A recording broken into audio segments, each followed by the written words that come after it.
der Livestream der Nürburgring Langstreckenserie. Präsentiert von Falkenreifen. Herzlich willkommen zur Nürburgring Langstreckenserie. Welcome to the Nürburgring for the NLS, the Nürburgring Langstrecken-Serie. Und jetzt ist das Rennen freigegeben. The red lights are out now. Viele Zuschauer unterwegs.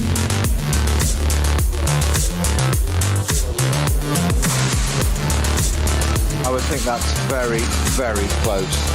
Jetzt kommt er ran, zieht sich ran.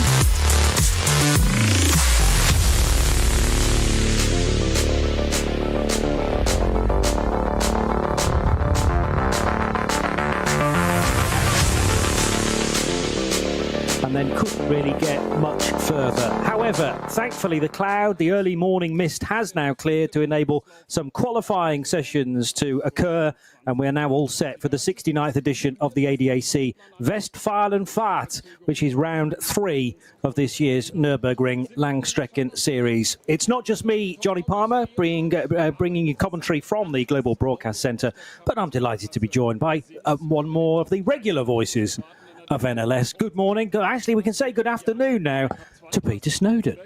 Afternoon, Johnny. Good afternoon. Doesn't seem it's 3 weeks ago since we were here for the N24. I'm hoping that fog isn't the same one that stayed on for 3 weeks. That would have been very depressing, wouldn't it, in that area? Yeah, I think there has been a little bit of a clearance in between. I know. Yeah, but I remember sitting at where were we, in the Dorint Hotel. Looking out, thinking, oh, it's clearing, we can see cars, we can see track, and then you'd look back to the same bit of circuit and it was gone again because it was just coming in patches. And that was my fear about today's event was, you know, we were getting word that everything was basically pushed back by 60 minutes, but I thought that could change. However, things look great on the start-finish line. At least I can see motor racing cars. Well, that's the whole point, isn't it? Where we were at the Dorint is literally just a track the other side. So you see the cars going by and you couldn't see across. And you say sometimes the control tower would be barely visible, then it wouldn't be. Not ideal. We just kept wondering. I think it was really a competition that day of how many breakfasts can you not eat? Because they kept saying half-hour updates. Like, well, we can't just keep resetting and having another breakfast. I did. I wasn't going to say that. I was trying to dig you out of a hole there, Johnny, but you put yourself in 2 feet firmly. Plunged my way back in, yeah, entirely so. Now, the wet weather has also been an issue this morning, so incident galore in qualifying.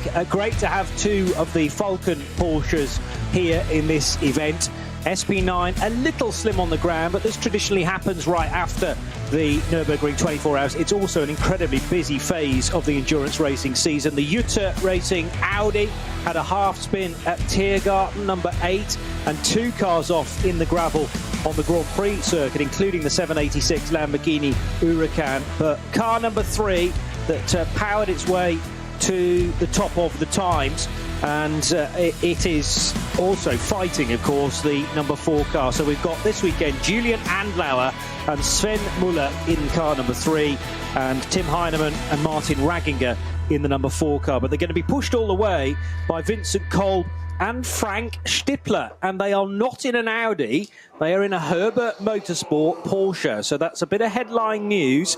In fact, that FAT International sponsored, if you like, FAT these days, a lifestyle brand rather than its heritage in the 80s and 90s being a transit company, but it's terrific to have the fat Porsche back on the grid. And yes, Frank Stippler, after his terrific performance, I mean, some of that driving he needed to do during the Nürburgring 24 hours for the hours we ran under green flag conditions was just stupendous. And now with Audis relatively slim on the ground, there are only 2, and I think they're both in the Pro-Am category. Stippler's had to find himself another drive. So Herbert stepped forward, and Vincent Kolb, who he's raced with, Frank Stippler's raced with on a number of occasions, but they are both in a 911 GT3R. I'm excited about this. Yeah, when I first saw it on the entry list at Frank Stippler Porsche, and I had to do a double take of, sorry? He always drives Audis. He can't. That's got to be a typo, but it wasn't. And he's there, and just to prove his ability, which was never in doubt, he is a platinum driver after all, graded. He's put it on pole position with an 8:15.030. And my understanding, I heard on the grapevine, or Little Bird told me this week, that he's there to actually encourage and coach Vincent Kolb, Okay. who is a silver-rated driver, so not a gold yet, and that's part of why Herbert have brought him in. I'm sure Vincent Kolb doesn't need that much, but when you're a platinum and got the experience of Frank Stippler, how are you not going to learn from a teammate of that quality in a race like this? Yeah, true enough. Now, Patrick Simon catching up with a couple of the Falcon Motorsport drivers, but all of this will be in German language. Tim Heinemann, in fact, being talked to at the moment. He will start, by the looks of things, on the front row, so alongside the number 5 Porsche. But yes, the 49-year-old Frank Stippler, and he freely admitted that this year's Nürburgring 24 hours, even though it was a rather unconventional win because we didn't run kind of 2/3 of that race, they were in the best possible spot in that Scherer Sport PHX Audi R8. And Frank said, you know, the chances of me being able to win this race are certainly dwindling now. He said, I'm going to be 50 next year in April. I think you can still win races north of 50, and he can certainly is capable of doing that. What I don't know is, do you slip down a grading? So would he move from platinum to gold at 50? Automatically. Really? Automatically. Okay. No, go to bronze. You reset. All the way back to the bottom of the system. As I understand, if it's may not be for a platinum, I'll need to double check that. But certainly, if you're a gold or silver, you reset as a bronze. Wow. Yeah, yeah. Because I was a silver. I'm now I think just dull tarnished, 3rd degree. No, Snowy. Snowy, you're way more than that. You're too kind. I wasn't fishing. That's also what I meant. I'm just saying because I wish I was 50 next April, or even in January. Not the number it is. Moving on. Well, nobody's counting at the end of the day. It might be that. I mean, would a platinum slip to silver? Perhaps.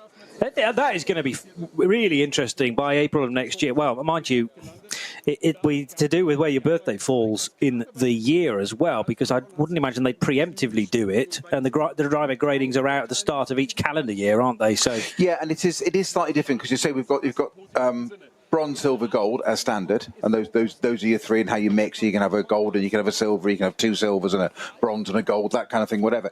The platinum rating is slightly different, and it's sometimes a little bit obscure. If you've done Le Mans or won it or Formula 1, you're automatically a platinum. But the age thing changes. Let's just see if we can listen to Gabriele Piana, Italian driver. Oh, no, German as well. So I beg your pardon. Piana's been driving at the Nürburgring for a sufficient amount of time to be very lucid in the German language. So Gabriele Piana driving the number 103 Black Falcon. He's Italian. He is Italian, yeah. but he... interestingly, runs on a Swiss license, so I would imagine if he spends a lot of time in Switzerland, he'll probably need to know Italian, German, and a bit of French as well. And so often these drivers are multilingual. Yes, I knew for a fact Piana was Italian, but I didn't know his German was quite as good as that. He shares with Mike Stursberg and Mustafa Mehmet Kaya. And they're in that gold, not platinum, but gold liveried 103 Porsche in the Cup 2 division. Cup 2, again, even though SP9, what is it, 11 cars that we've got in SP9? Yeah, 11 cars. In Cup 2, there's 13 cars and all Porsche Carrera Cup machines. And that is where one of the really intense battles is going to come from, both there and in Cup 3, which is for the Porsche Cayman, Snowy. And that car being on pole position, the 103 in that class as well. Yeah, so definitely one to look out for, but it depends whether there's strength in depth across the driver lineup. I mean, it looks pretty good on paper, but there are others that will certainly pose a threat, which, for whatever reason, were not able to show their potential during qualifying. But I mean, it's tricky, isn't it, when you've got weather as poor as it was, visibility was good enough, otherwise the qualifying session would not have run. But that was qualifying at 10:15 local time, and it should have been at 8:30. Yes, it was. Normally that's a 90-minute session. Not sure whether we got through the duration of it, but it was later in the morning, 10:15. We would normally be racing at midday, but it's now going to be 12:45 before we actually start this race. There is quite a queue forming up around the end of the Grand Prix circuit, and the fact that they have to sort of fold this entry all the way around that link road between Hohenrhein, the final sequence of corners, and the Grand Prix track, and then it goes back along what is normally the road that's used during the tourist laps at the end of Tiergarten and Hohenrhein, where you would turn right and actually not touch the Grand Prix track at all.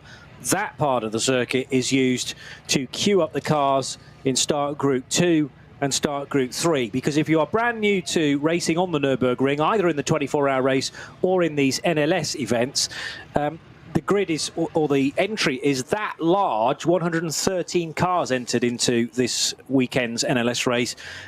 It's just impossible to start them in one group, as you would expect on the grid, because those at the back would not be able to see the lights being extinguished on the gantry. So instead, the field is split into 3 separate groups, and they're set off at 2-minute intervals, which means that we get to enjoy 3 separate race starts with some quick cars at the front of all of them. But needless to say, the SP9s will all be at the very front in the start group 1, and that's where we'll see the first few laps being, well, fraughtly contested, because that's often where a race can be won and lost during the opening stint, as you muscle your way past a few others and try and maintain that ever-elusive thing, which is track position.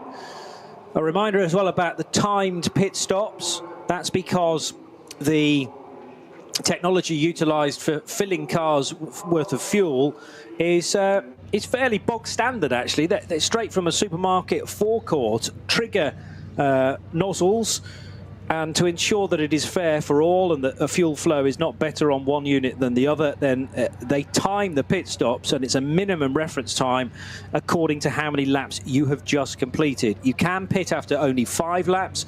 Others will pit after 6 or 7 during the opening stint, and if you choose to do 7 laps, then it's a longer pit stop compared to coming in, say, after 5 laps. The only difference comes at the end, when you're pitting within the final 70 minutes, and your pit stop minimum time is governed by how long there is until the checkered flag, and that is a completely sliding scale, minute by minute. So that's a resume of how we go racing around the Nürburgring Nordschleife. Other than that, you're completely on your own, because there is no way of being able to predict what this place can throw at you, Peter Snowden. I think the jeopardy that comes from having a shortened qualifying session this morning, normally it would be a 90-minute session, it was reduced to 52 minutes today, so nearly 20 was wiped off that. And it's, you know, we say time and time again, it's a long lap. 20 minutes doesn't sound a lot, but there's, you know, it's an 8-minute lap.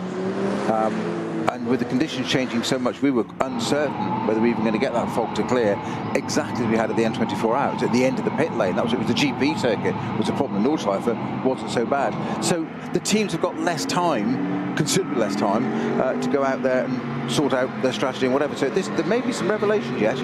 What we've got on the, a Porsche lockout at the front. Yeah, Herbert and 2 Falcon cars. Great to see those Falcon cars out again. Certainly following the N24 tends to drop off. But say 113, 119 today. 113 entered. I don't know how many yet actually qualified. I'm still waiting for the bulletin to be uploaded onto the official Nürburgring Langstrecken-Series website. But we will get in due course the Ergebnis training document, which will appear, and then I can tell you precisely how many cars actually took part in qualifying, and others that maybe attempted to and didn't get too far around the track because it looked very easy indeed to throw it at the scenery. The difficulty with this place is that it covers such a large area, 25 kilometers or so, and it goes from village to town to village. It's a real tour, really, an exploratory lap around nearby areas in the Eifel, and it can be raining in certain bits and bone dry in others. I'm encouraged by the lack of rainfall and wet track, though, on the Grand Prix track. This is one of the highest points that we are racing on. Remember, it's not the full Grand Prix circuit as we were using at the end of May, start of June. That included the Goodyear Carer all the way down to the bottom and the hairpin, and then they climb back up again through the Michael Schumacher S. We don't use that bit. Instead, it's the full Mercedes arena. So turn right and then turn left on probably 3 occasions, maybe only 2.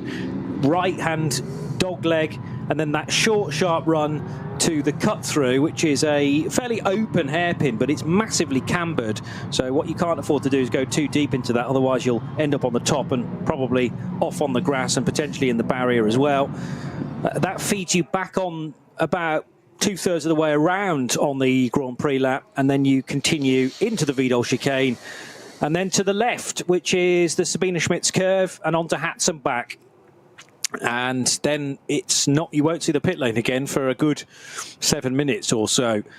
Start Group 2, headed by the Cup 3 Caymans, and this again will provide a terrific race. I have to look to the final sheet of my entry list to tell you that there are 15 cars in the Porsche Endurance Trophy Nürburgring for Cup 2 cars. These are all Cayman GT4 Club Sports, but there are many other different cars included in Startgruppe 2. And then 2 minutes further down the road will be the green group. So they call them the red group, which is for the fastest, most potent cars. The yellow group is the middle. Have I got this the wrong way round? No, red, yellow, and red, black. yellow, and black. Black, not green. It's a German flag. Oh, okay. I thought it was the traffic lights. No, it's the German flag.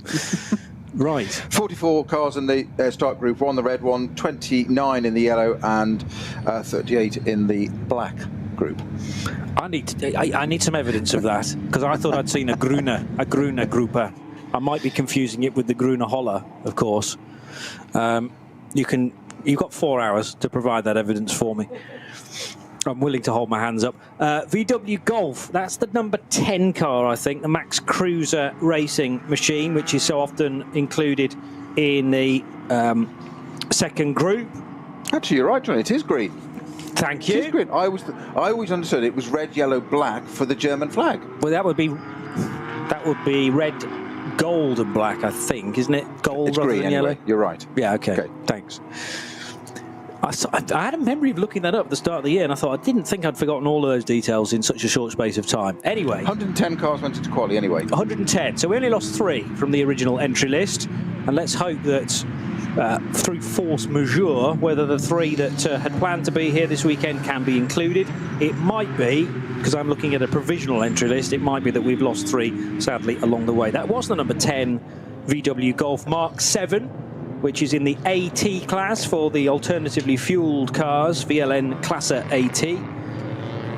Alternative Treibstoffe, to give it the German vernacular. And it is Matthias Vassel, Timo Hochwind, and Benjamin Cartery, the Frenchman, who will be in car number 10.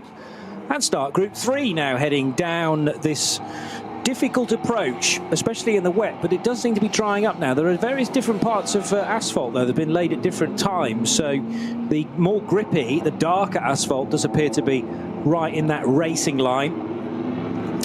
And would you argue that the first corner on this configuration is easier or more difficult compared to the Haug Hook or the Yokohama S, as it's sometimes called, that we were using a few weeks ago? I think it depends if you're on the inside or the outside, the left or the right of the track. Because you say on the bit we use for the Nordschleife, where you go slightly, it's a chicane right and left. It's tight, but here you've virtually got to stop because you go into that Mercedes arena. So it's advantageous to go around the outside, provided you don't carry too much speed around the outside. Yeah. You sit there and all of a sudden, and you've just run out of road, or talent, or both, and that's not ideal. I always think that the Yokohama S just is not designed for the amount of cars we try and run through here. But in fairness, this year and in more recent years, we haven't had any substantial contact on the first lap, but there's always the scope to lose the car on coolish tyres. It is a very, very long formation lap, but you still struggle, despite this length, to get tyre temperature there or thereabouts. Ambient, I would imagine, is slightly better than it was during the Nürburgring 24 hours, purely because we're now in summer, although the summer in the Eifel can often play tricks on us. And clearly ambient temperature has been struggling a little bit today, purely because of the cloud cover. The sun has burned through that somewhat more readily than it was able to do during the opening weekend of June. 7:30 BMW at the tail end. So when you qualify there, it can only get better, I suppose. And there will be a combination of drivers in the 7:30. The Plus Line Racing Team BMW, Philipp Gresek and Stefan Schafer are starting or racing that car this weekend.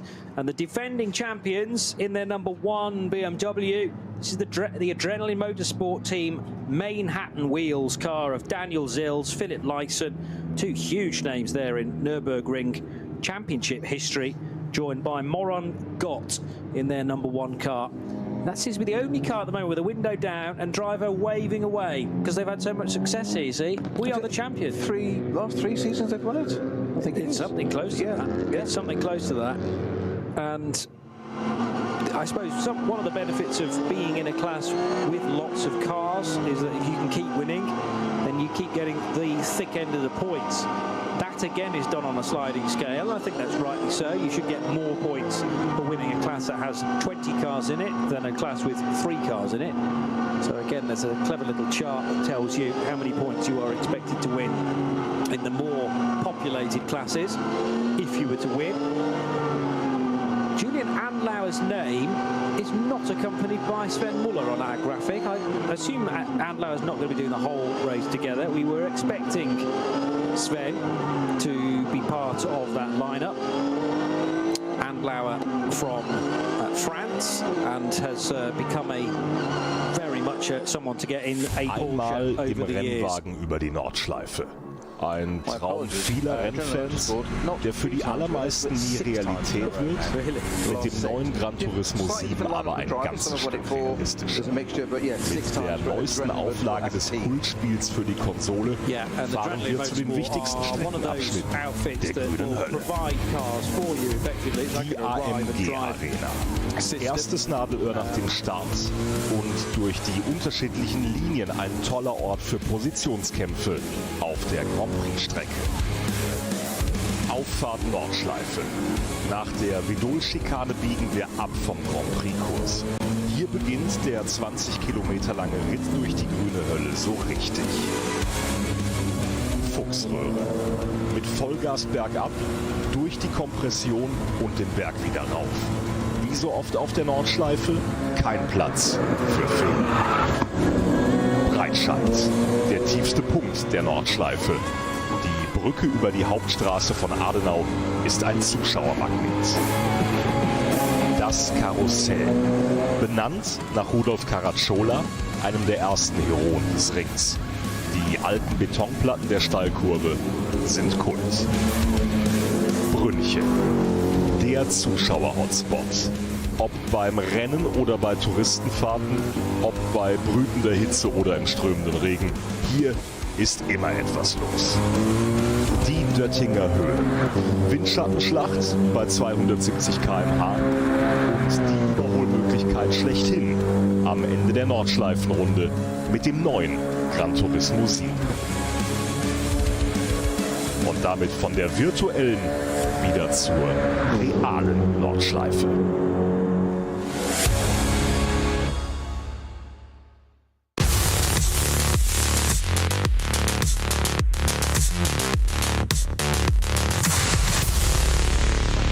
We know they're quick in Audis, but how are they going to deal with the engine being a lot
Dein Online-Shop für Simracing-Hardware und Zubehör. www.simraceshop.de.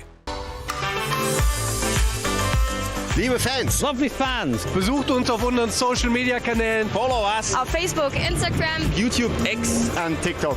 Willkommen bei der NLS.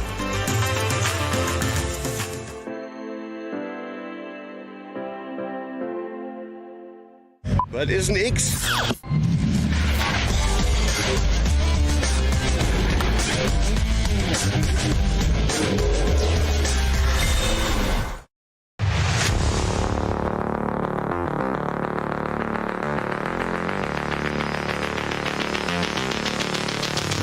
For Aston Martin fans, SP10 is effectively for GT4. Formation lap continuing here at the Nürburgring Nordschleife. Thankfully, a lot clearer than it was earlier this morning, which delayed qualifying. But as the cars now head into the Stefan Bellof S and the Schwabenschwanz, we are readying ourselves for a race start. 45 minutes behind time, but all to do with the weather in the Eifel. And I'm frankly amazed that we're able to get it started this close to the original advertised beginning time. So talking about SP10, which is the serial number given to effectively the global GT4 category. And Peter Snowden tells me there is an Aston Martin on pole position. Now, there are 4 Astons in the class, so you'll have to tell me which one it is. Dua. That narrows it down to 2. So 169. It's 169. 169, which is the Oscar Sandberg, Aaron Venish and Nick Wustenhagen car. There is a sister dual motorsport, number 179, and 2 more Pro Sport Racing Vantage GT4s at 175 and 176. Interestingly, 175 is in the B category. So I wonder whether that is actually like a Pro-Am or an Am lineup in Class B. And if they don't have the B suffix, then they're kind of in the standard SP10 class. It's an all Porsche front row. And Frank Stippler, as he's done many times before in R8, has done the same in a Herbert Motorsport 911 GT3R, and that is to take pole position, the fastest lap in a shortened qualifying session earlier today. Excessive weaving. Stippler's almost using the full width of the Dottinger Hoor from white line to white line. The Falcon Motorsport Porsches are following suit. So the car with the red door mirrors in that two-tone blue is the one to start alongside car number 5, and that, I reckon, is the Tim Heinemann car. So it should be 5 and 4 on the front row, and the second Falcon Motorsport car in behind. Yes, it is the 4 car. And Julian Adenauer has the grandstand seat of those 2 Porsches up ahead. You're a brave person at this stage to say this isn't going to be a Porsche victory, Snowy. Very, very brave. And just very quickly before we get to start, Johnny, I'm just having a quick look at the FIA/SRO categorization of drivers' standards, as in colours. Bronze, platinum cannot fall back down again. Ever? No, thought it might be because you're deemed as a completely professional driver as opposed to making your living primarily out of motorsport. So platinum cannot fall back down again. So Frank Stippler's going to still be coming here to the Nürburgring when he's 85, and he will still be platinum. How gutting is that? I mean, you're obviously thrilled on the day that you are made platinum when you've won a key championship and whatnot, but there's no reversal from that point. Okay, it's time to go racing. We're kind of back to the bread and butter rounds of the Nürburgring Nordschleife after the highlights of the qualifying races and the Nürburgring 24 hours itself. Thankfully, nobody diving into the pit lane as early as Dan Harper had to do those weeks ago because he was on the wrong tyres. We're raring to go for NLS 3. The ADAC Westfalenfahrt, and Porsche's left and right. Lamborghini almost showing its nose as well. Frank Stippler trying to fend off a rampant starting number 4 Falcon Motorsport Porsche. As long as that makes the corner, which it sort of does. It has to run over a lot of the curb though, but it will take the early lead, car number 4. And the number 5 car dropping back several places to 1, 2, 3, 4, 5, almost 6th position. It's a Mercedes that's got up to 2nd place and split the 2 Falcon Porsches. So that's one of the Team Advan by HRT Mercedes. It has to be. Unless it's the 48 of Lucas Auer and Ralph Aron, but I thought they were starting further back in the order. Falcon Porsche from unidentified Mercedes at this stage, but we will get there. And then the second of the Falcon Porsches in third position. This again, though, is just trying to work out how much grip is out there on the racetrack after conditions have changed significantly from this morning's qualifying session. Porsche number 4 leads one of the two Mercedes from HRT, and already a car off from the Cup 2 division, which is the 113. That is the entry for Bill and Jim Cameron in their GT3 Cup car. But through Sabina Schmidt's curve, as the 4 hours starts to tick by, and onto the hats and back for the first time, it's Porsche, Mercedes, Porsche. And I might have to readdress what I was saying about a Porsche whitewash of the podium, because Mercedes certainly making its intentions felt very early on, Snowy. The question is, can it get into the lead, and can it create some sort of gap for it? But that's going to be more tricky as we are about to enjoy the start of the second. I've got it as the 48 Mercedes. Is it the 48? Yeah, it's 48, the AMG Landgraf one. Yeah.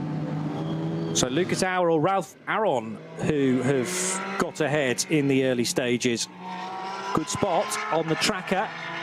So the order 4 from 48 from 3. Although I think that's just changed. Are we still going with 48 Mercedes? That was second. No, it's the right car, but I think the other Falcon Porsche just got ahead of it. All right. Well, it's going to fan out again in this second group. Cup 3s, very busy indeed, as they so often are. It's the yellow, white and black car on the inside line. All of these cars with 3-digit numbers, starting with 9. But the Max Cruiser Golf starting to get involved as well, up to second position of start group 2. 3 abreast further back as well for fourth, 5th and 6th in the Cup 3 division. And the car that leads start group 2 will be grateful to have that VW Golf as a little bit of a cushion there, as the 944, which is the Oma car,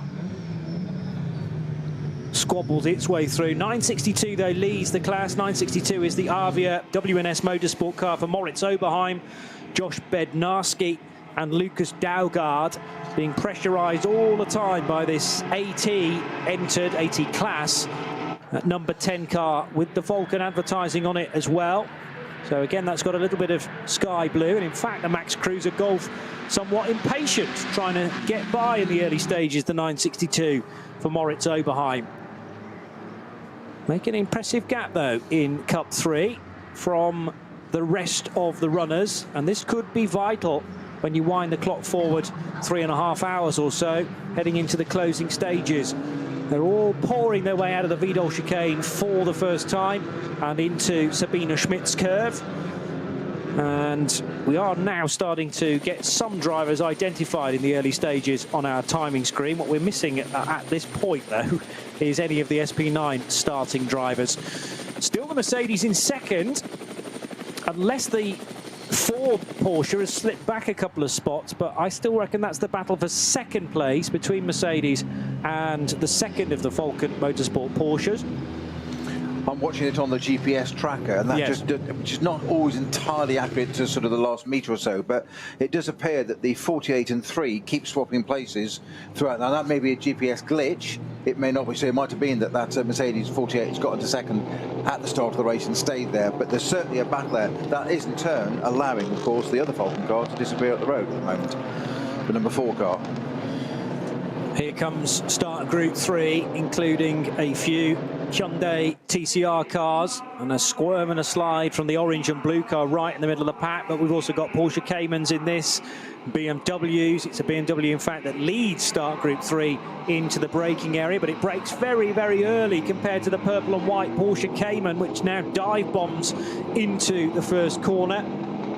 A few weeks ago, we were turning sharp right and sharp left, but that second left is now barriered off, the tyre stacks repositioned, and instead using the full Mercedes arena. So you're leaning hard on the right side of the car in the early stages, still as tyre temperature creeps into its best window, and the 490 V5 car is doing nicely. 470, which is, oh, but we've got problems in the early stages. 700 BMW and the 492 Hyundai. Yeah. So, and both with front end damage, so I'm not quite sure how they've managed to do that, unless they've ended up nose to nose, both spinning. The BMW driver did not look too happy about that whole situation at all. 492 is the Team Merlin's Motorsport Hyundai 130N. And I reckon that's a V4 BMW from the production class for cars between 2 litre and 2.5 cc. Yeah, the 2,500 CCM. VT2 front-wheel drive production car.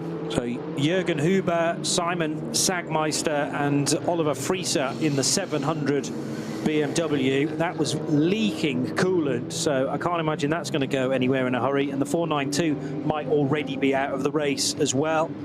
Brief glimpse of the all-green 410, but I can tell you that the number 3 Falcon Motorsport Porsche is still tucked in behind this hard-starting Mercedes. So the Merc being the longer car, the higher, well, the bigger car, generally speaking. Roofline slightly higher as well compared to the low-slung Porsche. And they're heading now onto the Dottinger Hohe for the first time. There is still the 4 Porsche away in the distance, so they haven't changed order from a net perspective. That's not to say that Adenauer hasn't at certain points got in front of this Mercedes. Yeah, the number 3 Porsche, they're getting a double toe because the number 4 Porsche of Falcon isn't that far ahead, so that's pulling the Mercedes along a little bit. But the number 3 Falcon Porsche is then getting a toe there. Coming up to the kink on the Dottinger Hohe, he's going to want to do the side draft bit now and try and get it, make it a Falcon 1-2 into the last bit of the lap. It's not quite close. I'm sorry, the kink, my apologies. Tiergarten already, so a little bit behind myself there, so it hasn't done it. The first Porsche is through, the second one tucked right up the back of the Mercedes, so is he going to have a little look down the inside at the end of the first lap? Yes, is the short answer. And the good news for the race leader, car number 4 for Falcon Motorsports, it's a big enough lead over the line to not have to worry about defending, but that isn't the same situation for the Mercedes. And the Mercedes actually was sticking to the racing line, so into the first corner. Absolutely right with the identity of Mercedes number 48, the Landgraf offering. I'd kind of written that off purely because I didn't think Lucas Auer and Ralph Aron had as quick a car as the 2 HRT Mercedes, so apologies for that.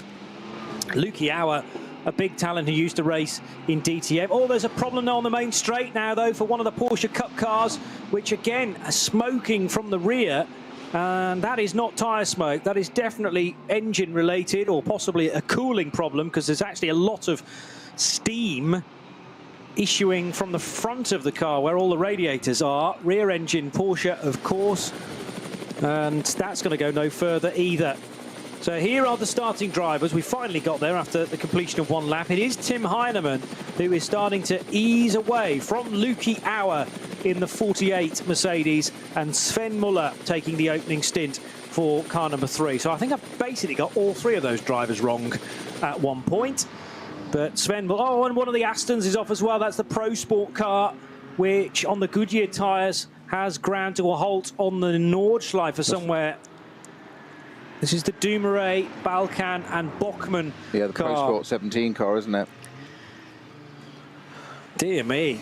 That looks like a significant fire with actually smoke issuing from between the door frame and the roof. So thank goodness the driver is out. We had a couple of huge fires during the Nürburgring 24 hours, but that looks like the... Is it... the 4-litre V8 in those cars these days, Mercedes derived. Either something's gone wrong with that or something connected with it.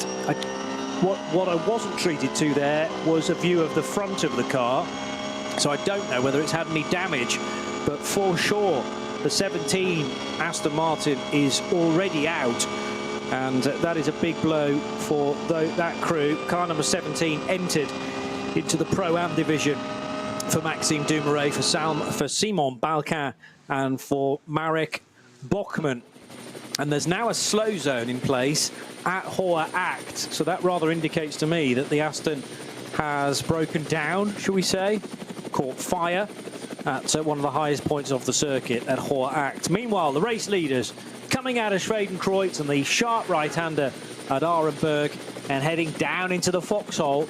It is Porsche from Mercedes from Porsche. And of the 4 Falken Motorsport drivers, I actually thought Tim Heinemann might be the slowest. Well, he's not proving to be so far because he's built a lead of about 15 car lengths as they head towards Adenauer Forst. So, again, this is some statement, Snowy, of the 4 with, I think, well, Martin Ragginger is an excellent driver to be your B co-driver to take over at the second point. Patrick Simon's very busy in the pit lane as usual. But yes, Heinemann with this big lead. It's over 2 seconds already. We've only had a lap. Yeah, I was going to say, with the 12, 13 minutes of the race done, of a 4-hour race, it's a bit early to start talking about strategies, but I was interested that Herbert Motorsport pole-sitting car, number 5 Porsche, had Vincent Kolb at the wheel of that to start with, which obviously hand over to Frank Stippler. 2 drivers in a 4-hour race. I just wonder how they'll split it. They'll do a sort of an hour and a bit each, or will they just let Vincent do 2 hours and Frank Stippler do 2 hours at the end? Just be interested to see how they do it and how they plan it out. As I said earlier, my belief is that part of Frank Stippler's role this weekend in the Herbert Motorsport car is to coach Vincent Kolb. So I would imagine that he's on the pit wall with a headset on, suggesting do this, do that, map this, whatever, so and so things that can and cannot change. But all encouraging. I would imagine the focus at the moment is really going to be on Vincent Kolb getting some seat time in this car with the experience of coaching from in his ear and otherwise from Frank Stippler. Kolb, from memory, is another Audi guy, basically. So he has enlisted Frank Stippler to help him to learn the intricacies of a Porsche. He has raced with Herbert, though, before in Porsches. But yes, 2021 Nürburgring, Kolb ran for Phoenix in an Audi. Actually, I remember talking with our colleague Joe Bradley to one of the Renaults. I still can't tell the difference, and I still don't know whether it was Robert or Alfred, even after the conversation. But said Renault reckoned that Vincent Kolb had actually driven for them in the past in previous Creventic races, 24H series races. And yeah, if you go back to the 24H series at Dubai 3 years ago, Vincent Kolb was part of that lineup in their number 92 car when he shared with Jürgen Hering and Sven Muller and Klaus Bachler, so regulars within Porsches. But Vincent Kolb clearly, well, that's the thing for regular Audi customer drivers. They may well have to think about alternative manufacturers now, with Audi no longer supplying customer cars, concentrated much more firmly on their Formula One exploits to come. Adenauer Forst sees a Porsche Cayman, I want to say from Cup 3, but it looks like that number doesn't actually start with a 9. So it might be a different class of Cayman, but it's stuck right in the middle of the road at Adenauer Forst. Or was it further round than that? Yeah, it was further round than that. So that'll be why Hohe Acht is under a Code 60. Yeah. It's nothing to do with the Aston Martin. I still haven't worked out where the 17 Aston has ground to a halt, therefore. But that is the reason why the Code 60 is out. Rain. For the Aston. Tiergarten, Hohenrain. Yeah, okay. Yeah, right. All right. Yeah, I'll buy that for $1. And I think it 953 entry for the Porsche that's off. 953. So that is a Cup 3 car and isn't showing any sector time, so that would tally. Smurless Racing, yeah. Nicholas Koch, Alex Koch, and Anton Roof. Okay. Quick times coming through, but that's down to cars finishing basically their first racing lap. Those in Group 3 are only doing that right now. Exactly 1 o'clock. Good afternoon from the Nürburgring. A delayed start for this NLS 3 event, the ADAC Westfalenfahrt, but as always being brought to you on the Radio Show Limited network of channels. It is the 953, just for Hohe Acht. 953 stranded in the middle of the road, yeah, and looked to have damage as well. Yeah, it had connected with the barrier, didn't it? Yeah, I don't know whether there was another car involved. it was the only car still left in the middle of the track. Nothing else on the track, Johnny. It's the only car at the moment that's identified being stationary there. So if there was another car involved, it was able to limp away from the scene. On the other hand, it might... Well, the thing is, opening lap in Cup 3, you are going to be surrounded by other Cup 3 cars. So it's a question of making space. Terrific run. Oh, but he bailed out of it from Sven Muller because we're going into yellows, surely, at Antonius Bucher. Because of the Aston on the left, isn't it? If the Aston was not there and the yellows hadn't been in place, I tell you, Sven Muller would have thrown a manoeuvre up the inside at Antonius Bucher because he had a cracking run. Which will now do on the end of the pit straight, won't he? On the restart. But that's also, I think the Mercedes Arena is also under code 60 still. It was a while. Yes, it is. Let's see what happens. It is a question of a drag race now down to the first corner. But the issue as well, the Mercedes is going to get by the back marker. I was about to say there was a slower car involved as well, but it was good heads-up driving from Lucas Auer. He's bringing Sven Muller with him. Muller, I think, is quicker than this Mercedes, but it's about trying to find the suitable place to overtake Snowy, and it is tough to do on the Nordschleife. Might not have to be the Nordschleife because he now dive bombs into the first corner. You did say he was going to try it on the main straight. You've done this motor racing lark before. It's not the first barbecue. So Falcon 1-2. Straight down the inside, got the job done. It does, according to my GPS tracker, say that the reason I thought that might not happen is because I thought it was under code 60. It's further round the Mercedes Arena. The 60 flag on the GPS is the next bit round. So we've got the right, left, hairpin left, and we've got the 90-degree right back onto the GP circuit, as it were. It's just there where the code 60 is. So that manoeuvre was completely legit down the inside of what I don't like calling turn 1. Let's not call it that. First corner on the circuit, then. Very good. Best way of putting it. Yeah. Half of the Yokohama S. But that's pointless as well because we're not using the S really at all. Overtaking permitted again, but this is a difficult lap at this stage with lots of incidents being cleared up. If you're in a position to do so, well, mind you, I think you need 5 laps in the book before you can start to take on fuel, but I would almost shout that this is worth stopping if you were permitted to get some fuel in the car because everyone else is going relatively slowly in 3 or 4 different positions. If it stays like this for the remainder of this lap and then 2 more, that would definitely be a shout to get in nice and early, get some fuel done, and then that really sets up the pattern for the race. Some cars do pit after only 5 laps, but then they will do 8-lap stints all the way to the finish. Heading through this latter portion of Hatzenbach now for a chasing Sven Muller. So he's cleared Luki Auer and he's now got sight on Tim Heinemann. But Heinemann is doing a terrific job in clearing this early traffic. They're to the outside line of some of the start Group 3 cars. Right-hand kink just after Flugplatz. And now you can really allow the throttle loose, foot to the board, and that run down to Schwedenkreuz, followed by Arenberg. Porsche 1-2, Falcon 1-2, and other Porsches in the order. Well, we've not seen the best of them yet. Vincent Kolb has dropped back to 6th, and that's where he stayed at the end of lap 2. Now, apart from always the eternal piece of elastic you have of cars approaching a corner and braking the car behind, gaining, and then the first car accelerating again, that visual sort of, or a piece of elastic, I'm surprised at how quickly the Auer is caught up with Heinemann.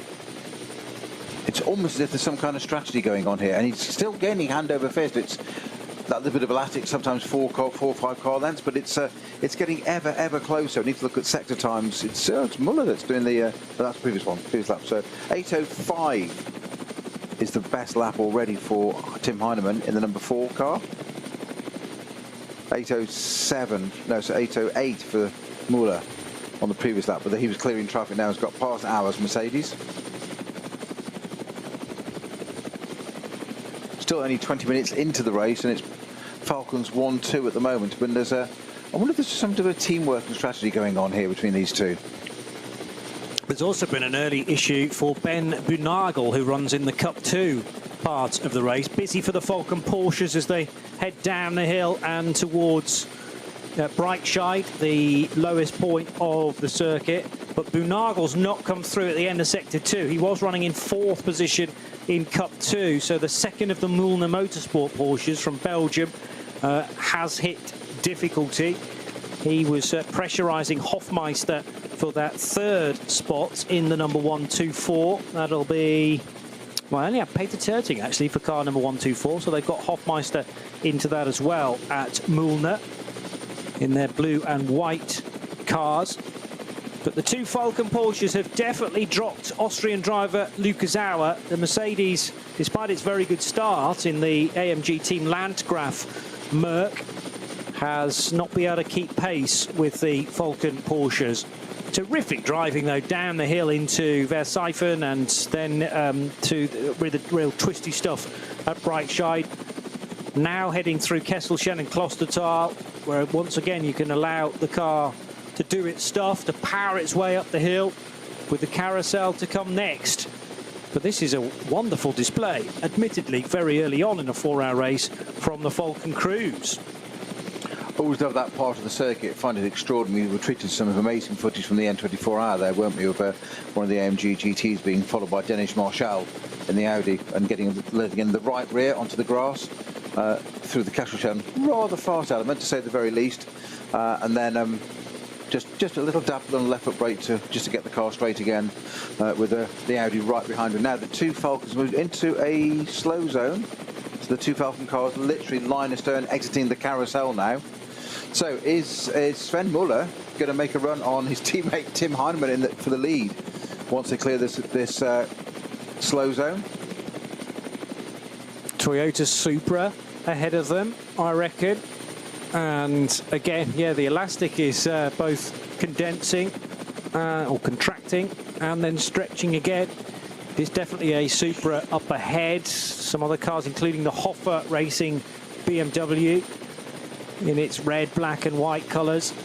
Sven Müller trying to almost be in a chevron formation here so that he's just poking his nose, not ahead of the Porsche, but to give him line of sight.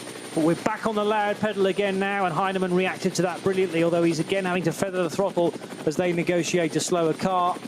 Better get used to this, because the other thing about traffic is that it tends to group together. You approach it in clumps of slow-moving runners. They're not going slow at all, of course. They're going at a rapid pace, but compared to SP9 speed, it is significant. Brunchen coming up. Gravel track to their left, and now ice curve up through the trees, the left and the right flick. Flansgarten to come next, which is where each of these Porsches will briefly leave the ground. And Tim Heinemann able to stay ahead of Sven Müller. I'm not sure whether Sven will push this quite to the degree has it been the Mercedes up ahead of him. They're happy to run in formation, particularly in the early stages. We've had nearly 25 minutes of this 4-hour event, Snowy. I'm just thinking from a team principle or strategist point of view on the pit wall, anybody involved in the team, here you've got your 2 cars first and second, and you're not even an 1/8 of the distance into the race.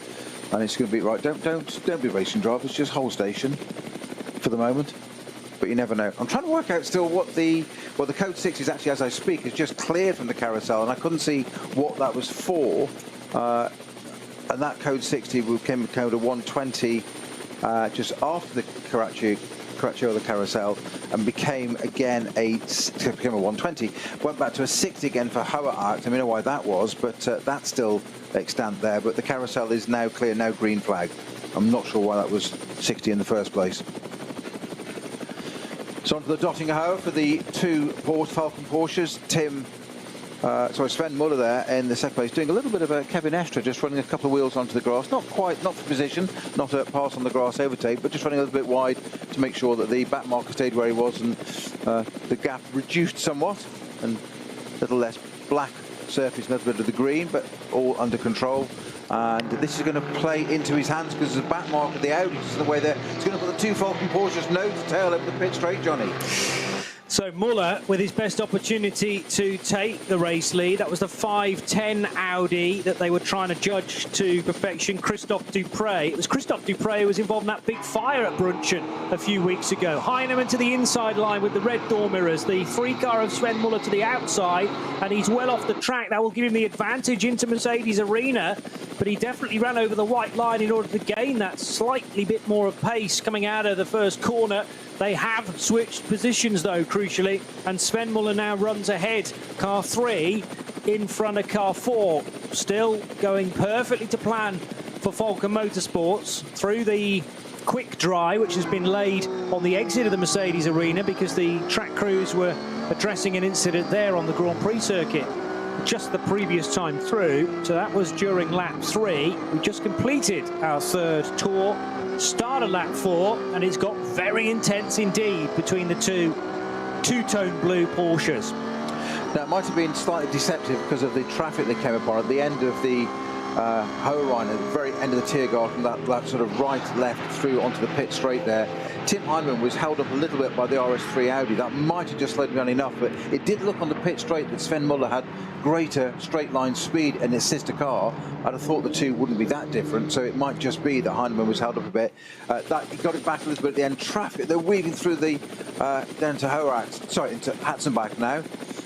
And it's still the same order, got through the traffic, but what a run there by Sven Muller to take the lead. Just it's triggered on our screens going across the line as Heinemann and Muller. Of course, it swapped a corner later, but using every inch of track and a bit more. He's paid his licence, he's using every bit of tarmac he can find, and a bit of grass. Comment from the 112 Porsche from Cup 2, Christopher Bruck, who's part of the driving lineup there.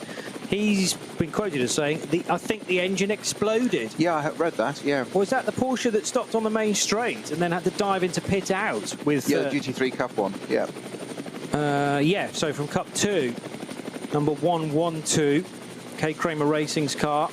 Again, on my entry list, I only had Carsten Kramer and Fidel Leib driving 112, so obviously Christopher Bruck had been brought in fairly late on. But sadly, that car no longer in the race. There are concerns for Ben Bunagel, although he actually still shown in 4th position when he wasn't showing sector time. So I wonder whether that's actually a transponder issue for car number 4. We'll wait and see. There was a pit stop for the Equipe Vitesse Audi R8 at the end of that lap. The number 50 car of Arno Klassen has been brought in after only 3 laps. Now, the rule in the Nürburgring 24 is that you're not allowed to fuel a car after such a short distance. And clearly that car wouldn't necessarily have needed fuel. So maybe a vibration for Arno Klassen, something he wasn't happy about, diving into pit lane. Better to be safe than sorry. That will drop him further down in the SP9 AM ranks, though. Of course, you're obviously allowed to pit stop for safety reasons. Yes. If you needed to, but that will need to be communicated to the race director clearly what that is and have to be verifiable, of course. And actually, the rule of the Nürburgring 24 was that you were able to change tyres. They needed to at the start of that race, just that you're not allowed to fuel. Brunchen's clear. Well, it was being shown yellow flags not too long ago, but Esch, Bach and Brunchen, well, Brunchen 2 is now affected by yellow flag, so clearly something awry in that area. Porsche number 3 leading Porsche number 4. Heinemann now the chaser of Sven Muller as they zigzag their way down towards Breitscheid for this 4th time. And we're expecting this to be a 7-lap stint, so we are just about halfway through that now. And amazingly, through the last split, the gap between these two Porsches, it's opened up a bit now, but it was timed at 69 thousandths of a second as they crossed the start-finish line. Been a fairly short sector, sector 3 for you, Johnny, but it's just under a 2-minute sector. But the top 3, 156.4, 156.4, 156.6. It's pretty close, isn't it? Terrifically close, yeah. Especially timed over, as you say, 2 minutes. Now, another one of the Mercedes further down the order is under some pressure. That may well be Arjun Maini in the 4th placed number 6 car, with Herbert Motorsports Porsche, the number 5. Remember, starting from pole position, but losing places in the early stages. Vincent Kolb now circulating in 5th. Another pit caller, which is not the Equipe Vitesse Audi. This is the number 80 car that has come into pit lane fairly early on in the piece as well. With a conversation being had with the driver. So this is the SP7 Porsche 718. It's the only SP7 car in the entry from Plus Line Racing Team. And who's brought that car in? We're not getting a driver ID on that at the moment. They're just all shown in my driver column. So it is either Rainer Neufer or Fabio Sacchi or Benedikt Hopfer who are have brought that car in. Side-by-side action. One of the Mühlner Motorsport blue and white cars and the Mercedes. So that is it the David Schumacher car, or is it Arjun Maini trying to find places? Just trying to work out which of the two Mühlner cars that is. As I've mentioned, Ben Boonagel in the early stages looked to have hit some difficulties. He's still shown in 4th, though, as they cross the line at the end of lap 3. Just wasn't triggering the sector times. Jutta Racing Audi also involved there as well in the black and gold colours. So that is Verimenko. And if Verimenko's there, so that has to be the David Schumacher car. And I reckon that's Tim Scheerbart, actually, in the Arvia WNS Motorsport Porsche. So this is 10th, 11th and 12th places, with the SP9 AM Audi, car number 8, being driven by Alexei Verimenko and ably assisted by his co-driver, who is simply known as Selv, S-E-L-V. Back into the affected area on the approach to Ruhr-Acht, and clearly a car's been dropping some oil maybe, because again there's some quick dry, it looks like, down on the road. Now the Arvia car jets off as soon as it sees green flags. So at least the stricken Cup 3 Porsche has been cleared now from the middle of the road at Ruhr-Acht. But I reckon there was a spillage or two as well. Maybe oil, maybe coolant, which the marshals have had to deal with in a hurry as well. And that's tough to do when cars are coming around so frequently now, even if they are restricted to 60 kilometres per hour. There was a little coming together a few minutes ago, Johnny, in the VT2 Plus R+4 wheel drive class. Yes, so that's BLM production VT2 cars with front or rear wheel drive, or 4-wheel drive, sorry. And that was the 510 Audi S3 and the 515 Toyota Supra. The Audi being driven by Jürgen Nett, and the Manheller Racing Supra driven by Marcel Manheller. They had a little coming together just before the Nordschleife, as Sabine Smith's curve there, and both continued, but obviously a little rotation. They argued at the same piece of track. The 515 car, not having much luck at all. It's had 2 noise violations in qualifying as well. So their day's not going swimmingly. They need to get back on programme, don't they? Yeah, and that can be difficult to do once the race has begun, because you'll feel like the weekend is heading away from you. It's tough to turn that container ship as quickly as possible. The Arvia car is the red, white and black, isn't it? So that'll be a John Hindhaugh favourite, purely because of the colours that it appears in for his beloved Sunderland. The blue and white is definitely a Mühlner car, and now Alexei Verimenko is going to get a really good run on the number 1, 2, is it the 124 or the 122? It's 122, I reckon. So that is Ben Boonagel. He's definitely still running, therefore, even though he wasn't showing any split times. Has tumbled back down the order in comparison to, well, not necessarily Verimenko. So still not getting sector times from Ben Boonagel, even though he's definitely there on the Dottinger Ruhr and leading the Verimenko Jutta Racing Audi and the Arvia WNS Motorsport car of Tim Scheerbart, who arrives into Tiergarten as one as well. So this is developing into a nice little fight, even though there's all sorts of different classes involved here. We've got Cup 2, we've got SP9 Pro, we've got SP9 AM as well, but they are all producing about the same lap time as they whip across the line.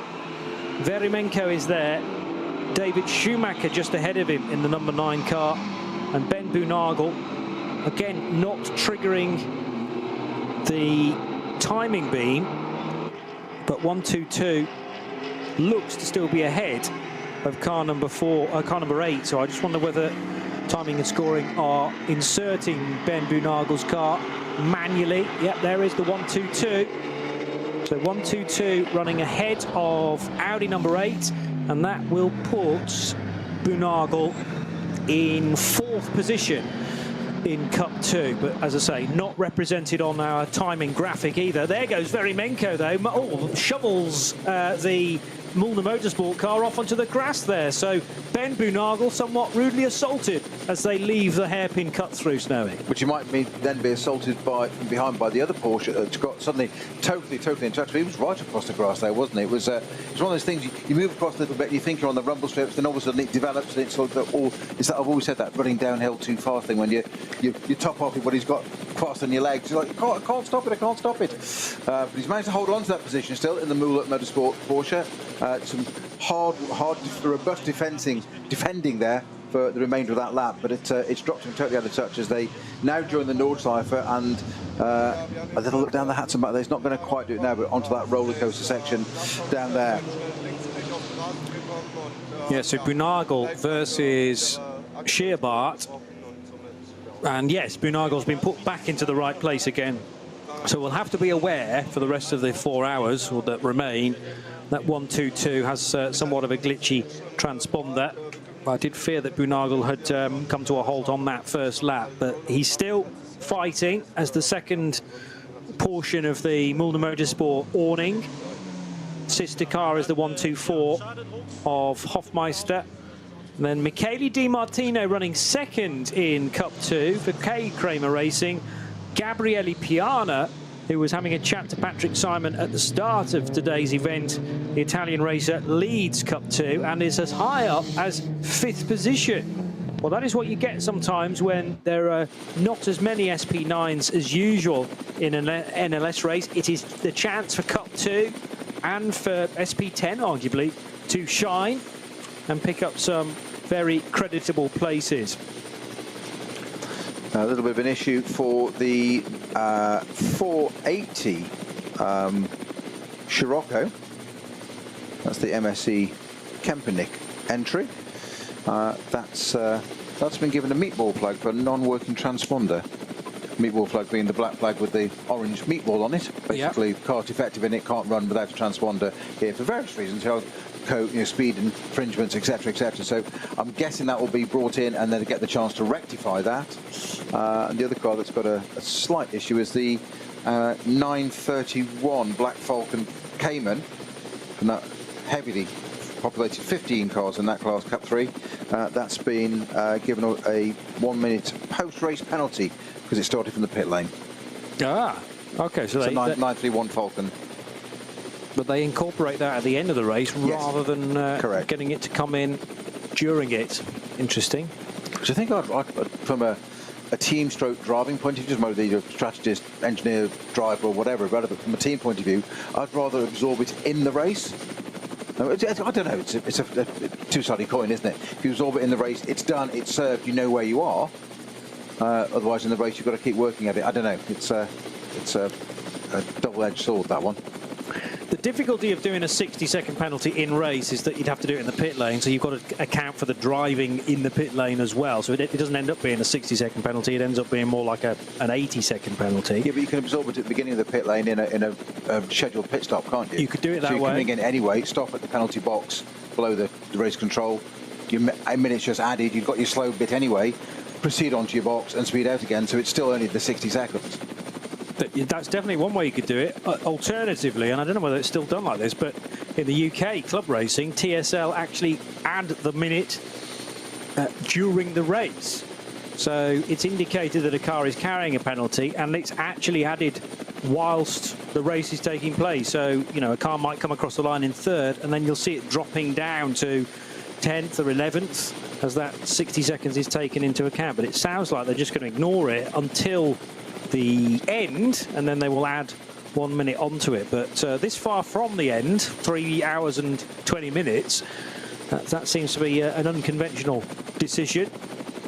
But there will be a reason for it, I'm sure. Back to full course green, Johnny. Good.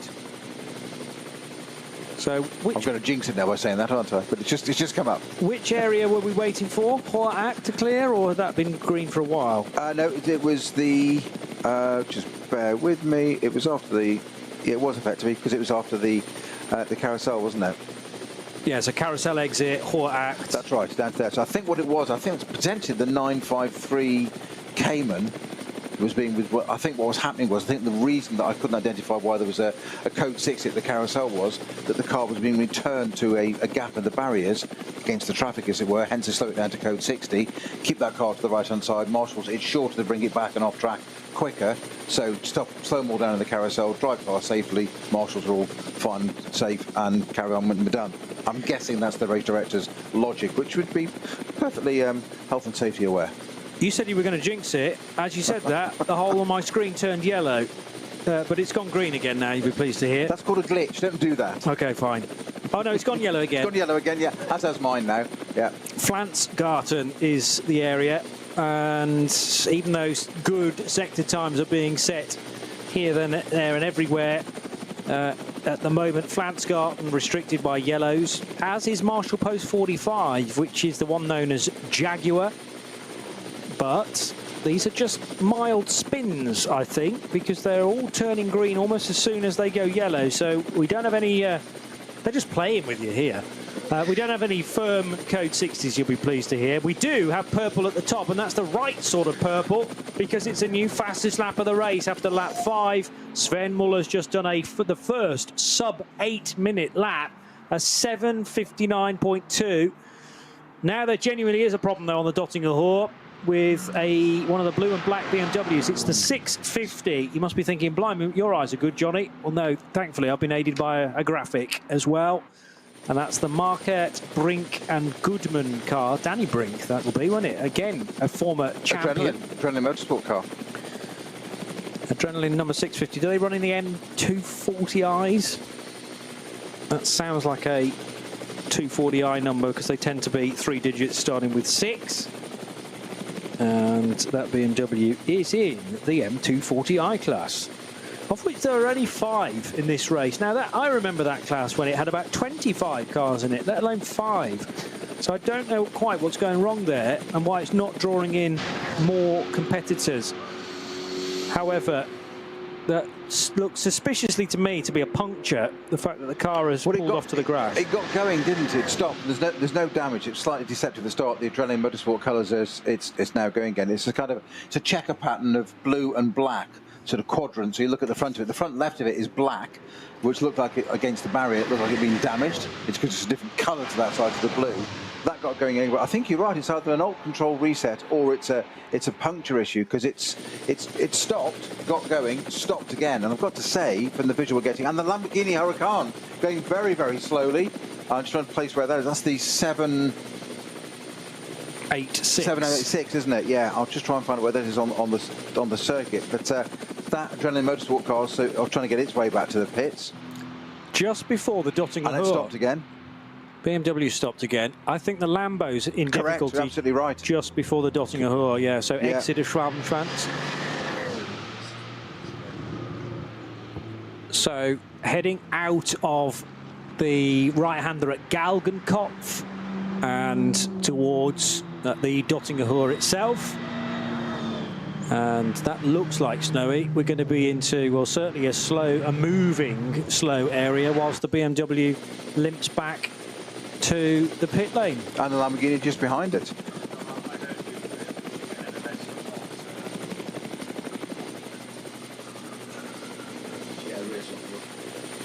Yeah, it's started at 45 minutes.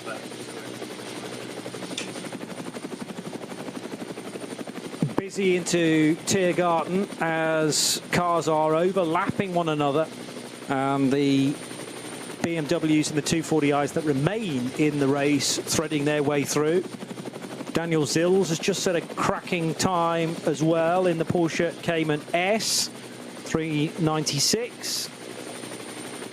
And Sven Muller leads by 5.1 seconds as still the BMW is limping back with his puncture. So Muller and Heinemann, Tim Heinemann that is, separated by 5 seconds, and it's an even bigger gap back to Lucas Auer in 3rd place.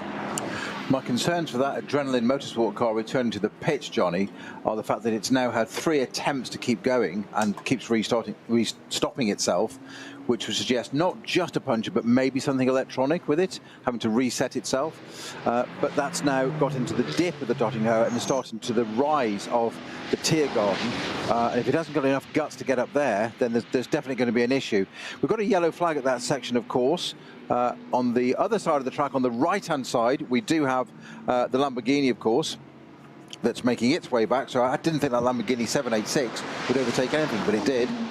Yeah, in fairness, the only Lamborghini in the order, by the way, that's the Renazzo Motorsport car for Dieter Schmidtmann.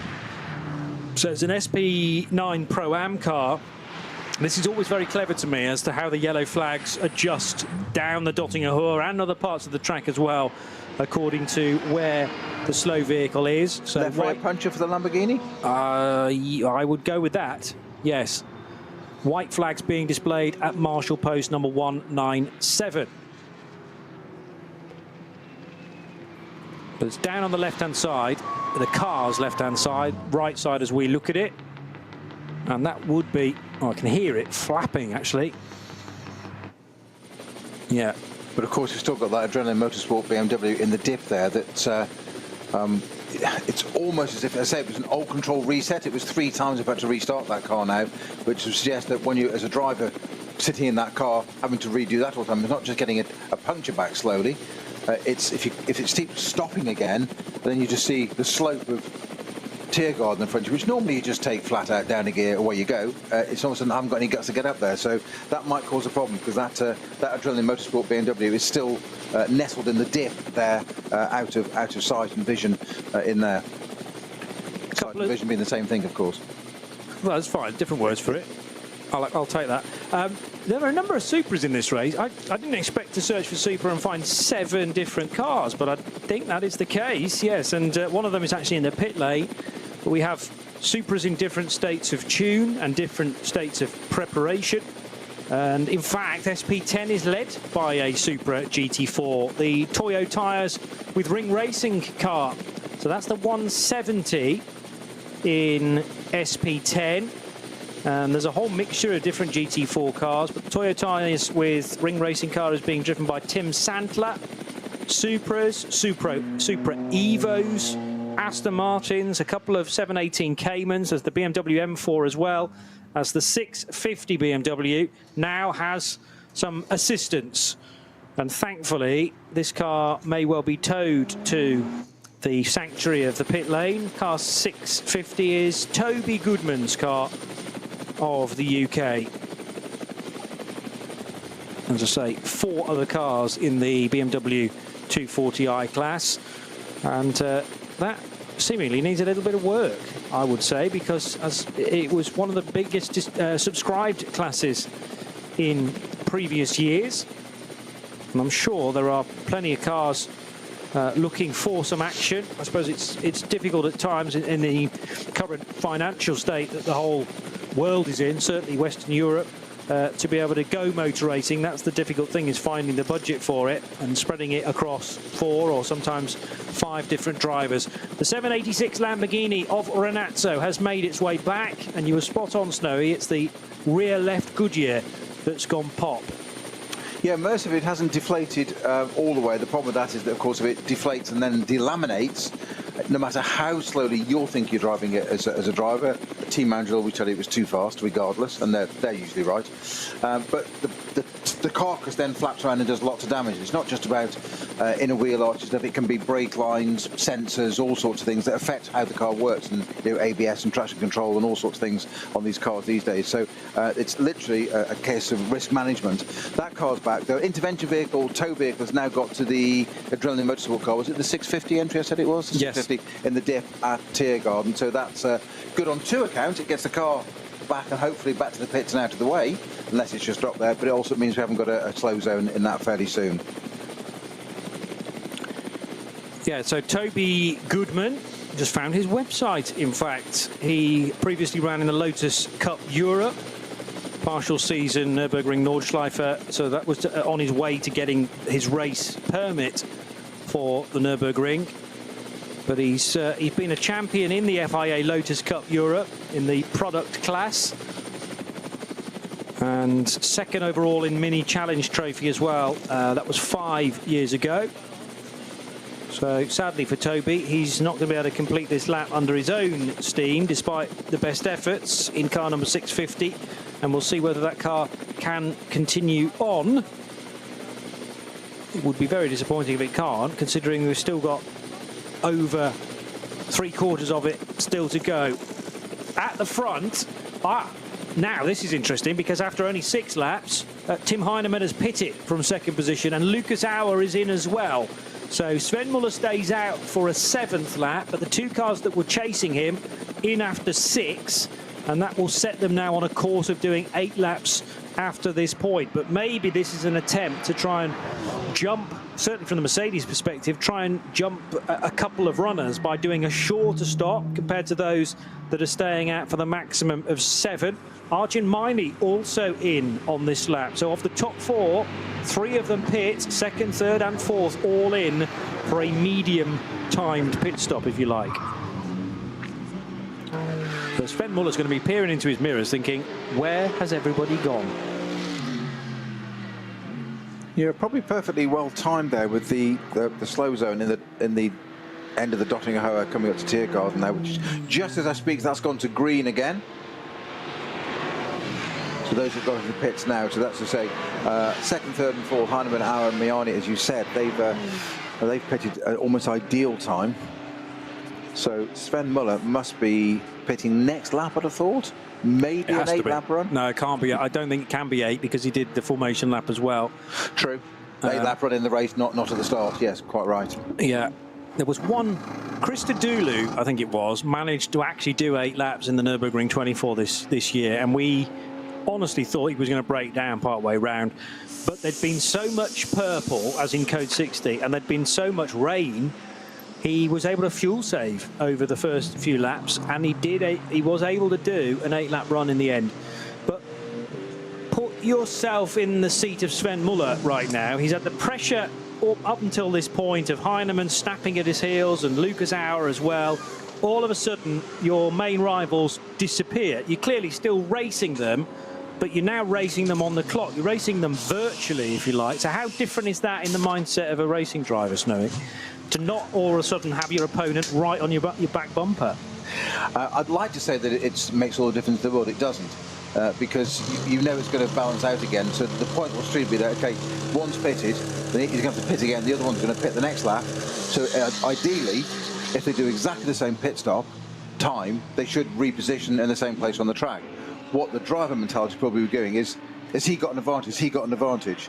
Because that's what they do, because they're selfish individuals. But do you need the constant reminder of, I'm in a motor race, and knowing where your rival is, or do they have the ability to kind of just still, is it actually a freeing thing to not have to defend at all? You can just take your, around the traffic admittedly, but you can take your ideal line without fearing of an overtaking manoeuvre? Again, it's a double-edged sword. You can do. I mean, if you're a top draw driver, that's part of your job, and the pressure's there, the quality's on.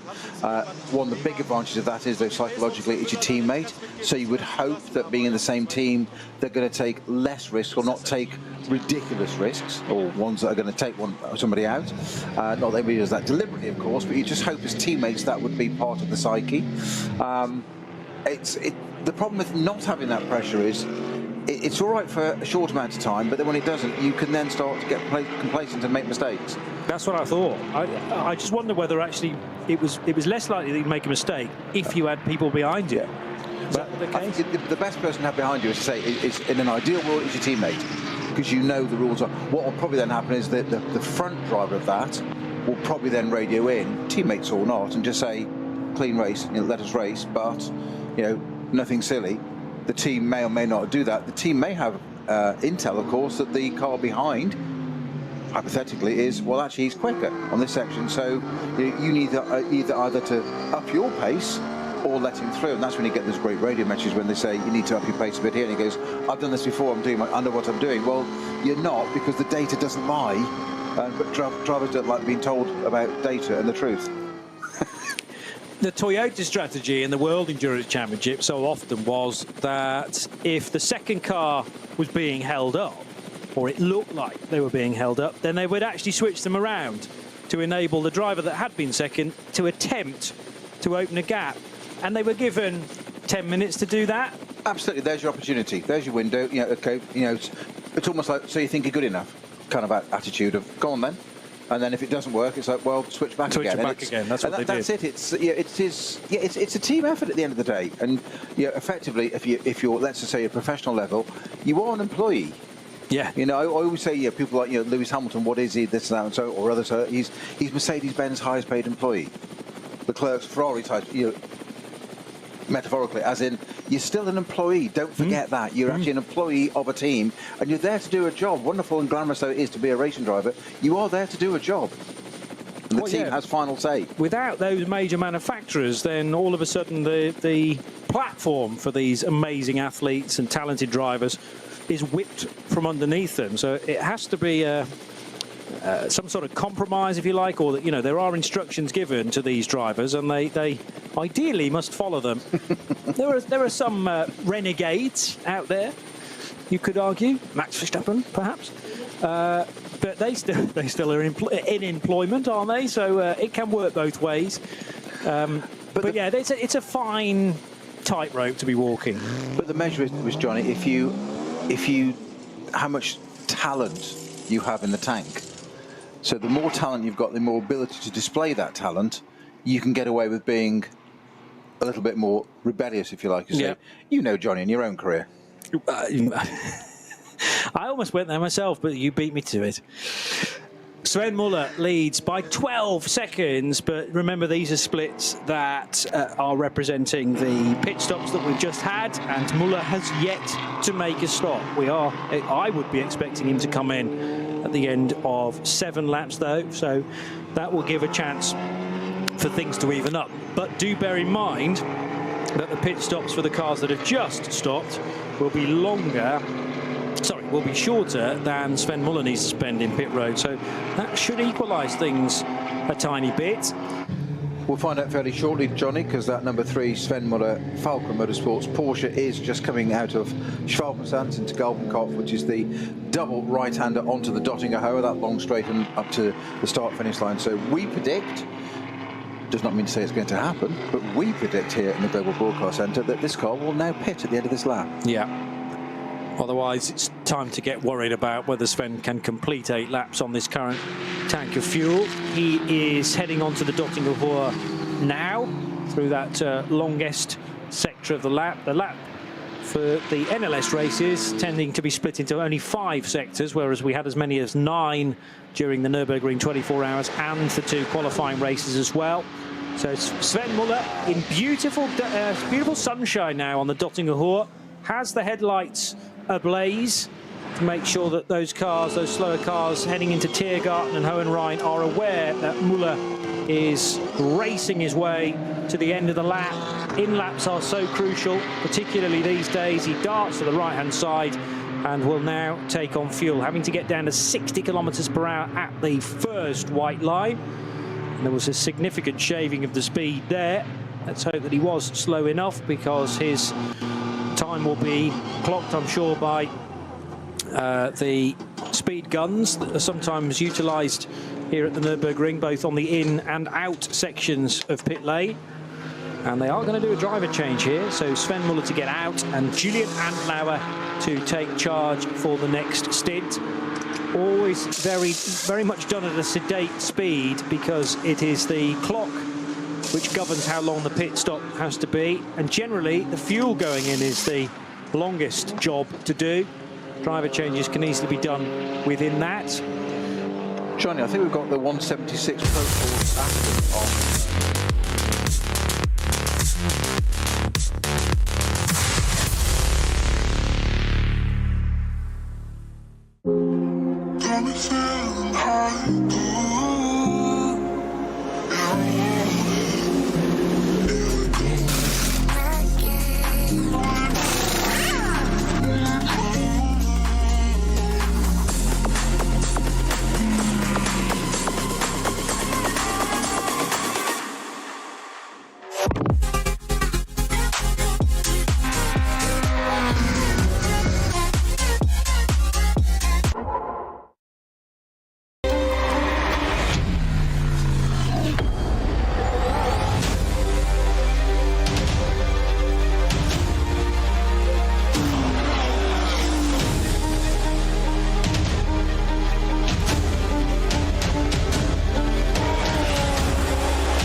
Liebe Fans. Lovely fans. Besucht uns auf unseren Social Media Kanälen. Follow us. Auf Facebook, Instagram, YouTube, X und TikTok. Willkommen bei der NLS.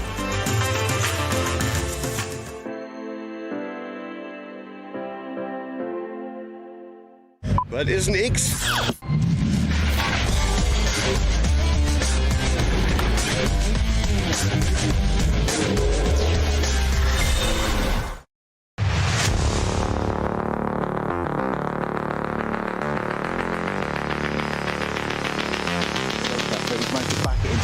It's now used by marshals as a place to get cars in out of the way perfectly.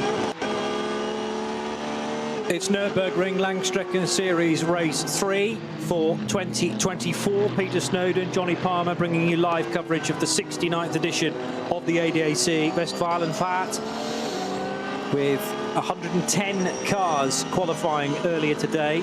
It was delayed, and funnily enough, that was because of the Eiffel weather, with early morning fog struggling to clear, and there was no way we could have run the qualifying session at the scheduled 8:30, and in the end we couldn't do the full 90 minutes either. It was just a smidgen over 50 minutes for qualifying.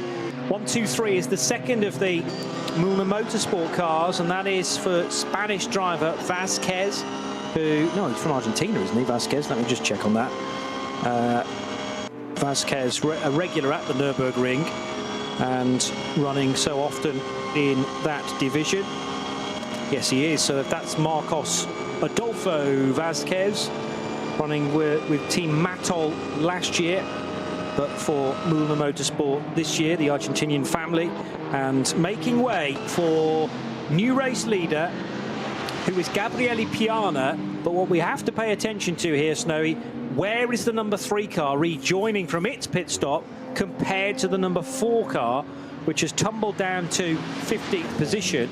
But it is not beyond the realms of possibility that the two Falcon Motorsport Porsches have actually switched places here, because Ragginger, who now drives the number 4 car, will have been able to do a quicker pit stop than the sister Falcon Motorsport Porsche.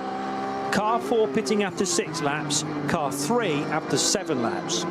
Now, not always entirely reliable, but if you go onto the tracker, the GPS tracker that's supplied to us by Nürburgring, which is a brilliant piece of kit, it's the 3 and the 4 in that order still.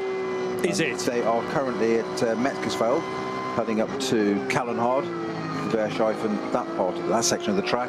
It is currently that. We have, however, seen those little glitches before on the opening lap of the race, where I said, looked like the Porsche got ahead of the Mercedes, Mercedes got ahead again. Sometimes the track with the little GPS takes a little moment to catch up and jumps a little bit, so it's not entirely reliable, though it is fairly consistent at the moment as they go through Verscheifen and up to Exmoor. It does look like 3 and 4 in that order, albeit 5 car lengths apart on track, according to the tracker, which you say may not be ultra reliable.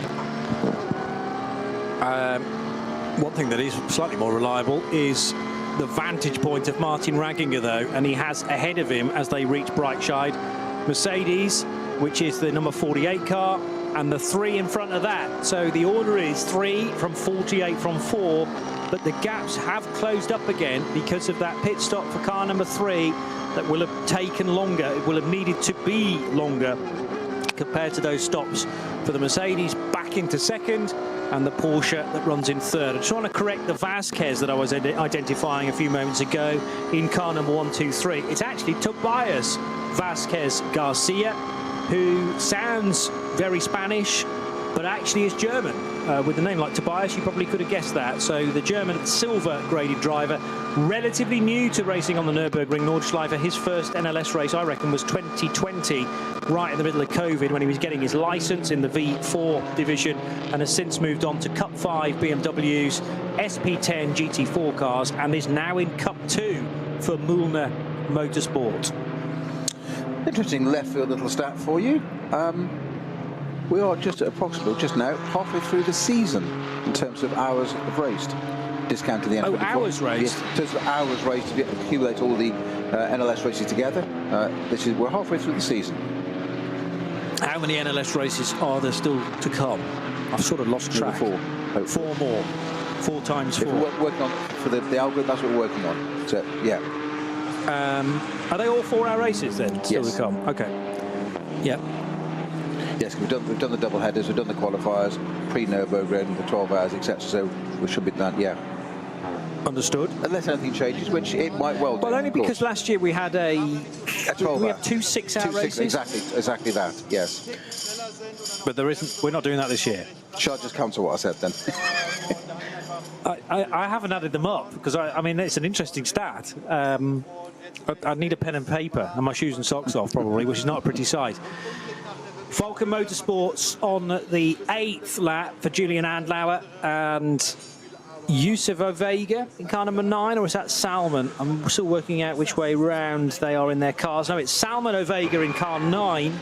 Yusuf drives the number 6 Mercedes, but just calling them through the splits.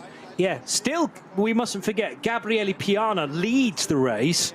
He will be pitting the next time around, but car 103 is our new leader from the number 121, which is Michele Di Martino for K Kramer Racing. So Cup 2 Porsche leads 3 more Cup 2 Porsches because Arne Hofmeister and Tim Scheerbart are 3rd and 4th.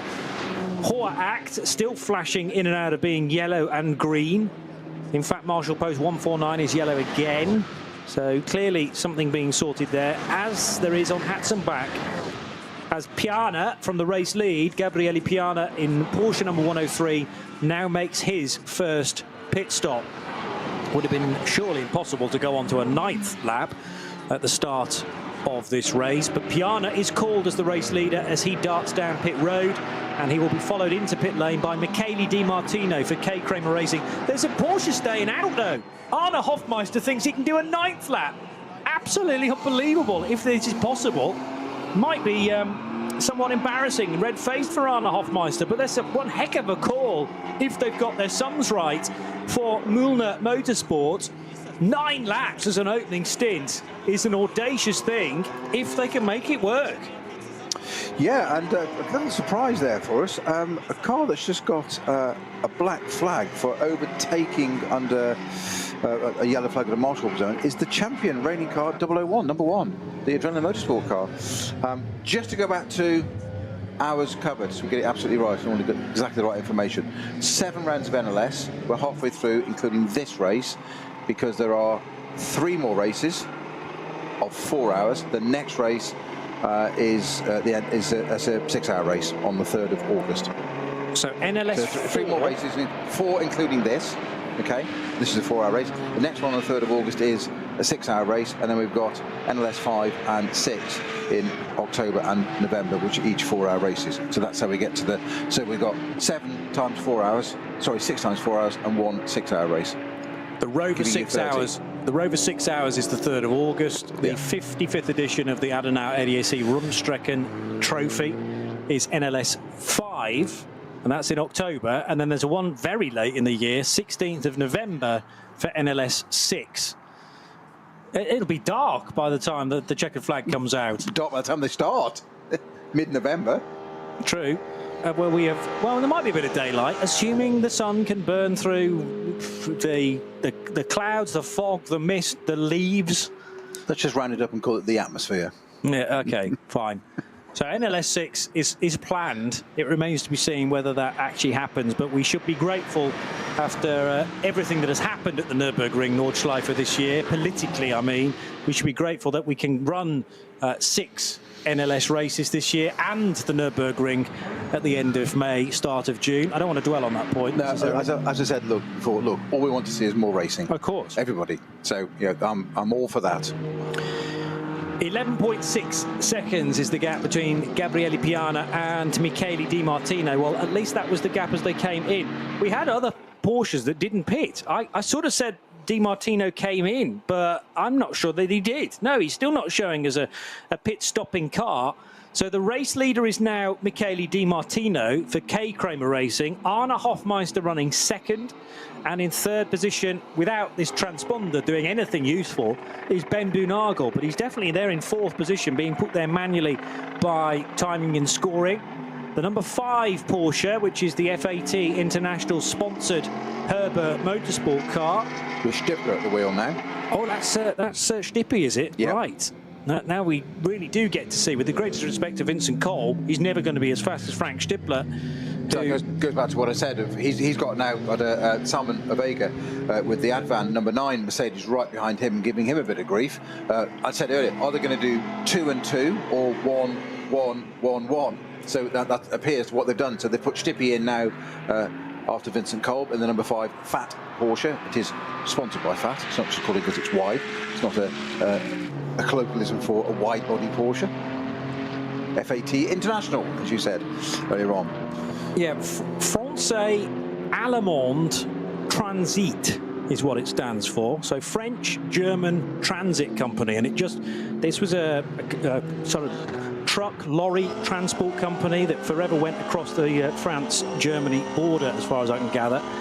They kind of no longer exist, but the FAT has been brought back as a lifestyle brand, of which there are many these days, by Ferdy Porsche, no less, who's in the Porsche dynasty. Yeah, so absolutely, yeah. It's great for that to be back because it rekindles so many memories of. I mean, slightly before my time, but it did overlap just about into it. And you know, I've seen the pictures, Snowy. Yeah, I've gone through the black and white archive. Yes, exactly. I know. Yeah, was it 94 their first Le Mans win? I think it was. Oh, was it? Oh, okay. Yeah. Well, that definitely is in my lifespan. Yeah. I didn't realise it was that. You'd have been very younger. Yeah. You had different shorts on the ones you got on today. True enough. Yeah. I think I'm older than you think, but that's fine. I'm happy. I was about 4 years old. Let's have everybody regarding dates, just one very quick thing. There was, of course, another series that was going to run here, NES this year, Nürburgring Endurance Series. That hasn't taken off this year. Let's just leave it at that. But the NLS have been offered some of those dates, which the point being is that if they accept those, they've only been offered at this moment. If they do accept them, it means they can fit those in a bit early. So we may not have to run into mid November. That's why because there was an NES, NLS set of dates. That's now, I think that's still under discussion. So as I said earlier, all we want is more racing. If we can avoid running mid-November, I think everybody will have a sigh of relief because we've got more chance for a race, and that's what we want to see. Do you think for this year we will be capped at 6 NLS races? It's not as if we're going to stretch into NLS 7 and 8 if more dates become available. Do you think it's going to stay at 6 and then it just might be that 5 and 6 are moved earlier in the year? I think that's for other people to decide. You haven't seen anything. I mean, I don't think there'd be anything in black and white at this stage anyway. Exactly. I would suggest that's under negotiation. But bear in mind, in previous years, we've had as many as 8 and sometimes 9 NLS races. So 6 seems a small number for me. But there are mitigating circumstances. That was part of my hesitation when you said that. 6 just seems a small number. I hesitate to say it again, but all we want is more racing. So let's have 10 rounds. Yeah. No, that would be wonderful. That would be wonderful. But at the same time, the Nürburgring is always a busy place to race. It's not all done on the Nordschleife, of course, but there's some huge meetings on the Grand Prix track that have to be squeezed into what was already a packed calendar. So when you then start to move dates around in a season we've already started, you head into dangerous waters. Yeah, not only is it a busy place to race, but it's you've got all the tourist laps that are going on during the week, and you've got cars and bikes and people that drive out to come and do this. I was talking to a friend that was involved in instructing, coaching the other day. Literally, I think it was yesterday actually, and he just said, "Yo, we're heading off to Nürburgring." So I said, "Oh, is that to watch this weekend?" And he just went, "No, next week to do some tourist laps." And I just looked and said, "Why on earth do you want to take your pride and joy that you've saved up for and bought and take it around the Nürburgring?" And he just went, "Well, it's for a giggle." I was like, "Well, it could end up being an extremely expensive giggle." Not suggesting and making any comment on your driving ability, but it can be somebody else's problem. That's the point. You come across that, but it just personally, it's having raced it, I guess. Perhaps I'm in a very privileged position now, I accept, but going and taking your own car around on a tourist lap amongst a field of people that you don't know what the difference in variances in terms of performance and/or ability. Yeah. Doesn't exactly appeal to me, I've just got to say. No, I can understand that. You know, you can be in control to a certain extent, but there's no legislating for what other people are up to, I suppose. And you know, there can be great speed differential between the tourist laps, and quite naturally, the track immediately gives up any any responsibility that it may otherwise have had, because if you do any damage to Armco, then you are prone to paying for that damage, together with then repairing your car, which will no doubt be necessary if you do happen to run into the ceiling. Your car is the absolute incidental part of that. So yes. As far as Nürburgring GmbH are concerned as a company, yes, it's the downtime, the Armco, the grass, the nuts, the bolts, the washers, the marshals, everything, you pay for that, and it really is an example of read the small print. Yeah. Just quickly on those dates, Johnny, the remaining dates that have been offered as a possibility from NES to NLS are the 6th of July, 14th of September and 9th of November. Okay. So to say that could come back, a week or two, and we could get another round. So we've got a big gap between 3rd of August, our next round, which is the Ruhr-Pokal-Rennen NLS4. That's the 6-hour race. There's a big gap between the current schedule of 3rd of August and 19th of October. So there was a 6th of July and a 14th of September in there as well from NES, which might well be taken up by NLS. That would just be great. And the 6th of July, one of those dates you mentioned, is the Saturday before a huge event that I always look forward to. I've never actually been to it in person, but the Nürburgring ADAC Truck Grand Prix, which is when the big rigs descend on the Eiffel, and that is the same Grand Prix track that we're using this weekend. It's just obviously the trucks don't turn left onto the Hatzenbach. Imagine the carnage if they did that. They don't really turn, do they? No, they don't really turn. They're absolute heroes that drive those things. I mean, if ever you want to see some form of motorsport at its best, truck racing, it's a whole different level. I think it really that is. And motorbikes, so yes. other man and truck racing, you need to have a different mindset to want to do that and to the level that they do. But I don't think, if you want to do a truck meeting, I don't think it gets much better than the 12th, 13th and 14th of July this year at the Nürburgring, but it's traditionally a July event and will form part of the FIA European Truck Racing Championship. Yes, the FIA really do have a championship that looks after tractor units of articulated lorries. So that's definitely one to tick off if you've never done it before. Still on my list. Now we have the top 3 in Cup 2 pitting. These are the overall leaders to leave us with Julian Andlauer leading the race, but only by 1.4 seconds. So Andlauer to now Lucas Auer in the Mercedes is less than 2 seconds. Martin Ragginger trying to prize the opening, but it is clear line of sight. This is a rare treat on the Hatzenbach for Frenchman Julian Andlauer. He hasn't got a car even in the distance here.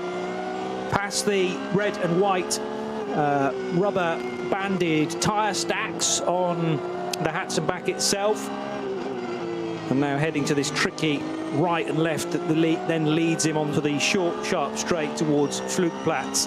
There is now some traffic in the distance turning right.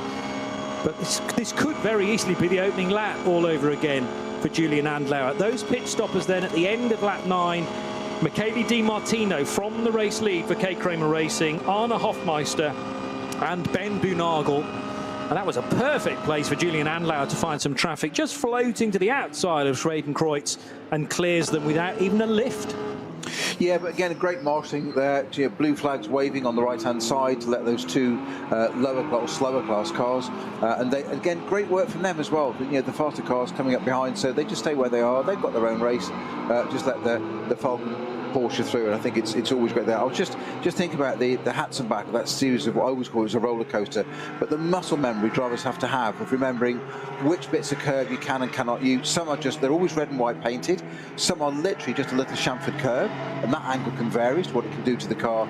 Put it on, pitch it to one side or not, how much of you can use. And some have got a bit of that curbing, and then a bit of sort of grass create the other side of it, which means you can ride it if it's smoother and go up to the grass, and that's deemed as track still.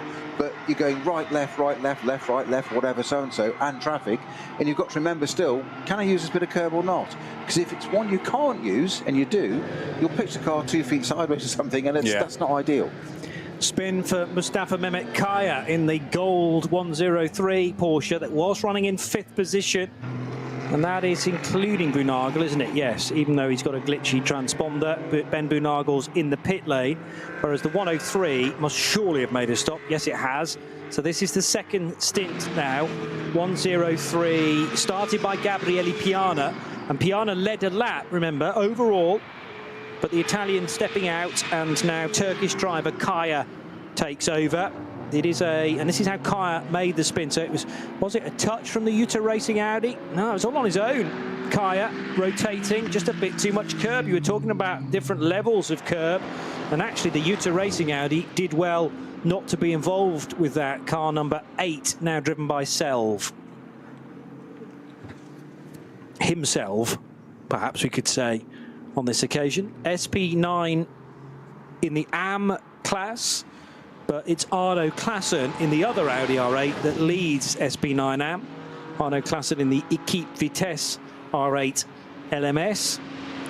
How far around this lap is the race leader? With new drivers into 2 of those 3 Cup 2 Porsches that pitted at the end of lap 9. So Christopher Brook in the 121.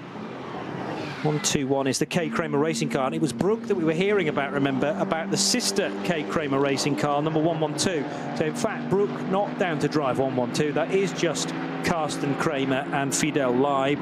And in 121, it's Chris Brook and Michele Di Martino. Yes, Di Martino getting out of that race-leading car. Huber Motorsports, number 125, heading into the first sequence of corners. And Huber's drivers this weekend, Hans Wehrmann and Thomas Kiefer. That's entered into the Cup 2 guest division. So we've got 3 different types of Cup 2 driver combinations. In fact, 4 different. So we've got the Pro cars, the AM cars. There's something known as AM-G, which might be AM Guest, perhaps, and then the Standard Guest, which is just one car, the 125, which is red, white, and blue. Now there's a drama, though, for one of the Hyundais, and it is number 474 or 494, in fact, 494, which has briefly halted on the Grand Prix track. One of the Elantras. Yeah, it's Gulf colours, isn't it? It's a baby blue and orange. It's not 494, it's 496. That's why I can't find it. And it's a 930N, so not one of the slightly longer cars. Drama 2, Johnny, for the 931 Black Falcon 718 Cayman from that Porsche Endurance Cup 3 class. That's now stopped at Adenauer 4, so just on the left-hand side of the track. They're approaching the right. It is Adenauer 4. Whether it's connected with the barriers or not, just stopped, I don't know. I think at the moment it's just stopped. But there's a Code 60 approaching that, unsurprisingly. The 496 Hyundai is moving again, I'm delighted to say, with the Team Mertens example. Just briefly stopping. I wonder whether that was the tail end of a spin, perhaps, because it does seem to be back up to speed now. 496 is entered into the VT2 part of the field for front-wheel drive cars. Now, 148 is one of the Cup 2 Porsches, and a couple of seconds ago, another Muller, but not Sven Muller, for Black Falcon, was powering his way up the hill into the tricky right-hander at Bergwerk, which then leads into Klostertal and Kesselchen. 148 has, in the past, had a certain Maurice Turing driving it. Doesn't this weekend, but they could, I was thinking this, potentially have had a Le Mans winner as part of their driving lineup, because Turing, who won the LMGT3 category for Manthey last weekend, is now hot property, I would argue. Still only, what is he, 18, 19 years old? 19, the Dutchman, and already a Le Mans winner.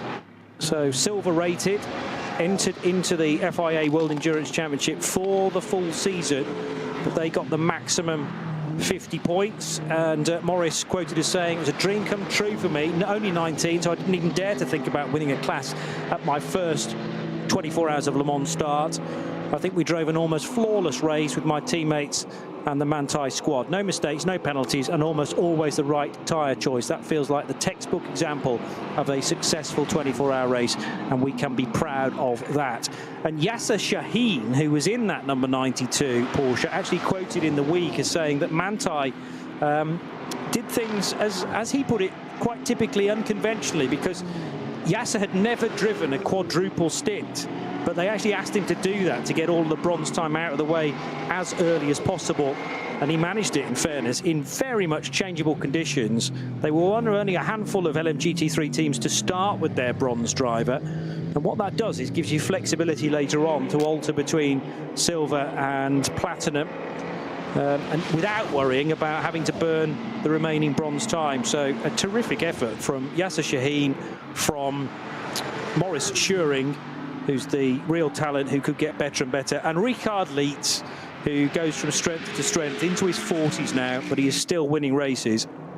And Leitz, a former teammate of someone we had in the Ford Performance booth at Le Mans last weekend, Mark Lieb, who has stepped away from Porsche driving duties, but still very much involved in Porsche's office jobs, if you like. He used to be the boss of Porsche Customer Racing, in fact, but now has moved on to other things as well. But great to catch up with Mark Lieb for about half an hour in the Ford Performance Studios. What would that have been? 6 days ago. Feels like a lot longer than that. The rest of the Radio Show Limited, or a lot of the rest of the Radio Show Limited team, are in New York State this weekend at Watkins Glen for the annual Salins 6 Hours. That's all being brought to you live on RS2 IMSA Radio. So John Hindhoff, Jeremy Shaw and Shay Adam looking after matters there. I was actually going back to my roots on some production duty yesterday, basically messing everything up for Kerry Cott, to then come in on Saturday and tidy it up for me. Cheers, Keza, saving my bacon as usual. The number 3 Porsche, incidentally, is still leading the way, and this fantastic thing for Julian Andlauer to have still clear road in front, but he hasn't got a lot of real estate behind to that Mercedes. Through the split at the start of the lap, it was well less than a second, but he's starting to ease out a bit of a gap now by being quicker through both the first and the second sectors of lap 11, Peter Snowden. Yeah, and I think I've just, I think the Adrenaline Motorsport BMW, one of those with multiple entries. I know we had that problem with the 650 car a bit earlier, and we didn't ever see it getting, we saw the Tobio getting to it at the bottom of Tiergarten.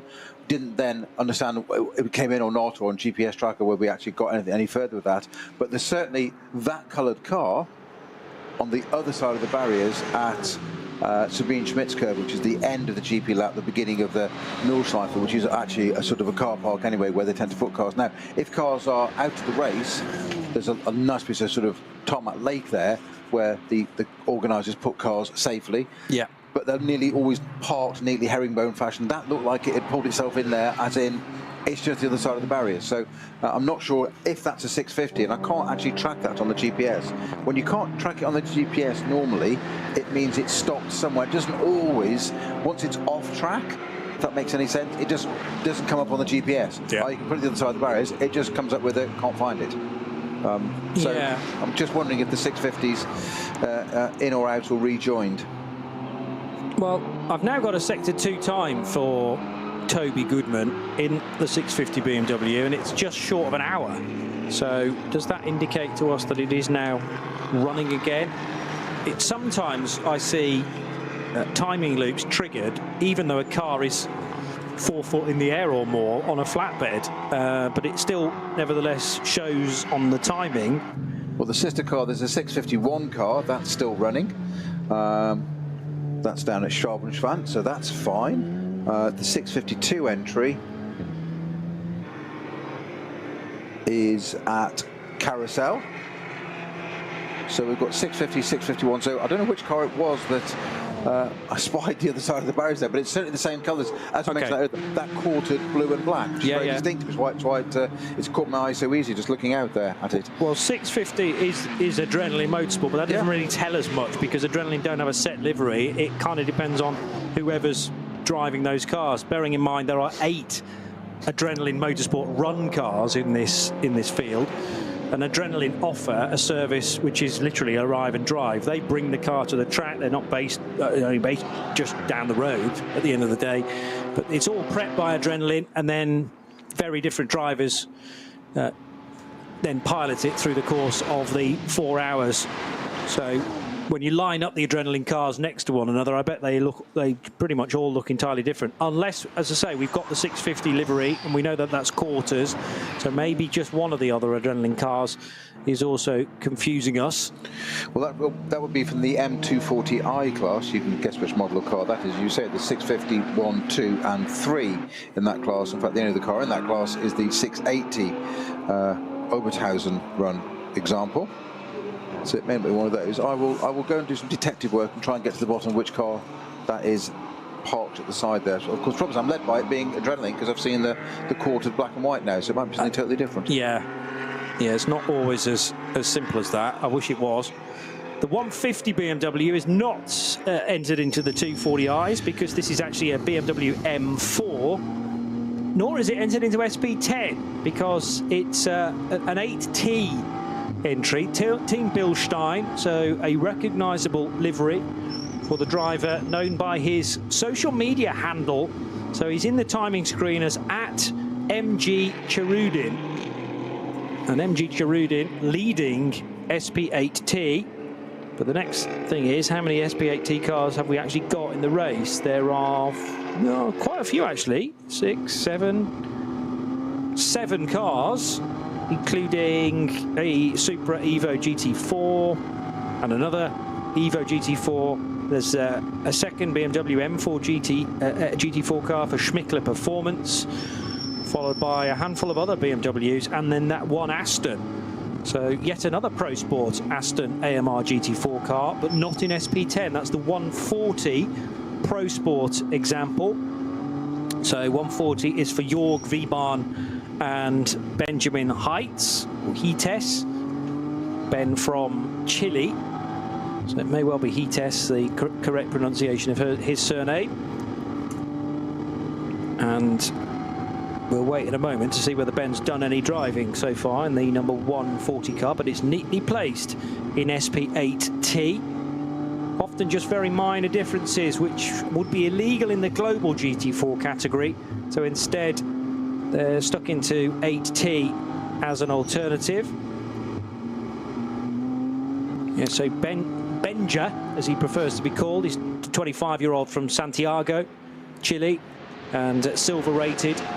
He has been a champion actually for Grasser in GT World Challenge in previous years. So comes from a Lamborghini Huracan background, and he won that Pro-Am title with Glenn von Berlo and Clemens Schmidt in the 85 Lamborghini. So that's normally, the 85 is normally reserved for the Iron Dames. I wonder whether there's a connection there between the two teams. Just going back to the 650 for a minute, which is the Adrenaline Motorsport car, you mentioned a long sector time. Where I identified that car, which I thought was certainly an adrenaline car, possibly the 650, and that sector time suggests it would be. Of course, that is the old pit lane, isn't it? And it is registered, that's where it could park. Yes. So you've got an issue, that would make a lot of sense, that car being there. So I suspect that was the 650, but it's now moving again. A shout for the Indian driver Arjun Maini now on the Yokohama tyres in car number 6, because here's Mercedes is starting to light up the timing screen. Fastest lap of the race so far for this number 6 car with a 7:57.1, and he's starting to turn the screw a little bit on Martin Ragginger, darting up the inside into the hairpin cut through on the Grand Prix track, and having certainly ruled out at least one of the Team Advan Mercedes in the early stages, they're just starting to come back into the mixture, slowly but surely. So Mercedes runs second in the hands of Lucas Auer, the Austrian, and then Arjun Maini fourth in the order, but pressurising Martin Ragginger for the early podium spots. We have had nearly an hour and 40 minutes now of NLS 3. You're listening to RS1, part of the Radio Show Limited network of channels with Peter Snowden and Johnny Palmer. We are just about recovered from our efforts last weekend at the 24 Hours of Le Mans. It does often take 2 or 3 days to feel human again. Thankfully, Snowy volunteered to do all the driving coming back from Le Mans and skirting past Rouen, of course, not through Rouen, but round the outskirts of Rouen, and then towards Calais. I don't remember any of that because I was passed out in the seats in the back. Thankfully, I'd pre-packed a pillow. Well, you did spoil it. We loaned you a pillow, didn't Yeah, we? well, it's actually your pillow. So you've only got yourself to blame. Exactly. And talking about being in the back seat there was an occasion on the journey where I thought you were in the back seat and it turns out you weren't. For those unaware, that we stopped for a very quick fuel stop, and Bruce and I set off. Me driving, Bruce alongside, and as I exited the filling area, Bruce was looking at me sort of smiling, somewhat inanely, as Bruce Jones is capable of, and I was like, what? And he said, you are going to wait for Johnny? And I went, sorry? He said, he's not in the car. And I was like, I am so sorry. I just so focused, jumped in. I thought you were asleep in the back of the car still. Yeah. So had to stop, and Bruce had to go back and get him. So we nearly had an RSL man down. It was a Home Alone moment, I think. What have we forgotten? Johnny! Oh, right, okay. Sorry about that. I was still in the service area. Yes. I can get distracted very easily. Lol. Best bit was, Bruce looked at me and just went, he said, I thought you were doing it for Japes. I thought you were just being funny. He's like, no, I just thought he was in the back asleep. Let's get going, head down. Yeah. Well, thankfully there was a little lay-by where you were able to stop and coax me back towards where I needed to be. Run, Johnny, run! Like rounding a cat. Very tricky to do. And Lauer leading, and as they crossed the line at the end of lap 11, it was less than half a second, but he is opening a bit more of a gap up on Lucas Auer. Eventually, I would imagine at the end of this stint, Lucas Auer will give up his seat for Ralph Aron, the very quick Estonian driver. And I'm not sure whether the pace will alter at all, in actual fact. So Mercedes for Team Landgraf stand a good chance of a very good result, assuming that the reliability is there. Let's not forget about what's happening, though, in Cup 2, because the number 120 Avia W&S Motorsport Porsche that is now second in the class is being driven by Daniel Blickel. So Blickel took over from Tim Scheerbart during the last pit stop. They've got 3 drivers assigned to that Porsche, so somebody's going to have to do a double stint somewhere along the line. They might put Tim back in, actually, for the closing stint, rather than doubling Blickel. And indeed David Jahn, who is still to come. David Jahn, the 33-year-old German, but also in that kind of area to do well in Cup 2 is the class leader Tobias Müller in number 148, and Christopher Bruck, who took over the 121 during the last pit stop. Bruck in, and Michele Di Martino getting out. Moritz Krantz could yet have a say, as could Peter Terting, and they're both driving their Müllner Motorsport Porsches 4th and 5th in Cup 2, number 122 and 124. The engine you hear in the background, in fact, is that of Tobias Müller, who shares with Steve Jantz. And as I say, they had the extra services of Maurice Schuring during the 24 hours of Le Mans, 24 hours of Nürburgring. Schuring then going on to win at Le Mans a couple of weeks later. Even in a Cup 2 car, you're approaching what I would have thought were quick racing cars very rapidly indeed, Snowy. Well, we've said this before, haven't we? Because they're less aero-dependent than the SP9 GT3 cars at the very sort of top category, if you like, or the fastest paced category. And these Cup 2 cars, they're blindingly quick, and there's parts of the circuit where they could harass a GT3 car and really give them a run for the money. And it's not as much of a disparity as you'd have thought between the two classes. They're a mighty rapid piece of kit, as various drivers and sort of Peter Kate and like will testify to as to just how good they are. They're serious. We make the mistake, I certainly do, of often saying a lower car, and I try and correct myself, a lower class car, and say a slower class car, because lower implies negative, and I don't mean that at all. And these Cup 2 cars are blindingly quick. Somebody else who knows all about Porsche Cup cars is a certain Daniel Harper, having cut his teeth in the UK in Carrera Cup GB. So he will no doubt, when he takes part in these NLS races. He was about 8 years old, wasn't he, at the time? He was about 8, I think, yeah. But, you know, there will be an even extra bit of respect, I'm sure, even though he's aligned with a completely different manufacturer now and a big German rival in BMW. He'll still have the respect for the Cup 2 drivers and know where their strengths and weaknesses are. Well, we had that, didn't we, in the, I can't remember when it was, last year, maybe the year before, the BMW Junior team. So himself, Dan Harper, Neil Verhagen and Max Hesse, they got I'm going to say demoted, hear me out. They got put into a lower class because they're BMW junior team. They are BMW works drivers, and they got put into, was it a 240i? I think it was. That would make sense, yeah. A lower class. I've done it again. A different class BMW, not the GT3 front-running class in terms of pace, for a couple of reasons. Mainly was to develop the car because they're BMW drivers. That's what they're there for. So they want intel back from their top team. So they just transposed those 3 professional drivers across to another one of their products, which is what they're selling, and get their intel and their feedback on it. And I talked to Dan about that at, I think it was last year's 24-hour, and I said, how did you find that in terms of not being at the front as usual? And he said, absolutely fascinating, because it gave him a different view, and the other two agreed, they were nodding, that it gave them a different view on the race of how much you have to work with other traffic as GT3 car, rather than always being the fast one coming through, where and when. And it was all part of that armoury of a professional driver.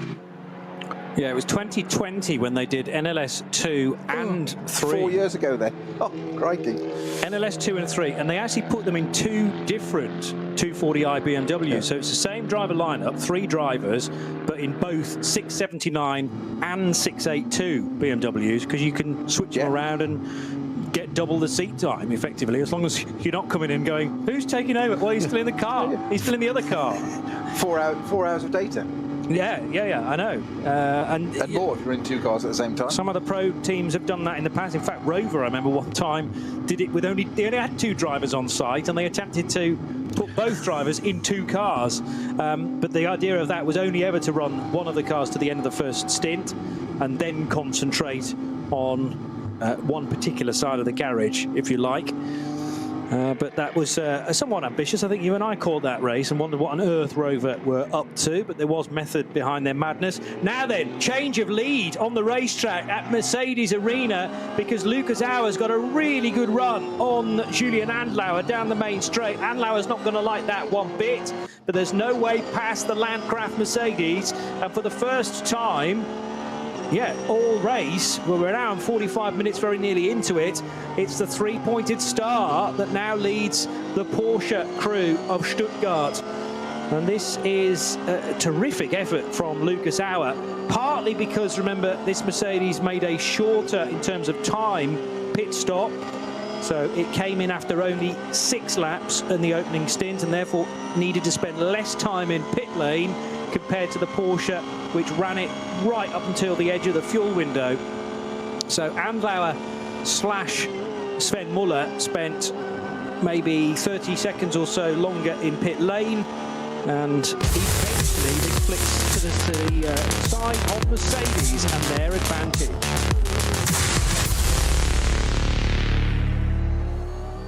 Exactly 2:30 in the afternoon at the Nürburgring.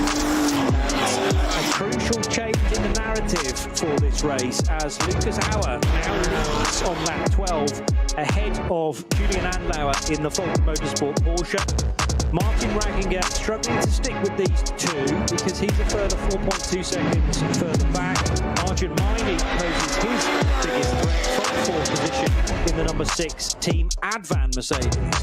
Now, the Utah Racing Audi R8 has had an incident at Carousel on the approach to the bit, and that's I think it has gone off into the barriers, and it's that's an unusual 6, and that, of course, that's 120 forward to Cottontail, coming up to just like a bit there, and then round to the Carousel. So that's code 60 once again, and that looks like it might be quite terminal for the 008 or number 8 Utah Racing LMS GT3 Audi. In the black and gold colours. Running 23rd, that was. With the driver Selv at the wheel, SELV. Yeah. So the entry form, I think you covered that before, didn't you, Johnny? Yeah, we've mentioned Selv a few times. I'd like to know a little bit more about him, but he keeps himself to himself. As opposed to Alexei Veremenko. Alexei Veremenko, yes, who is the other Utah Racing driver. And Veremenko, a regular with Utah, Lithuania, and it's Utah, I think, who has a connection with the Gelzinis family, who raced Porsches for several years in the UK. So Veremenko is Well, he has a Lithuanian flag often next to his name. He's actually from that country that we don't talk about a great deal because of their ventures towards Ukraine. But K-Crane Racing runner Alexei Veremenko from previous years has run with K-Crane on several occasions. SV7 and in Cup 3 and now in Cup 2 regularly. So this again is a step up for Online-Shop für Simracing-Hardware und Zubehör. to now running SP9 www.simraceshop.de as the top category, but that is an AM. Liebe Fans, lovely Fans, besucht uns auf unseren Social Media Kanälen, follow us auf Facebook, Instagram, YouTube, X and TikTok. Willkommen bei der NLS. As I say, keeps his identity covered up a touch, but that's probably 2 bronzes that are enjoying their racing and actually doing okay in terms of the class as well until this point. The Yutharali now in stride. By the sound of things, he's gone off at a very fast section of racetrack. That will be end of day, sadly, for car number 8. SP9 AM now being led by Equipe Vitesse, though. The 150 BMW M4 GT4 car of Jimmy Broadbent and current driver at MG Charudin, that is now off the road, and that's a real sorry sight. I'm not sure whether Jimmy's done any driving yet. It's the Team Bilstein entered BMW M4 GT4, and SP8T's car, the SP8T leading car, the 150, is now parked at the side of the road. Very tricky to work out precisely where this is, unless you can shed a bit more light on it, Snowy. BMW number 150, we're looking for the location of this as MG Charudin is out.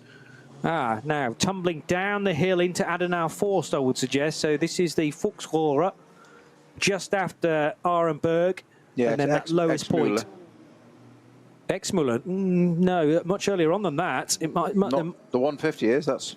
Has it made it to Exmuller? It piled into the back. I'll tell you what it did. It piled into the back of the Door Motorsport Aston Martin and has bent all the bodywork on that Dorint-sponsored car. The Breitscheid Bridge, the 150. Okay. So the collision happened at Adenauer Forst, right in the dip there. And I'm now trying to work out where... Is it the Door Motorsport cars that are sponsored by Dorint?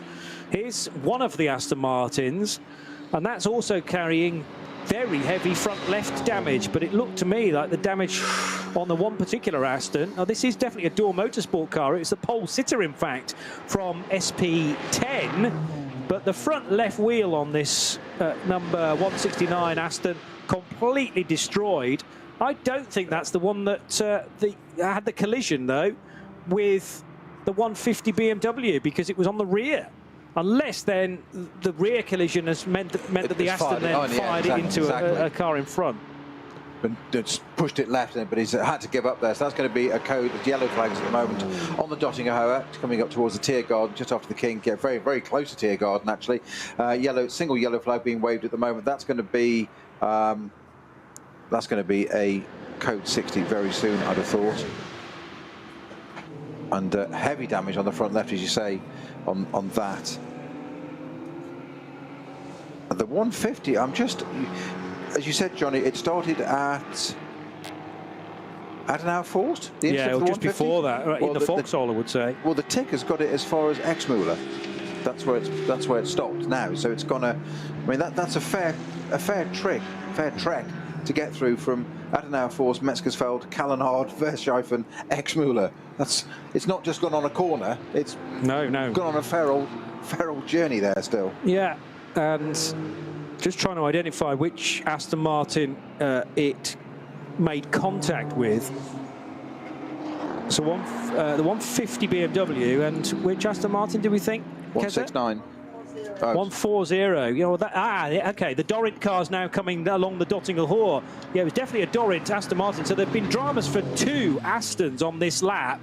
The white door motorsport car, which has the more substantial damage, and that has destroyed the front left. Now, if this Dorint Aston Martin has damage on the rear right corner, then we've identified said car, and yes, there's a little bit of tyre smoke, tyre rub from the bodywork that's been bent onto the tyre there. So that is definitely the car that the BMW has caught, and in fact is going to have to come in for that damage to be assessed. So it's the V-Bahn and Heates Aston Martin, and it was the fight for SP8T and the lead of that race, in fact. So that's where it's gone very, very wrong.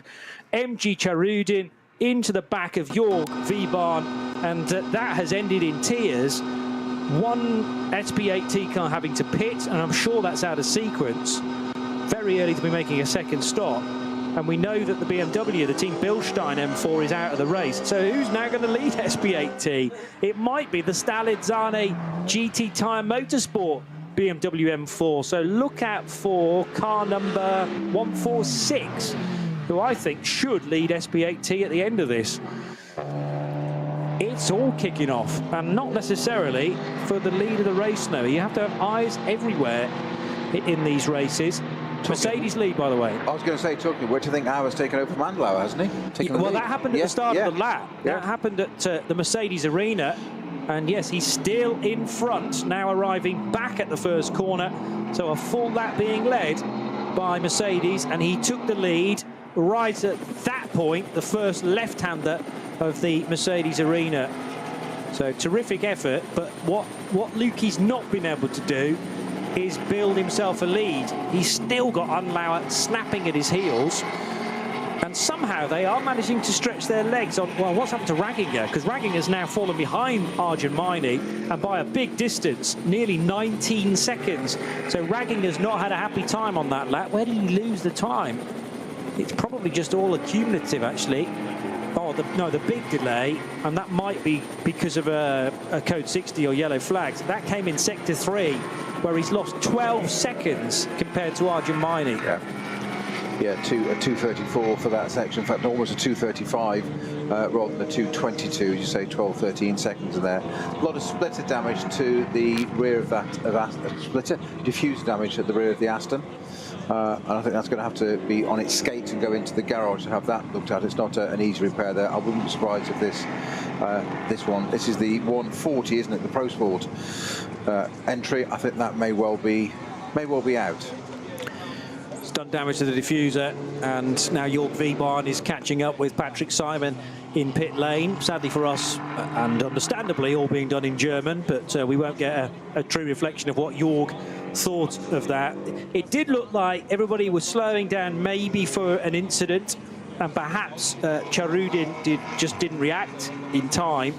But V-Bahn with a big thump in the rear of his Aston Martin, the number 140 car. 140 is entered into SP8T, and that's a Pro Sport racing car that he shares with Benja Heates, the Chilean. And not sure that Benja's actually been in that car so far. It might well have been a Jorg V-Bahn double stint, well, a 1.5 stint, and maybe they'll get no further than that. So, for Aston Martin fans, we might have one present in the Global Broadcast Centre. It's not been a happy lap, has it? 2 of them falling by the wayside in very quick succession. They're just trying to work out how much that rear wheel arch has been compromised. Quite a bit, I would suggest. Yeah, you take an impact like that from the rear, and it's gonna make your eyes water, isn't it? Nose to tail for the race leaders down into the foxhole. Still Mercedes ahead of Porsche. Down into the depths of the foxhole they will tumble. And it's relatively new asphalt there, of course, so nice and grippy, particularly in these dry conditions. And Lucas Auer will know he's in a motor race. The big question for me is whether Ralph Aron can offer this sort of speed as well. They're slowing down now for the approach to Metzgersfeld. Is that on the yellow, Metzgersfeld, or near to it? Yeah, it's definitely affected by yellow flags at the moment. And that is because of a car off in the barrier, well, the tyres and the barrier at the turn-in point. So That's after Metzgersfeld, I reckon, the tighter left-hander. And just a few car lengths between the race leaders there. Now they will continue their descent toward Brightside and the second entrance point for tourist laps. There's a very convenient petrol station just at that point as well, the Tankstelle, where I remember last year we stocked up on essential fluids for the Sunday night celebrations after a 24-hour race. Good night was had by all. And it was outside of working hours as well, so I was permitted to be let off the leash. Always a danger. Well, it is. Danger. Now, up the hill, hearing about, the 899 car is the difficulty at Metzgersfeld. So that was the one that had pranged the tyre wall. 0.698 of a second is the gap. It's a lot less than that now between the Mercedes and the Porsche.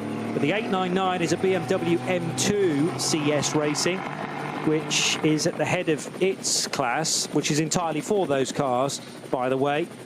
So I would imagine one of the lower subscribed parts of this race. Yes, I think that's the only BMW M2 CS class car.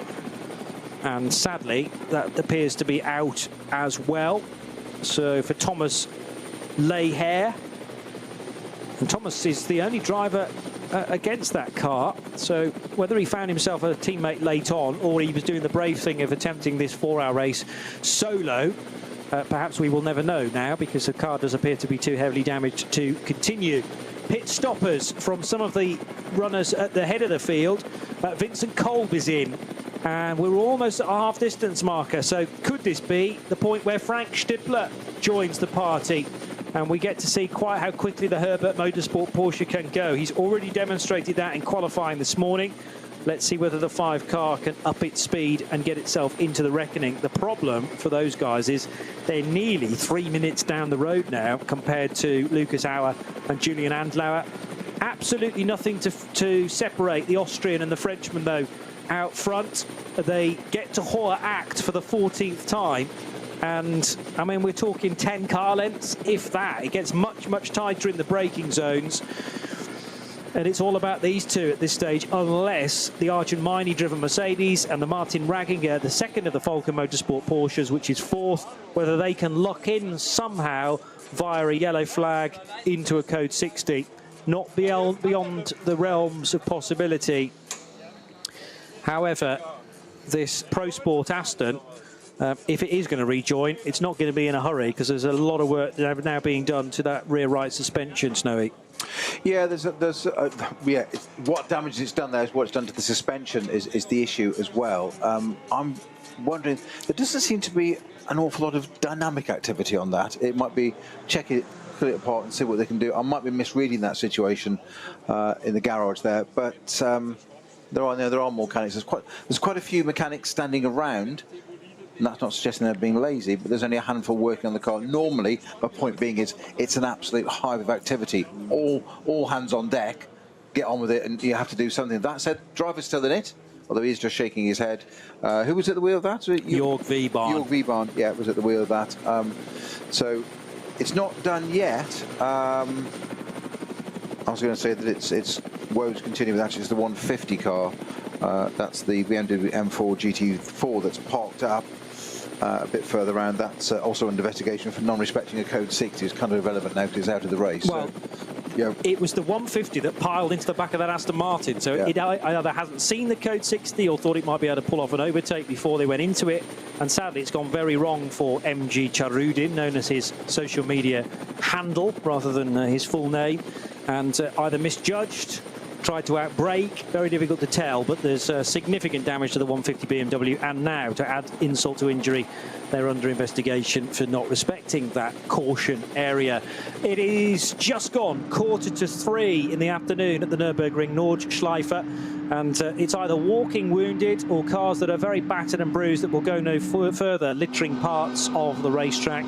You're listening to live commentary from our global broadcast centre on NLS 3, the 69th edition of the ADAC Westfalenfahrt. Johnny Palmer and Peter Snowden commentating on this third NLS race of the season, the Nürburgring Langstrecken-Serie, and into hour 3 we go, and in to the pit lane.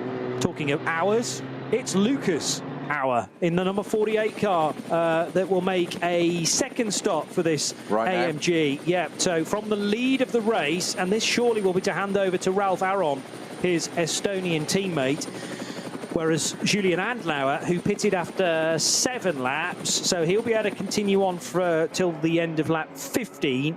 We have just completed lap 14, so 8 laps capable, or you are able to do 8 laps. Luki Hour has done another 7, hasn't he? So 7 to start, and now 7. So they're splitting it as evenly as possible, and just pushing, well, not pushing the fuel envelope as much as Julian Adenauer is doing. This again can be a shorter pit stop than the Adenauer version, which will happen in about 25 kilometres time. Arjun Maini, though, also in. Martin Ragginger in car number 4. So this is fascinating from a Falcon point of view. They have deliberately split their strategy, pitting 1 car after 7 laps. I think I'm right in saying that Tim Heinemann came in after, it was 6, wasn't it? So 6 plus 8 is 14. Yeah, so they are still, rather than doing the 7-lap rule for each of their stints, they've done a shortish one, or a medium length one, followed by the longest possible for car number 4, whereas car number 3 went as far as it possibly could do in the opening stint, i.e. 7 laps, and is now doing 8 before it comes in. So Falcon are thinking, well, we've potentially got all scenarios dealt with here. It's kind of a spread bet from the perspective of the 3 and the 4, whereas the 48 Mercedes having to just decide to go in one direction or the other. And that Landgraf car with new Michelin tyres, I am sure. It's just been up on its internal jacks, yes, and they're checking now the torque of the wheel nuts to make sure that they're tightly done up. And now we're just waiting for the time to tick by. Ralf Aron to re-emerge in a moment or two in Mercedes number 48. You're asking about driver stints. Which ones were you wanting to check, Johnny? Well, I reckon that the cars that have just pitted, 3 of them, 48, 6 and 4, they all did 6 laps to start. And they've just done 8 laps now to do the maximum fuel mileage. 4 definitely did that, as did 6 and 48. 48, my apologies. Indeed. Yeah, so that takes us to... They all did 6-lap opening stints. So 6 plus 8 that they've just done takes us to 14. Correct. Julian Adenauer did 7 laps to start, and he's now on to an 8-lap stint, so that'll be 15 by the time he comes in. But the thing is, they will have all done 8-lap stints, so there'll be no difference in the pit stop time across the top 4. It's just that they're staggered, and Adenauer is pitting later, yes, but he's also pitting closer to the checkered flag at this stage. So his stint will be shorter, or rather his pit stop, his final pit stop in the race can be shorter because of the time that will be still to run by the time that comes in for the final time.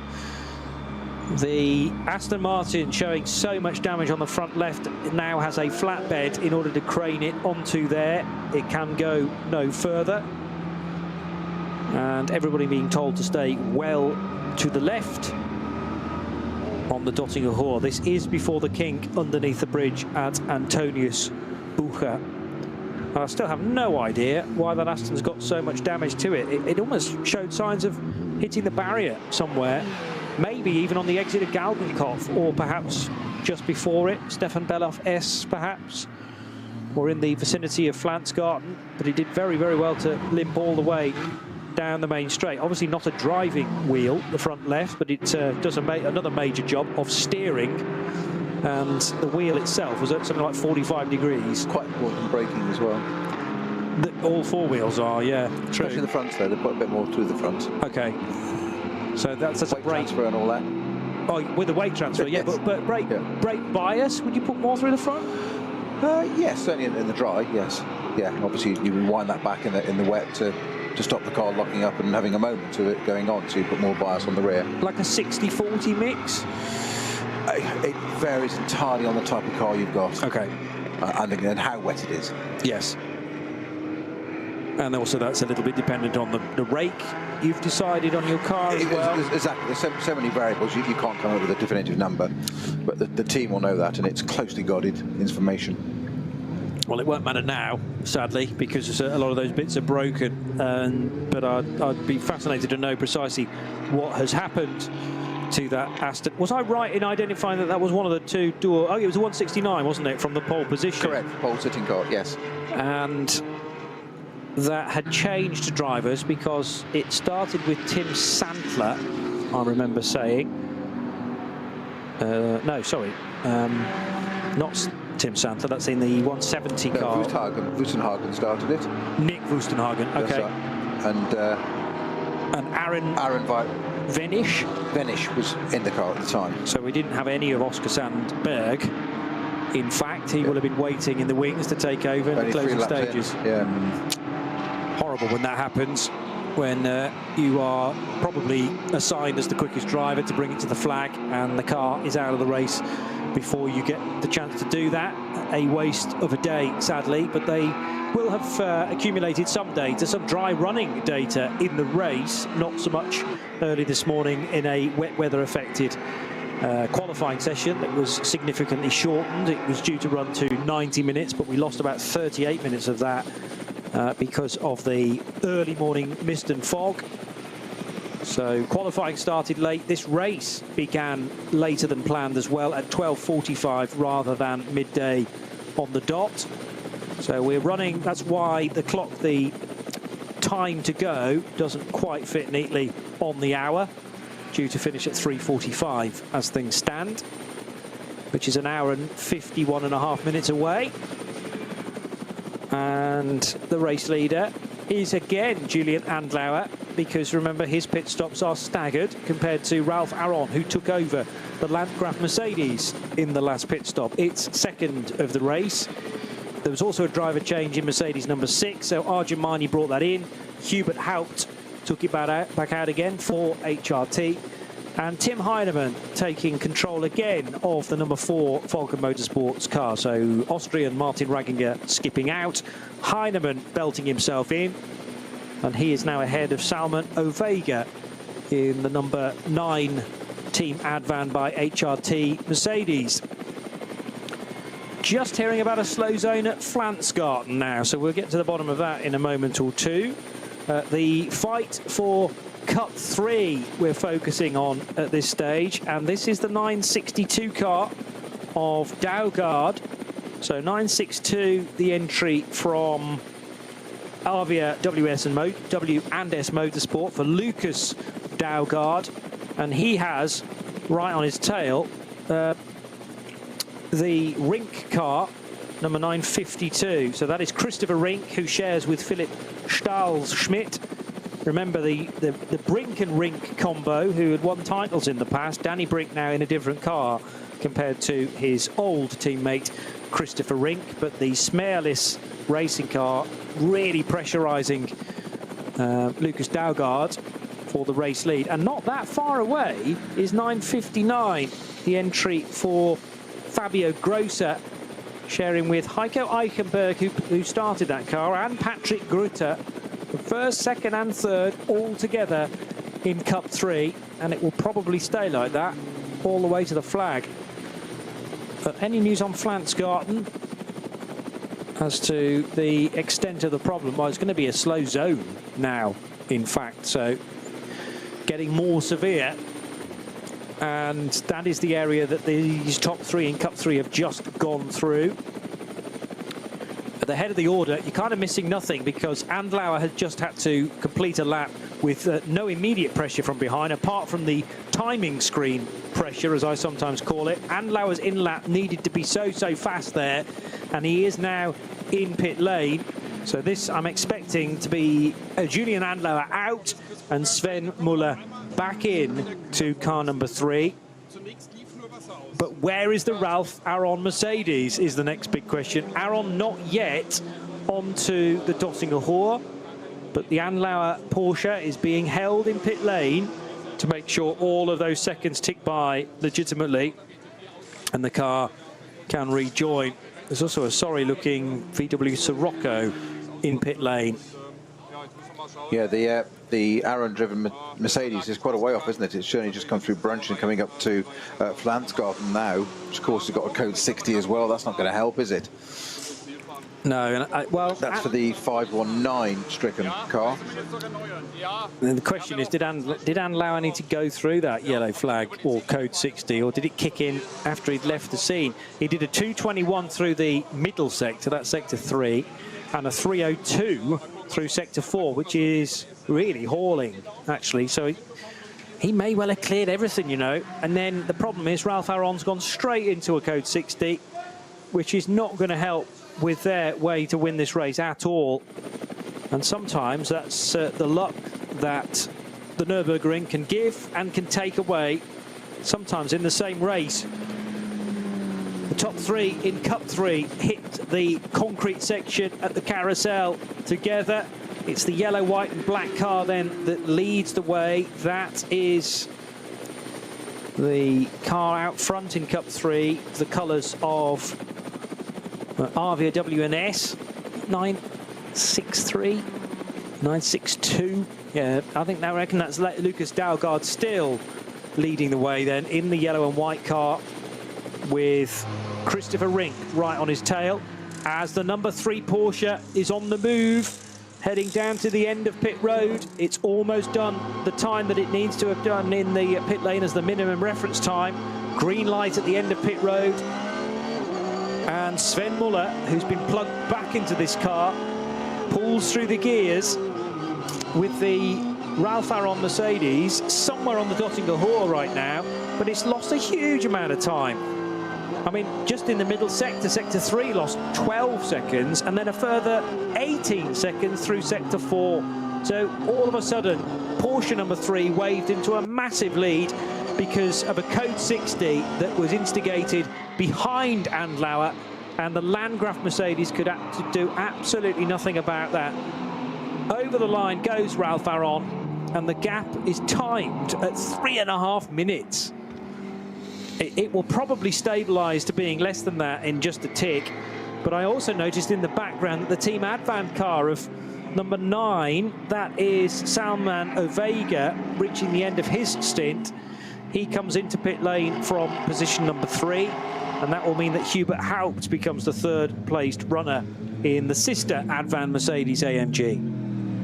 Yeah, the car that caused that was the Toyota Supra, the 519 entry, Team Hal. That had Jajira Azuma at the wheel for the first 3 stints, where he did a 1 lap, a 4 lap and a 5 lap, and then Masaki Hitano had taken that car over and was only 2 laps into his stint when it stopped at Flansgarten. Whether it's gone off connected with the barriers and the scenery, I do not know, but it's certainly stationary there. But that's what's causing the code 60 at Flansgarten now, that the Mercedes just got caught up in.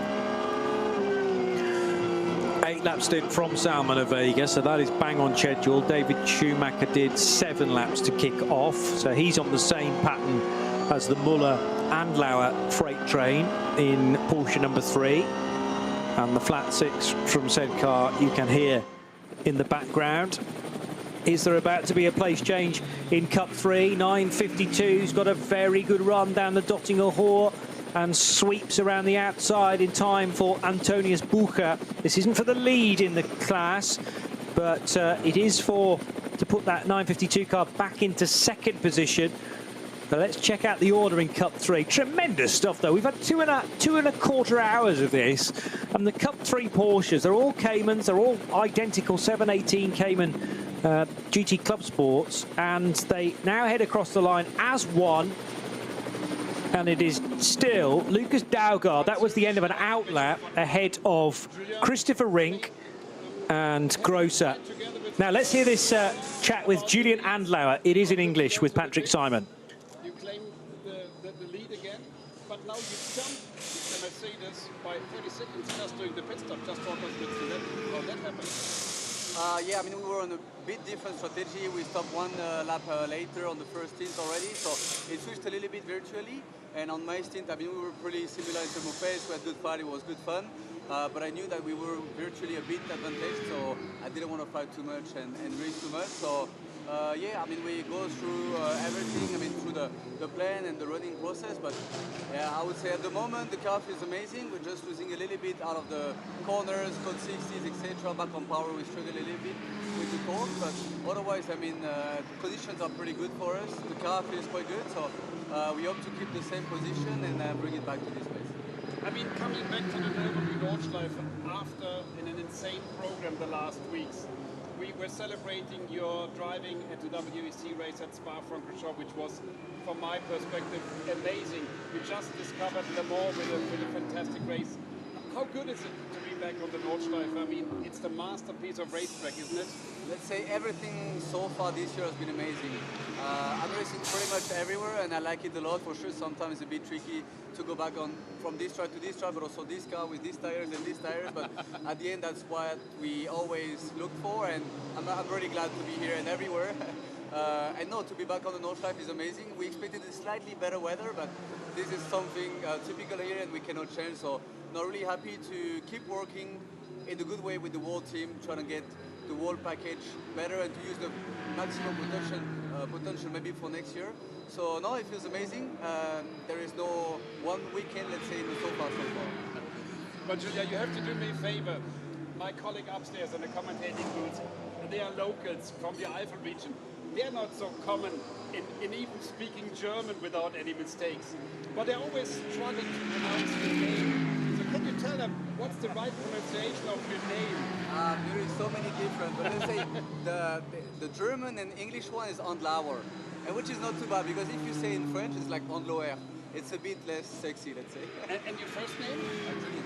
Julian. It's not an A. It's not an A. It's an E. Julian. Julian.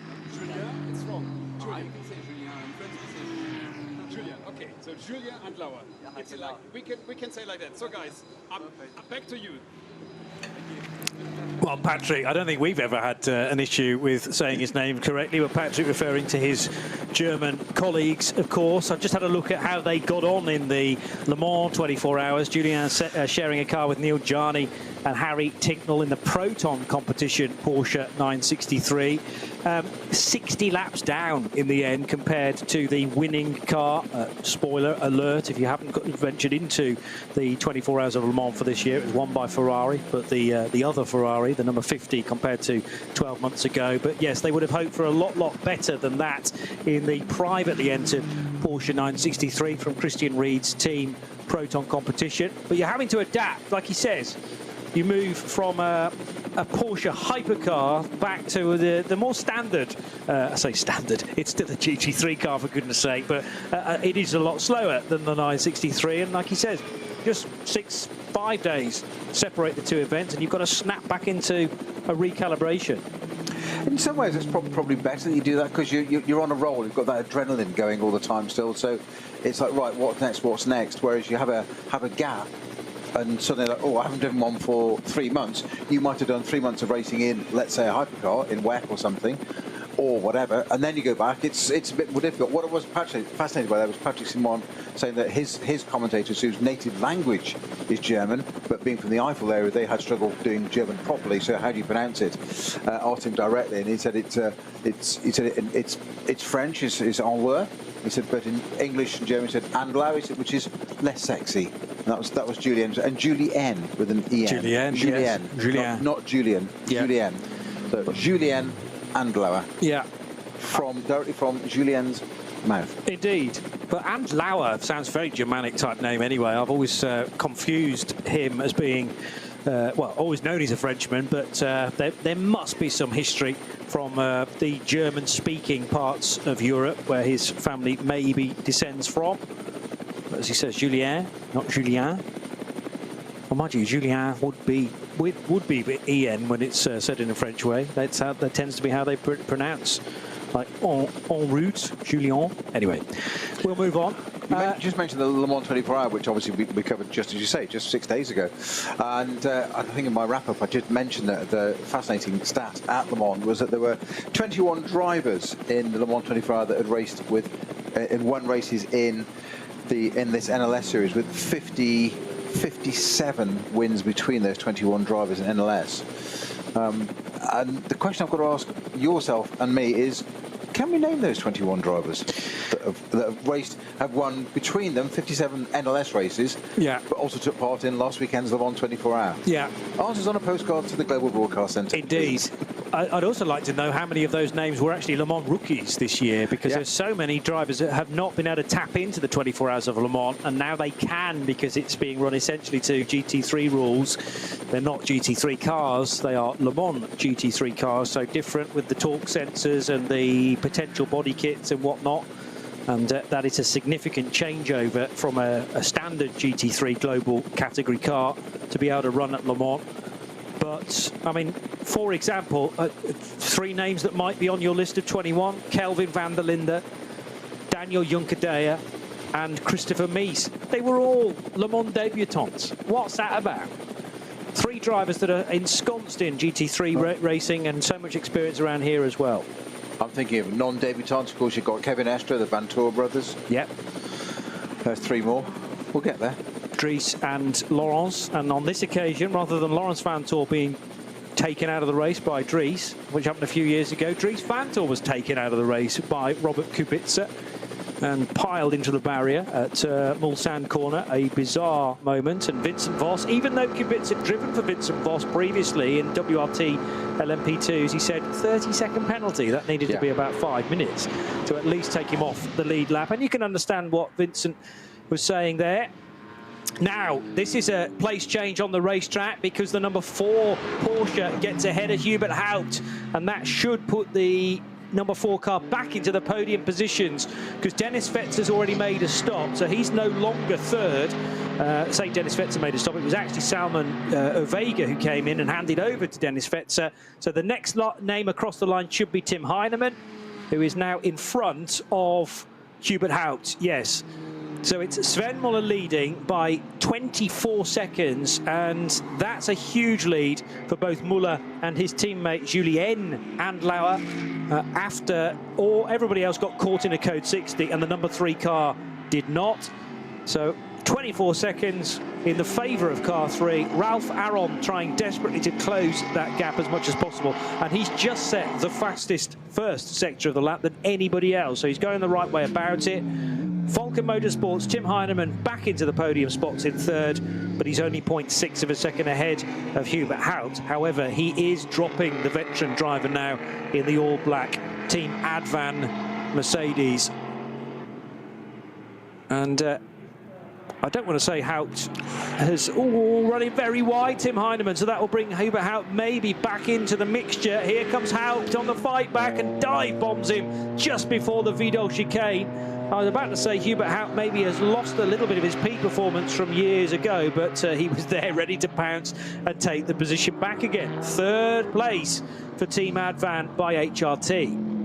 Heinemann now all over the back of that Mercedes once again, go back onto the Nordschleife, but it just running wide there. It was half a car width off into the gravel. That was a serious loss of time. It's like running a little bit wide and kicking up the dust. That's a good half car off, which just allowed Haupt to pounce straight away down the inside. So that battle will now reconsume other way round, with Heinemann trying to get that place back down the Hudson back. Not necessarily the place to do that. Just after there, he may well have a go, but that's. If Tim Heinemann was nodding off or falling asleep or any of those, or getting complacent, that will have woken him up, to say the very least. GT3 Porsche halfway through the gravel.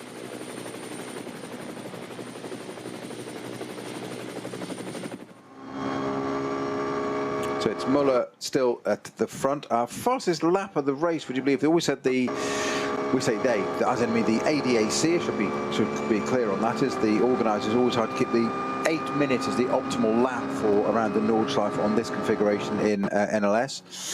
We use a slightly different with the Mercedes Arena than we do for the N24 races. 7:59.2 from Muller. The leading car is the fastest lap of that car, but the fastest lap of the race just goes to Robert Houghton, the number 6 Mercedes just been talking about, a 7:57.104. To put that in perspective, we've got other cars running at the top, 8:02, 8:20, 8:20, 8:17. So they really are. They're Cup 2 cars, of course. But Cup 2 cars taking up 5th, 6th, 7th, 8th and 9th positions at the moment. So it's hugely impressive. That 9th car, number 120, is the car that's just pitted. So that's going to change and put Herbert Motorsports, number 5, Vincent Cole, back up into 9th position, depending on where he's on the track. He's just completed sector 5, so he'll be through and back into position there. We said at the beginning of the show, didn't we, Johnny, that it would be hard pressed with 3 Porsches taking out the top 3 places in qualifying. Hard pressed to bet against a Porsche. Well, it is Porsche, but it's a sandwich with the Mercedes in 2nd place at the moment. It leapt through from the start and got into 2nd place at the very start. And I can't remember, where did the 48 car actually qualify? Well, that I don't know. I mean, you had some good positions. And I can dig those out now, because hopefully the bulletin's been loaded up. I was constantly refreshing to get an official grid. I'll get there in a moment to answer your question. Oh, the Lamborghini is number 786, and we can say the Lamborghini because there is only one in today's race. It's back on the apron, and that, if you remember, was limping back with a rear left puncture that they will have been able to solve relatively quickly, but I don't think all of its problems have been solved quite yet. So they're still working on this car, and it's up on the dolly jacks again to be rotated through and sadly pushed into the garage. No, I still haven't got the qualifying results to give you. It felt like it was a long way back. I'm sort of feeling it was 8th. That far back, okay. I was going to say row 3, so 5th or 6th, but it might have been 8th. That'll be 6th or 7th. I'm thinking around that order. I think in row 3 or 4. So it was a stupendous first session into the first corner. In fact, I've just got it now, so just bear with me. It was Lucas Auer who started the car, and he now 29 years old from the Tyrol region of Austria. Wasn't anywhere near as far back as we thought. It was actually P3. Oh, was it? It was, 2nd row. So in behind the FAT Porsche. Well, Luki Auer, the nephew of Gerhard Berger, and Gerhard was always a bit of a mean starter in his day, so clearly he's learnt a lot. And yeah, I mean, you know, there's no denying how quick Auer has been in various forms of DTM through the years. He used to run in the old version of the Deutsche Tourenwagen Masters before it went to GT3 rules in those fantastic, I mean, touring car based cars, but they were sort of prototypes beneath space frame chassis, and then the imitation bodywork stretched across the top of those cars. They were just about 2-seaters, but sometimes they look more like Formula 1 cars with bodywork on top. Sadly, they are memories from the past now, as far as the DTM history is concerned. Great shame too. I thought the DTM cars were something just unique. It was different. It was outstanding, and they were proper race cars that had a sort of silhouette body on. Yes. And they're quite extraordinary. And I love the fact that it was just unique, and it was a great series, and they were extraordinary cars. And absolutely nothing against GT3 cars. They're a fantastic thing, and they were welcome to Le Mans this year with the LM GT3 category, and great to have. I just didn't think we needed a series that was so good in one way of doing it, turning to GT3. That said, it's all about manufacturers, and those cars were phenomenally expensive to design, develop, and run. So, better that the series exists. I just personally, from an emotive point of view, I think it's a great shame that those fire-breathing, the Calibras and Opals and things they had in the days, and the 190Es that were, it was a 190E floor pan. I exaggerate, but it was. But I was looking at Klaus Ludwig's in Mercedes-Benz World back in England earlier this week, the 190E, and it's extraordinary. I mean, the amount of camber on the front. Yeah. It looks like a if you remember the English series of TVR Tuscans when they ran 7-8 degrees camber on them to make them work, and it just looks so purposeful, and it looks like it's doing 100 miles an hour standing still, if not 200 miles an hour. Quite extraordinary. I also remember the day that DTM came back to Brands Hatch, and whereas running something like 110 laps on the Brands Hatch Indy circuit for a DTM race, they were allowed to venture out onto the Grand Prix circuit for the first time ever in the DTM history. And Lucas Auer, amongst others, came back and his eyes were on stalks because all of a sudden he could race a DTM car, and there's very little runoff when you talk about Hawthorne Bend and you talk about Dingle Dell. Those cars are phenomenal. Now, this is a sorry story for the number 1 BMW and the number 467. Is that a Hyundai that's gone straight on? Yeah, I think it is. Yeah, the 467 Hyundai, yeah. And the BMW's very squished in the rear right corner.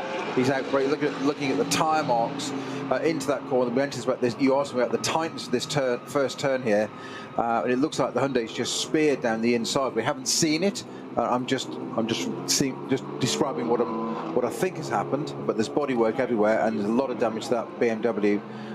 That, of course, can now get round partway through the circuit and get itself back onto the short circuit, back into the back of the pitch. Doesn't have to go onto the Nordschleife to do it, but this is the number 1. This will be the Zills Lyson Gott 330i's at the Adrenaline Motorsport Manhattan wheel-sponsored number 1 BMW. Well, it's got 4 wheels on the wagon at the moment, but the bodywork's not in the right shape. And it is Daniel Zills who is doing the driving currently. 467. Oh, right rear is hugely impacted. So it's been caught. So basically, unbelievably, all the tail lights, the fuel filler cap is open because it's been hit from almost got away with it there. It's not been hit in the side or the exact rear. It's been in the side rear quarter panel there, which of course the big impact there has been taken onto the wheel. So that suspension seriously damaged. We've got an hour and 27 minutes to go. So if we can get back to the pits, never say never. Adrenaline, they've won this the last six years in a row. They're used to repairing that. I'm sure the team is bringing out bits of spares now. Well, you'll need a lump hammer to reshape the rear right corner of the boot. The 467 was being driven by, that is in the front wheel drive section, I think, of VT2. So 467 is Mario Fuchs and Christian Scherer, his teammate, but Fuchs was at the wheel of his i30N at the time. And yes, front-wheel drive VT2 cars for engines between 1600cc and 2 litre with a turbocharger.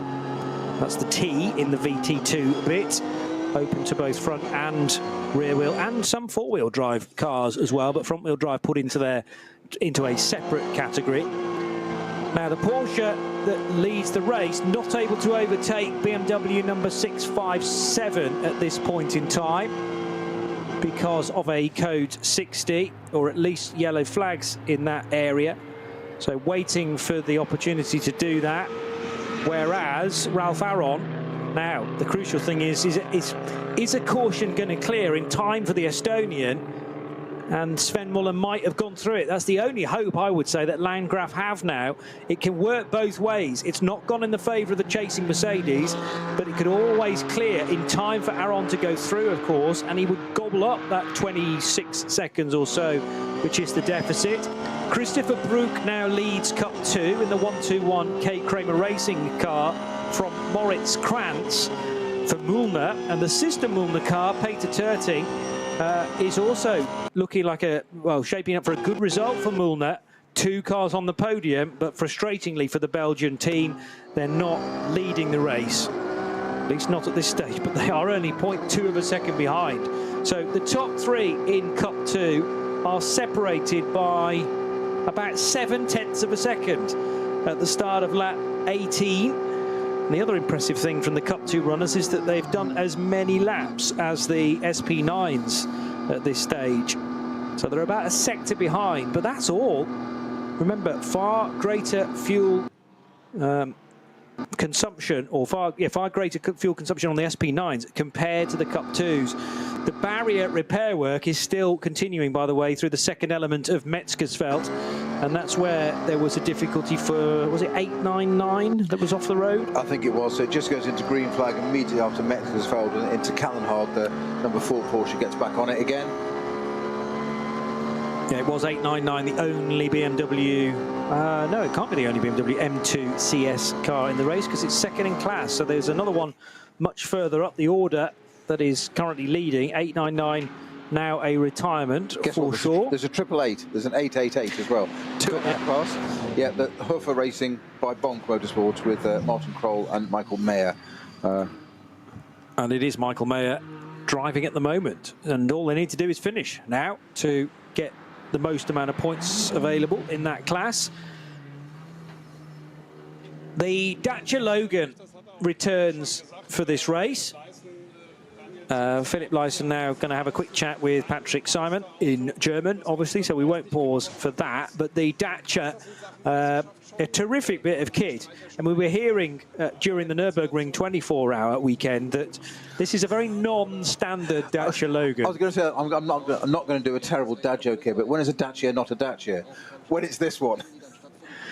Basically, new suspension from Renault Megane, potentially, and they've also managed to find a phenomenal engine. Now, what they had to prove to the championship was that there was a Dacia somewhere available in the world that could run this particular engine. I forget the official stats, but I think it's turbocharged, and it barely fits into the engine bay. They've had to crowbar it in, but it's very fast, and therefore that's why it runs in SP3T these days, and is up against, in SP3T, to give you an example, a Porsche Cayman 718 and a Seat Cupra Racer, first and second in that division currently, separated by just over a minute, but that one of them has just done a pit stop, the other one is now into pit lane. So yeah, it's not really on an even keel with those cars, and understandably is third, but nevertheless, I think that's something about 300 brake horsepower. I think that was the number because it was David Waymer, wasn't it, from well, actually, Sports Car 365 that came and told us a lot about the background of that, or they'd been told as in an article or story, I think. And we must now credit Daniel Lloyd, who's subsequently left that particular publication and is now with Race Car Engineering, because it was Dan who went to ask the questions, and he said, unfortunately, the team had limited English, but he was able to ascertain that that car has had a lot of tuning, and there's so much torque now offered from the new engine that basically new suspension elements have had to be utilised both on the front and the rear, I think, otherwise it would have just torn the suspension apart. Well, it's the very definition of a Q car, isn't it? So it's a Dacia Logan body shell with basically, would we say it was a sort of Megane RS Trophy? Yeah, I think so, pretty much. Heading much more that way than Dacia, put it that way. So yeah, great for them actually. The fact that it's come out, it's a real Phoenix car. It's come out as something even better than it was a couple of years ago. So it's good to see that out again. Race leader, was that a message from a little while ago? Yes, it was. Race leader's been into the pits and back out again. So now, as we've said, leads by just over 26 seconds over Ralph Aron's Mercedes, and the sector times, they're just trading the odd 10th here and there.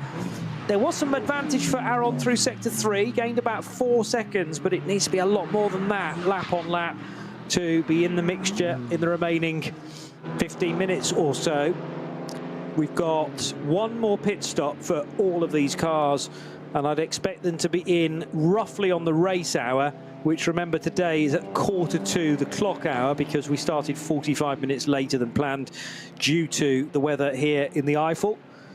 But our view towards the Nürburgring Castle is uninterrupted now, thankfully, and the start-finish line absolutely bathed in sunshine, as are other bits of the Nordschleife as well.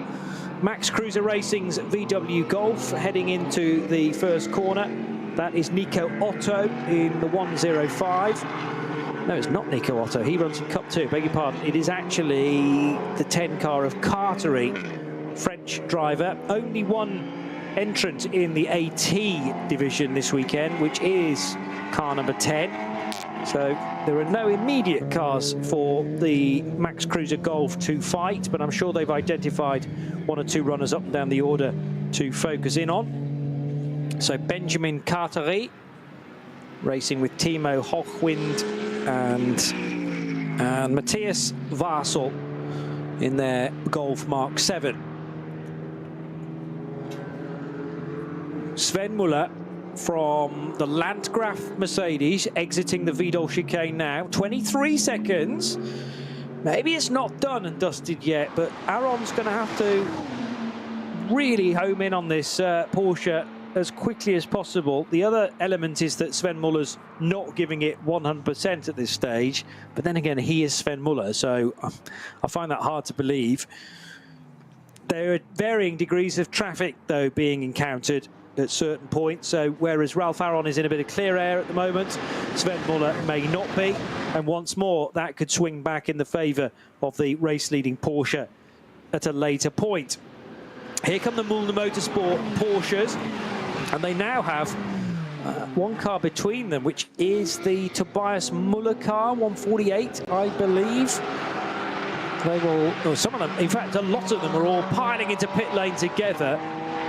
Is that the Chris Brook car that's just been overtaken? Yes, it is. So Brook and Krantz and Terting all in from 5th, 6th and 7th places. And crucially for Moritz Krantz, he'd got ahead of Christopher Brook before the pit stops. They've all just done the same length of stint. So this now becomes not exactly a fight on pit road because it's governed by the stop clock. But they're going to head into this final stint. Actually, they'll need a splash, won't they, to get to the end of this with still a minute, so it's still an hour and 18 minutes to go. I don't think that's going to quite fit into a fuel load for Cup 2. Might be able to do an hour and 10, but they're never going to do an hour and 17, 18 minutes. Big squirm for the Lamborghini Huracan there for Dieter Schmidtmann and Engsler's number 99 Huracan. Just the one Lamborghini in the race, and it is Engsler driving number 786. Thankfully now with fully inflated Goodyear Eagles on all four corners of that Lamborghini Huracan.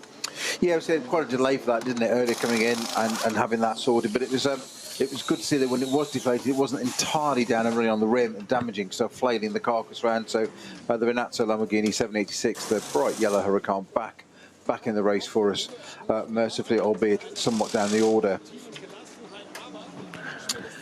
Pits cars now, as you just mentioned, those three Porsches in line. So Müller Motorsport, Kramer Racing and Müller Sandwich. There, Krantz, Brook and Terting. As you say, 122, 121 and 124, if you can keep up with that.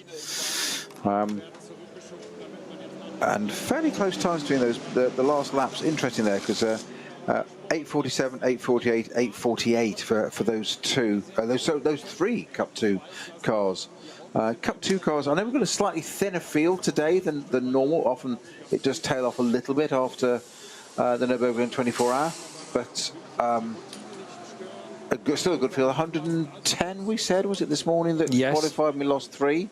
So 107 out on track. Still, well, I think as long as you get north of 100 each time, that's brilliant. See them out there. Great to see Falcon out there, but giving the Cup 2 cars a chance to shine right up at the front, and whilst it's unlikely to win outright, but they're certainly up there. You never know. It's what, an hour and 15 minutes to go. A little bit of attrition. It's not impossible to have a Cup 2 car on the podium, overall podium. Here comes the Scherer Sport PHX Porsche of Menton in from 5th position in Cup 2. Terrific fight on pit lane there between Moritz Krantz 122 and Christopher Brook and Peter Terting. More on that to follow as we bring you live coverage of Nürburgring Langstrecken-Series Race 3 for 2024.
Liebe Fans. Lovely fans. Besucht uns auf unseren Social Media Kanälen. Follow us. Auf Facebook, Instagram, YouTube, X und TikTok. Willkommen bei der NLS.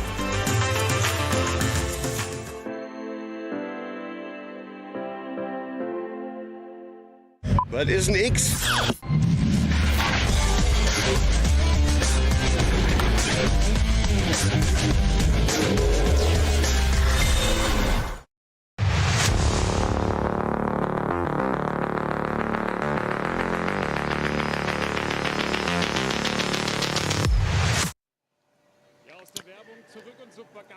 Mühlner Motorsport in a cracking position in this year's 69th edition of the ADAC Westfalenfahrt, live on RS1. Peter Snowden and Johnny Palmer bringing you coverage of this. Peter Terting, fresh from one of the Mühlner cars. He's just handed that over to Arne Hofmeister, and there was also a driver change in the K. Kramer 121 car. So Christopher Brook stepping out and Italian driver Michele Di Martino into it in 121. There was no driver change in the 122 Mühlner car though, and Moritz Krautz did spectacularly well to get ahead of Christopher Brook just before those three pitted together. Now, we know the Cup 2 cars are good on fuel, but they rejoin the race with a little over an hour and 15 minutes left, and I think that's too far for a Cup 2 fuel tank to last. So it might have to be a splash for the final tour, or would you risk it, Peter Snowden? I'm afraid, as much as I want the fairy tale, I've got to concur with you, Johnny. I think it's just a little bit too far, and you can risk it for a biscuit, and then you're on vapours. And the problem is, it's not like being on a 3.5-mile circuit like most other tracks are. Exactly. You get as far as Hatzenbach and go, this was a bad decision. Yeah. 2 corners before would have been okay. Well, yes, because you can always dogleg right, and yes, you would have that lap wiped, but... So if it starts hunting or something on the GP circuit, okay, you can nip back in and go, okay, wrong choice, you can do it. But it's but we saw that with Dan Harper, didn't we? Not necessarily the wrong choice, but he changed his tyre choice on the N24 3 weeks ago from pole position of he thought he could do the start on slicks. By the time he'd done the formation lap, it was like, no, this isn't. And yeah, I don't think we've ever seen that before. A pole position car in any of the NLS round, let alone an N24 race, diving into the pits, following the safety car and just going, thank you very much. Manthey were like, thank you very much, have a bit of that. That said, where did he rejoin? Back at that starting group? Yes. And did a 50-odd minute stint and was back up to, I think, 4th. Quite extraordinary set, not challenging the lead admittedly, but an extraordinary stint. But you say it's such a long circuit, that's probably such a long lap. Yeah, and you're having to make a decision that you then have to stick by for 8 minutes. And well, not if it's fuel, because if it's runs out, no fuel sticks with you for a long time then, because the team will never let that go. Yeah, agreed. I wonder whether I'm needed to correct about Michele Di Martino being Italian. In some sources, he definitely is. I mean, he sounds very Italian with a surname like Di Martino, but on one of my driver database sources, I have him from Eitorf in Germany, the 31-year-old. So there may be dual nationality there. And Michele Di Martino plugged back in to the Cup 2 car for K. Kramer Racing. Running second, although is he? Because his Sector 3 time was the best of those three. I mean, they're trading tenths of seconds here, there and everywhere. Vincent Kolb will cross the line in the Herbert Motorsport Porsche. So Kolb back in. I presume they took Kolb out, did they, at some point? I assumed Stippler would have been at the wheel of that car, number 5. And yes, he was. So he did stint 2. Now we're back to stint 3 and Vincent Kolb, so that will leave Stippler for stint 4 and the final run to the line. Yeah, tally with your information. That's what we were questioning earlier. Was it going to be 2 and 2 or 1, 1, 1, as it were, as in an hour, roughly each? Yeah. Which is what they've elected for. Or sometimes I use driver A and driver B, and you could do a stint pattern of AABB or ABAB, which would get you to the end. Sounds like my daughter's A-level results coming up. They sound good. They're better than mine. 4 A-levels? I hope so. Or 3, but I hope, I'm liking AAB, sounds good. AAB would be very good, yes. Always take a B. given the, well, you know, if you had a choice before you started, would you take a B right now? I think I would have snapped the evaluator's hand off. I don't even know whether I did A-levels. I think I did equivalence. B-Tech. That's the future. You heard it here first. Sven Muller leads. I'm not sure whether he's got any A-levels. Do they do those in Germany? Ahead of Ralf Aron in the 48 Mercedes. And Tim Heinemann, 45 seconds further back. Vincent Kolb just struggling a tad, but, you know, he is the silver-rated driver, and they've, well, again, he's racing with Frank Stippler. They've partnered before in Audis, and Stippler serves as a fabulous mentor as well. So just looking to chisel a little bit of lap time away from Vincent Kolb's effort. Sometimes that's identifying a delta time to stick to it, and just, you know, realizing that you're not necessarily going to find time at every single corner. Be comfortable at a particular pace, because often consistency is what engineers want to see. Okay, you're going to go at that speed. We can certainly utilize the strategy around that, and also set the car up to be as comfortable as possible if you're looking to do 8-minute 15s, for example, which is the best lap time that car has done so far. Vincent Kolb will, Frank Stippler will be capable of a lap time sub 8 minutes, but he just hasn't had the opportunity to do that, because when Frank took over for the second stint, it wasn't green at any point all the way around the racetrack, so Stippler just not able to do it. Loads of grass in the front of the Mühlner Motorsport 122, telling me... I was just going to say, took a green, yeah.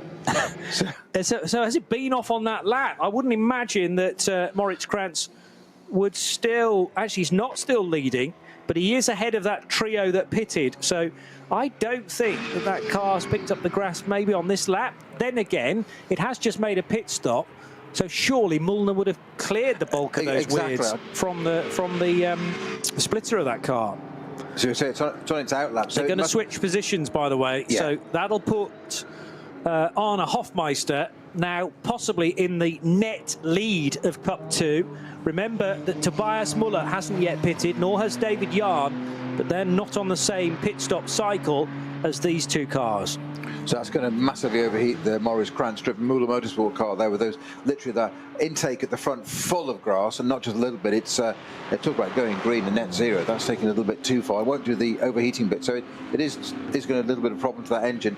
I'm not surprised this problem. I would expect the 122 to pit at the end of this lap to get that taken out again, which, as you say, they'd automatically do as part of a pit stop anyway. They tend to be a part of the schedule, so I'm guessing he must have picked it up very, very quickly. I'm concerned as well about Michele Di Martino. I was scratching my head as to whether he's an Italian or a German, but worry not about that, because he's lost 20 seconds now compared to the two Mühlner cars up ahead. And Di Martino pits, so that's got to be a puncture or something, because he's literally come out from a pit stop, done a lap, and now back in again. And that's going to immediately take the K. Kramer car out of the fight for a race win in Cup 2. I'm expecting Tobias Müller in the 148 and David Jahn in 120 to be pitting at the end of this lap, to leave the two Mühlner Motorsport Porsches out front, and they now no longer have pressure from K. Kramer Racing's Michele Di Martino. It is heartbreak at that crew, and also for his teammate Christopher Brook, who would have been all smiles at the end of Brook's stint when he came into pit lane, right in the box seat, level pegging with the Mühlner Motorsport cars. And yes, they will have needed another fuel stop. The Mühlner cars will still need that now. But Di Martino, sadly, no longer toying with a podium result. Hoch Eichen is now the scene of a new slow zone, which is Marshall Post number 75. But the race lead has just completed another lap. That's 20 in the book now. And he's gone quicker than anybody else, the race leader, Sven Muller, down the Dottinger Hohe, doing a 48.2 and getting half a second more on Ralf Aron. But Aron found more time generally across the lap, because the gap's come down to 20 seconds now. I'm still not necessarily writing off the Mercedes here, even though it's 20 seconds down, because so easily, we've seen it many times before, 10 seconds can be wiped on a single lap if you catch the yellows at the right time, i.e. go into a single and then a double waved yellow, and you can brake much later. As long as you don't overtake in that segment that's non-speed limited, it will catch up the time and then be down to 60 kilometers per hour as you see the purple flags being waved. And we do still have a fairly significant chunk on the approach to Metzgersfeld affected by code 60. Imagine if Muller goes through that and then it clears in time for Ralph Aron's Mercedes to arrive on the scene. That will be a huge benefit for Landgraf's Mercedes, but they'll also need quite a lot of stars aligning for that to happen. 20 laps done.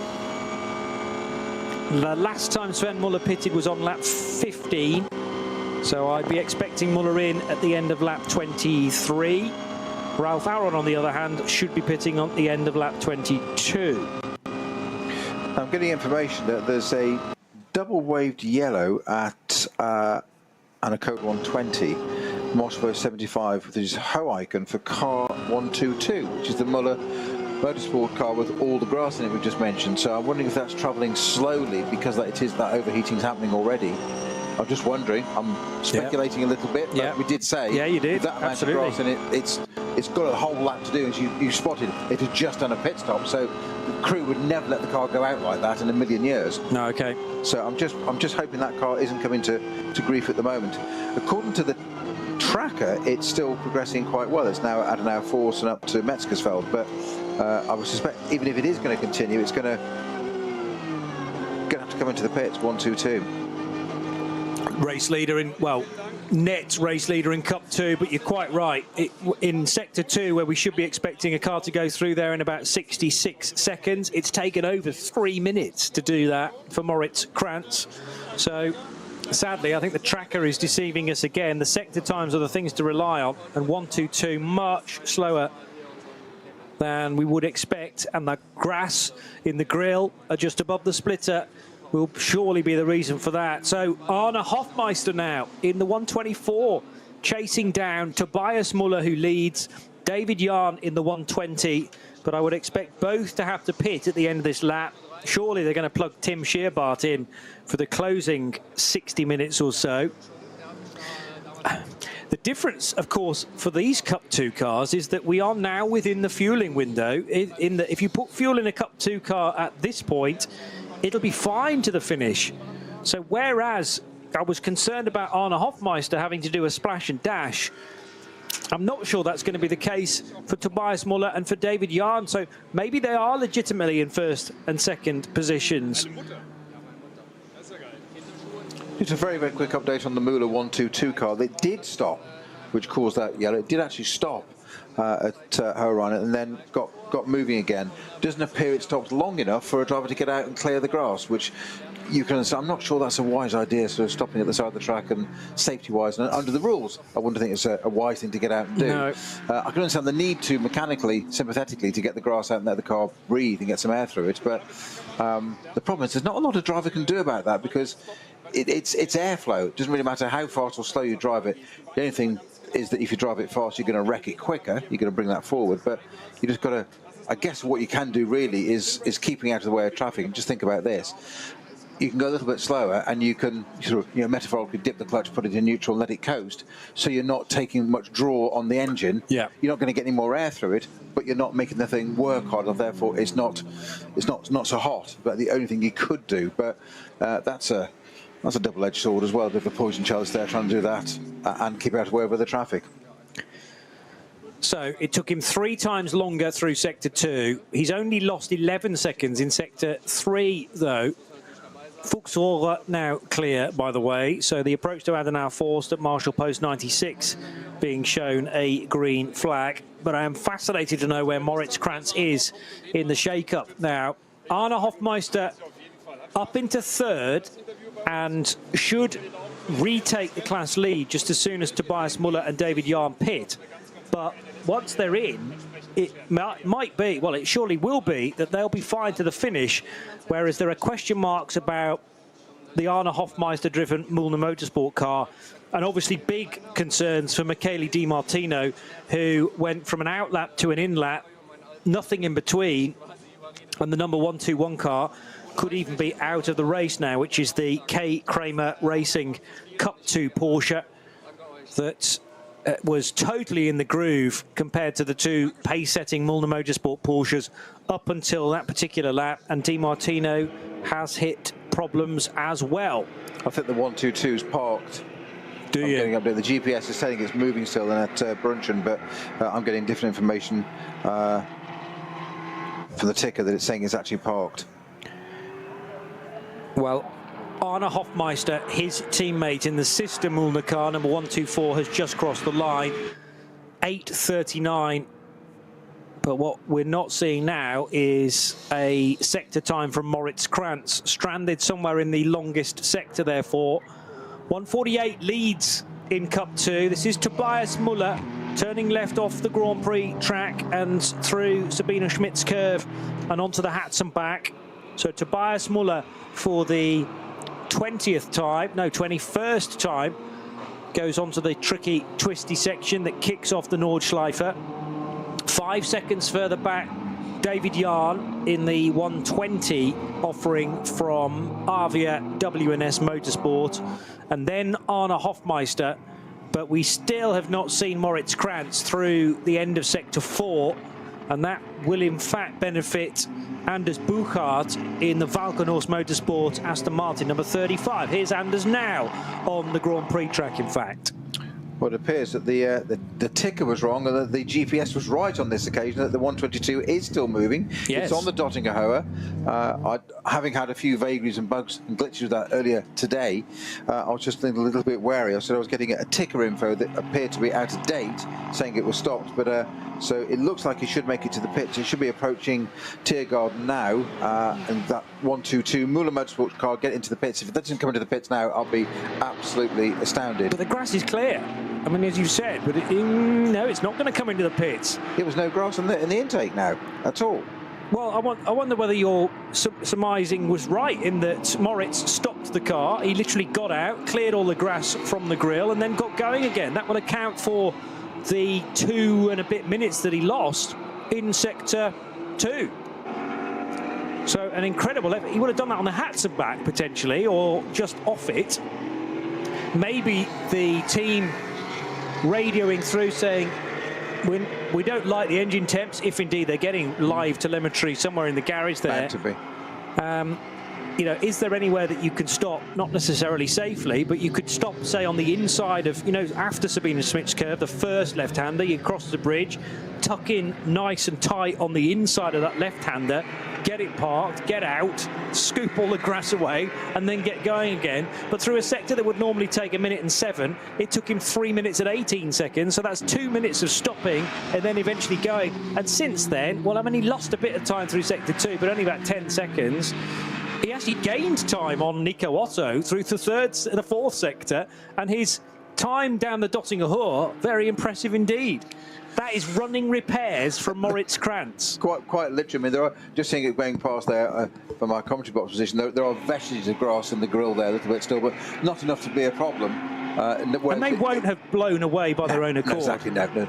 Once they're they're pushed in, and once they're in, it needs taken out by hand, which why we see mechanics do that at pit stops all the time. They just want things to clear out to make sure there's good airflow through the car. You know, we saw it at Le Mans last weekend where I meant to say actually the 963 Porsches and the Toyotas GR10s, they made mechanics every pit stop fastidiously cleaning the splitters, as in polishing them. Literally, the Toyota ones are almost a stainless finish. Yeah. But it was noticeable, Toyota and Porsche, absolutely, not just reaching in and getting vents out and things out of vents, sorry, but polishing that splitter with a polish on it, on off with a rag, make sure it was absolutely clean. So reliant are they on that airflow and through that car.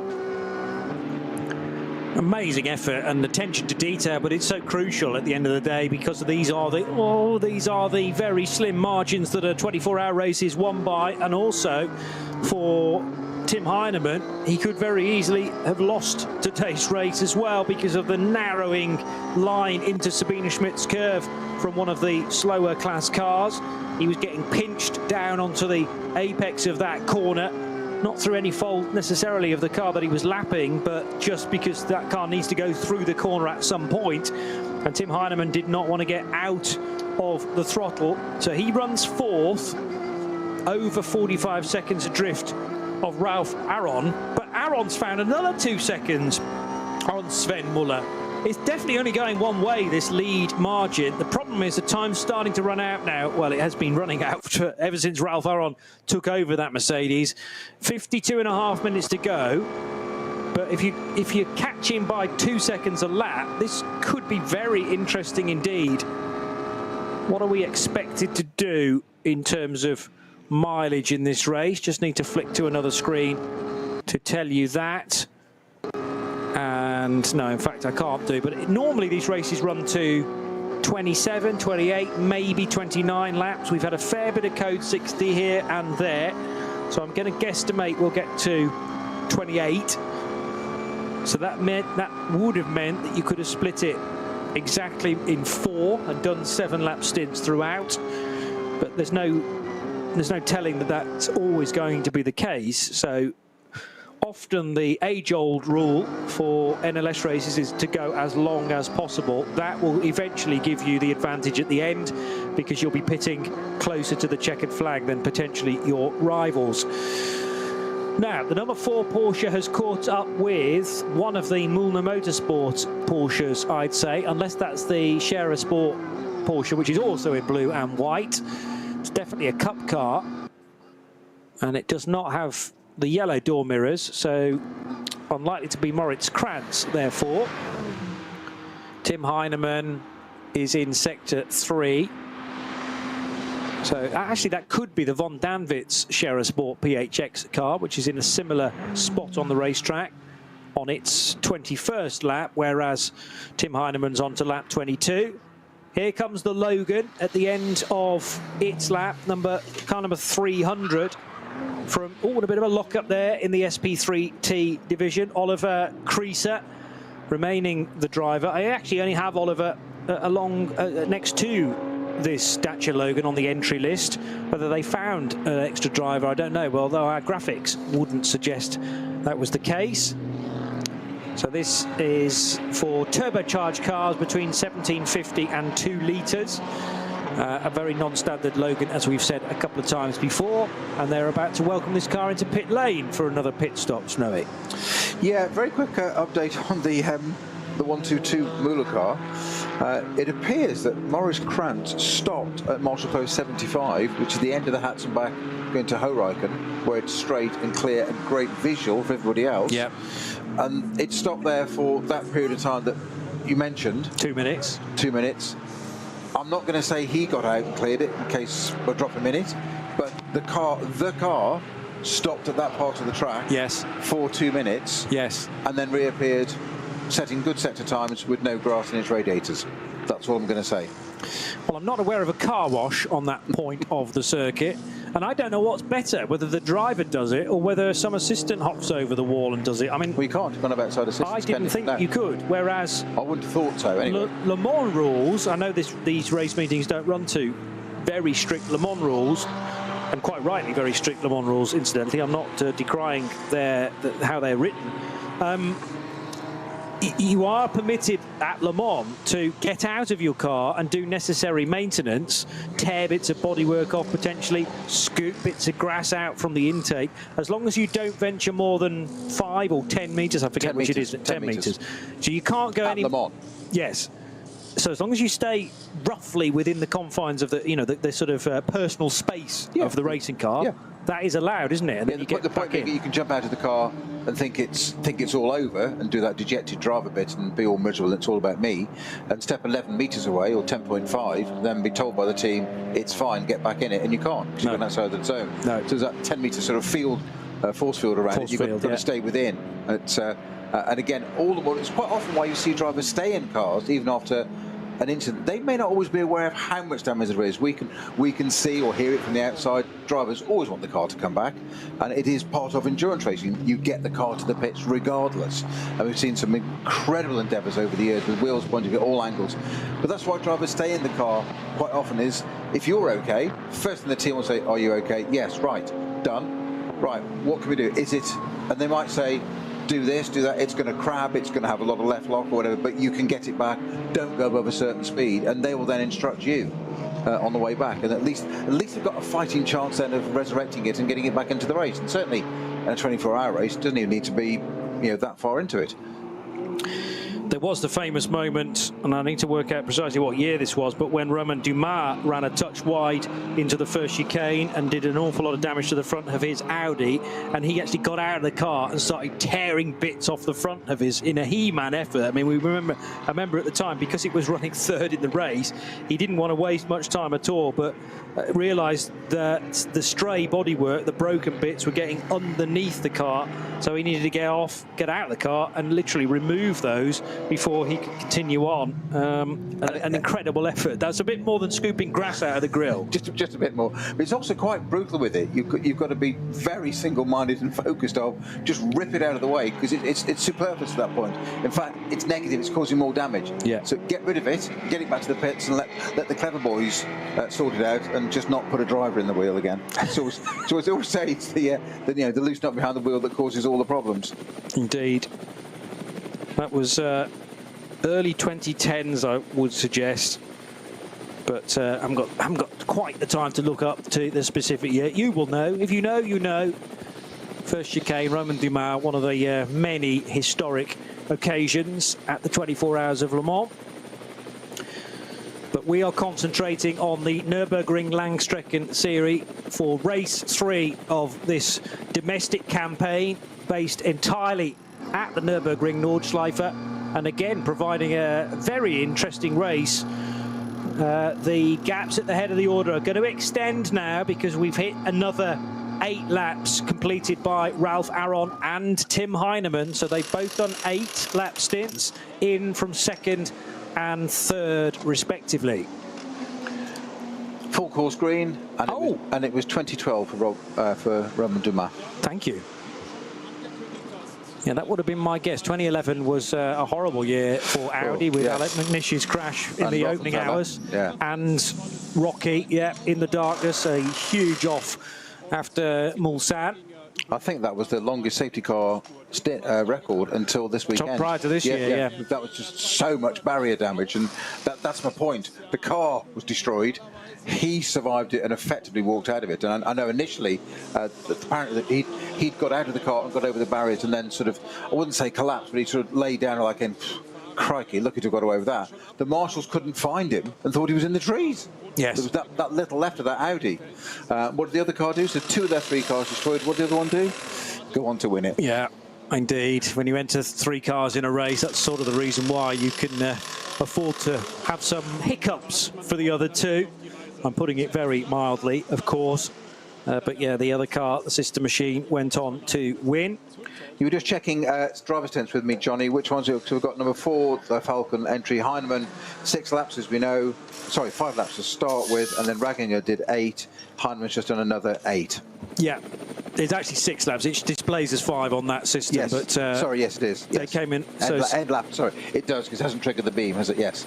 Quite right. So 6 laps, and then 8 took them to 14 completed, and we've now just done another 8, so that's 22 in the book, and they can potentially reach 30 laps if they did another 8 lap stint, but I don't think the race will be that long. It'll be somewhere in the region of 27 or 28 laps from this point. Cup 3 versus a Cup 2 car now. This may well be the Scherer Sport PHX Porsche of who's driving that? Von Danwitz in the 116, and about to clear one of the Cup 3 runners. So we may well be back to original starting drivers in Cup 3. 962 has Moritz Oberheim at the wheel. It's Heiko Eichenberg in the SRS Team Zorg Rennsport. 718 Cayman running second. That's the 959 car, sharing with Fabio Grosser and Patrick Grutter. And the third place Cup 3 car's just a bit too far back for Smerlis Racing. That's the 952 for Philip Stahlschmidt. Advan Mercedes moving again.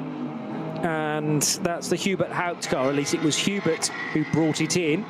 And have they switched now back to, well, Yusuf Avega has not had a lot of seat time. But have they given it back to Arjun Maini, I wonder? Car 6. Just tell you how what the order has been there. It was a Maini double. So Arjun Maini for 6 laps, then for 8 laps.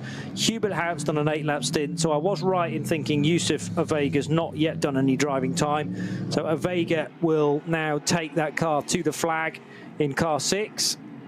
Still actually waiting for my timing screen to update to confirm that, but we'll hopefully be able to do that in a moment or two. In fact, I can get to it via another screen by clicking a few buttons. And yes, it is Yusuf Avega in the number 6 Pro car. So Sven Muller leads. He'll be in at the end of the next lap. Ralph Aron staying at the wheel of car 48 and now on an outlap. And Martin Ragginger is given the number 4 car again. So Heinemann out, Ragginger in, and that top 3 remain in the same order. Just remember, though, that the leading car of Sven Muller still has to be handed over to Julien Andlauer for the final, well, however many laps he's going to have to do in 40 minutes. Might be as few as 6 or 7 laps, perhaps, to the finish. And the benefit of that is that the closer to the checkered flag you pit, the quicker your pit stop can be.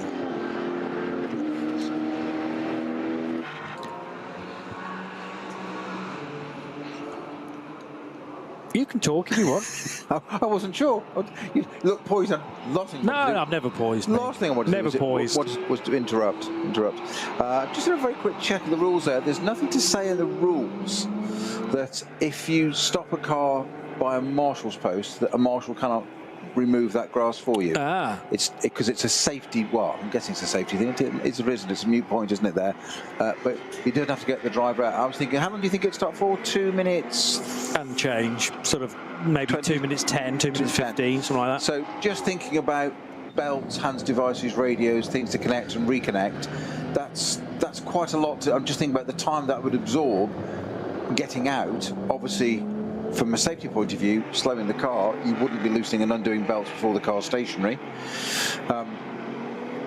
Maybe the top belts, you could loosen them a bit, shoulder belts, but you wouldn't any more than that. I mean, we saw that many years ago, didn't we, when Michael Schumacher, in his early days at Sauber, in the sports cars and the C9s, came into the pits at Silverstone and had undone his buckle ready to do a driver change. Yes. And it was spotted and they were penalised for it. Yes. Because this car was still in motion and the pit lane's still part of the racetrack. So I'm just wondering how much time of that 2 minute and change did you put, let's call it 2 minute 10, let's be benevolent, say 20, getting in and out of the car. You can do it, but you've got to do it yourself. Normally you've got another driver doing that for you, and it's a fiddle unless you've got the belts pulled out the way. I don't know, it just seems to get in and out and do that and shift that grass, that's, to be honest, the grass is probably 5-10 seconds worth. In reality, it's one hand scoop, gone. I don't know. Perhaps trying to make something more of this than we need to. But the car reappeared after a long stop, 2 minute stop on track, clear of grass, and is back in the pace again. Yeah, and Ben Boonagel's now at the wheel of car 122, but they have certainly kissed goodbye to any chance of a podium. Race leader into the pits. Yes, this is Sven Muller, as expected, at the end of lap 23 then, because he's pitting a lap later than everybody else, but we're now within the final 70 minutes of the race, 39 to go. So this will be a quicker stop than those trying to chase him down, and therefore could be cementing the race victory. How casual was Sven Muller, just stepping out, literally stepping out of the car over that Falcon number 3. Oh, the tyre gun tubing getting a bit caught around Sven's feet there. But part of his job, as he's the outgoing driver, is also to help Julien Andlauer into the car, make sure that he's comfortable. And those hoses now unwrapped from around Sven's feet so that his exit can be easier. Little conversation to the Frenchman about the state of the car. Able to shut that very casually as well. And now they'll give the windscreen a bit of a scrub, but no need to remove a full tear off by the looks of things.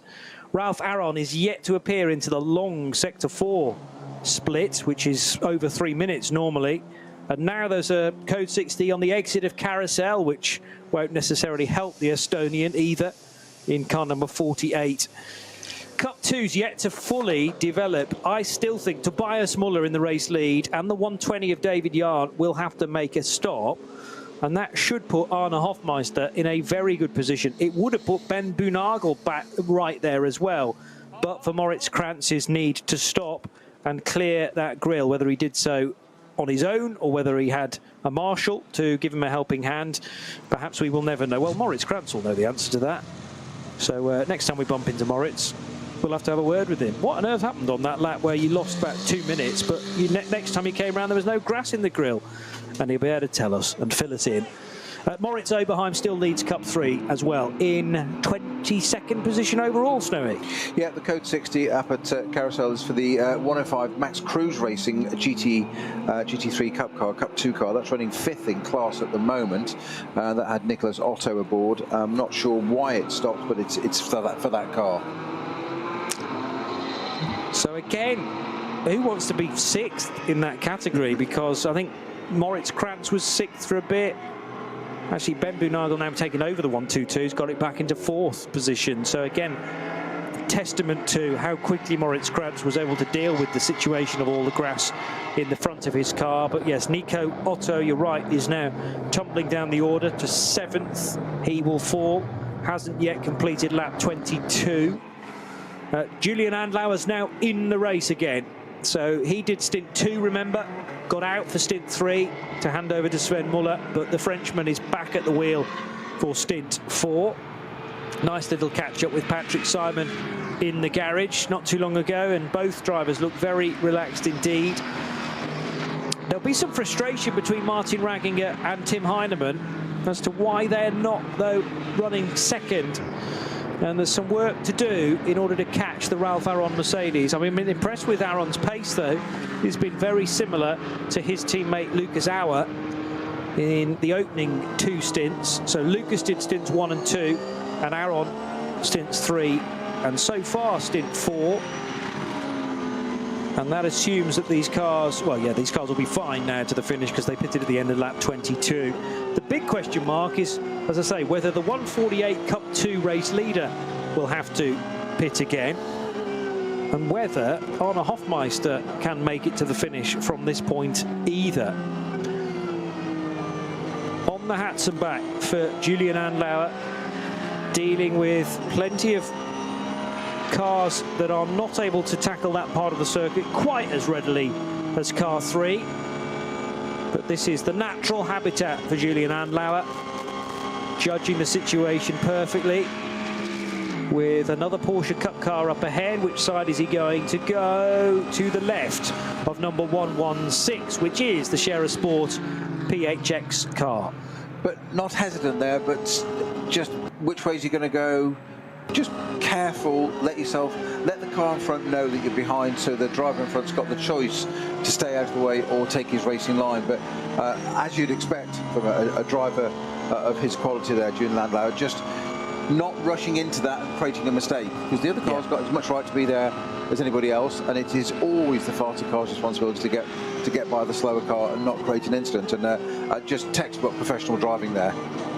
From both, actually. Hendrik von Danwitz knew precisely what was going on, and he recognised the Falcon car wanted to get through. I mean, whether it's the 3 or the 4, it's sort of insignificant. Significantly faster than you are.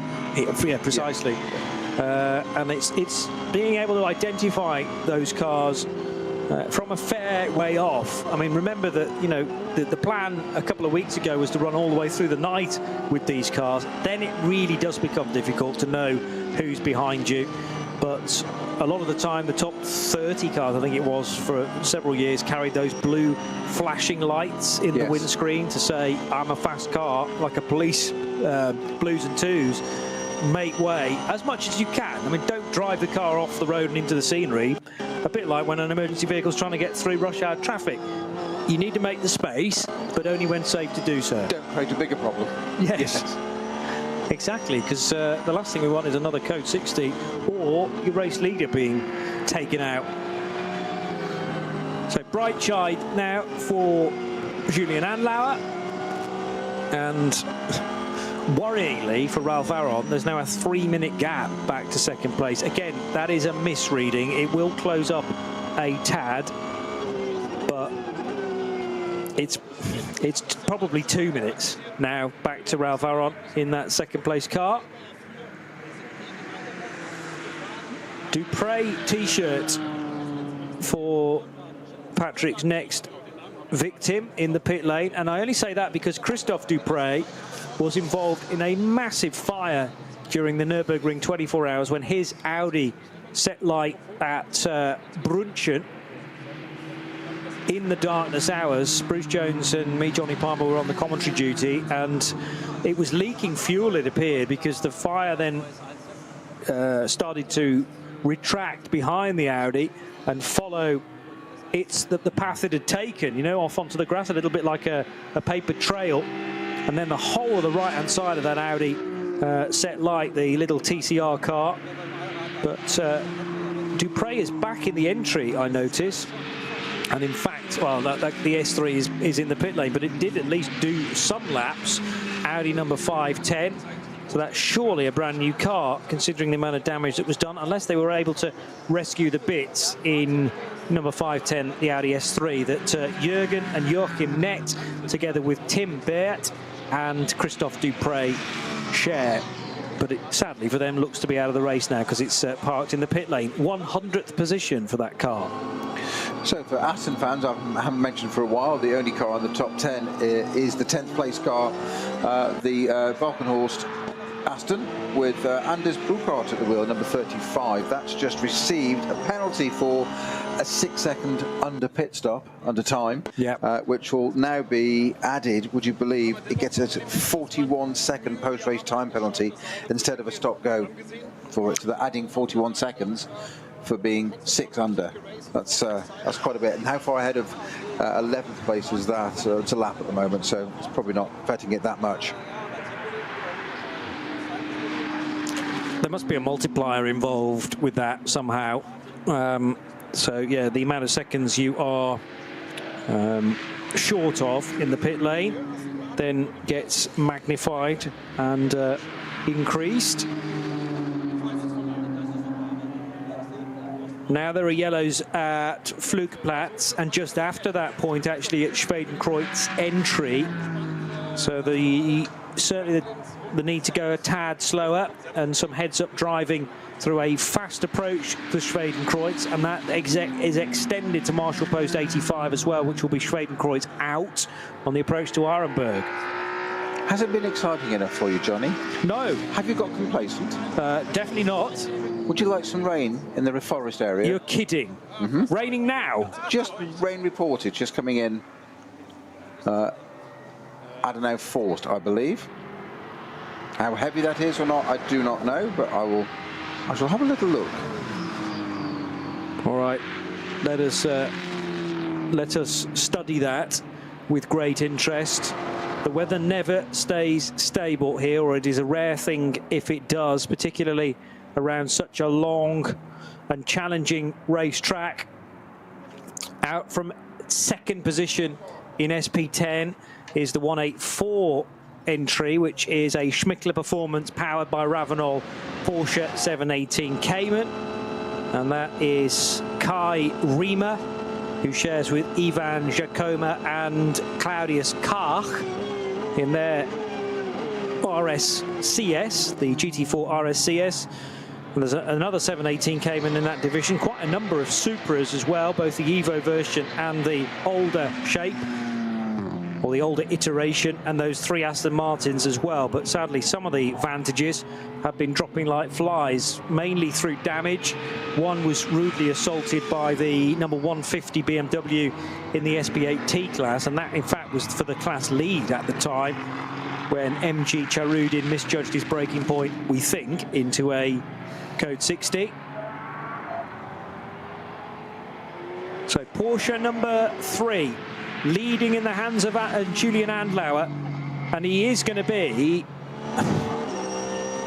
well, I reckon a couple of minutes to the good here over Ralph Aron in his number 48 Landgraf Mercedes. We will know in just less than 45 seconds time, precisely what the gap is first to second.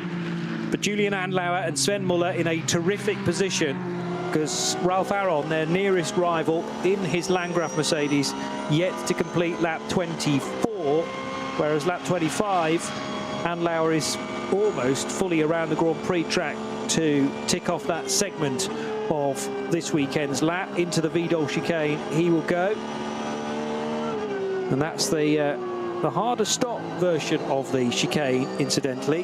No, actually, having said that, no, it's still the fast version of Vidal chicane.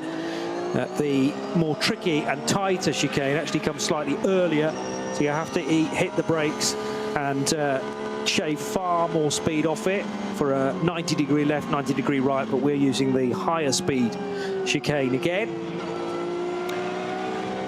Martin Ragginger running third, Yusuf Vega fourth, ahead of Dennis Fetzer. Still keeping our eyes upon the challenge for Cup 2 honours as well. Arne Hofmeister might need to pit again, whereas the Tobias Muller and Steve Jahn cars, well, they haven't actually pitted for a third time yet, so they're definitely going to have to come in again for their third stop. So actually Hofmeister has pitted, well, only twice as well. So maybe they're all going to have to come in for a splash towards the end of this.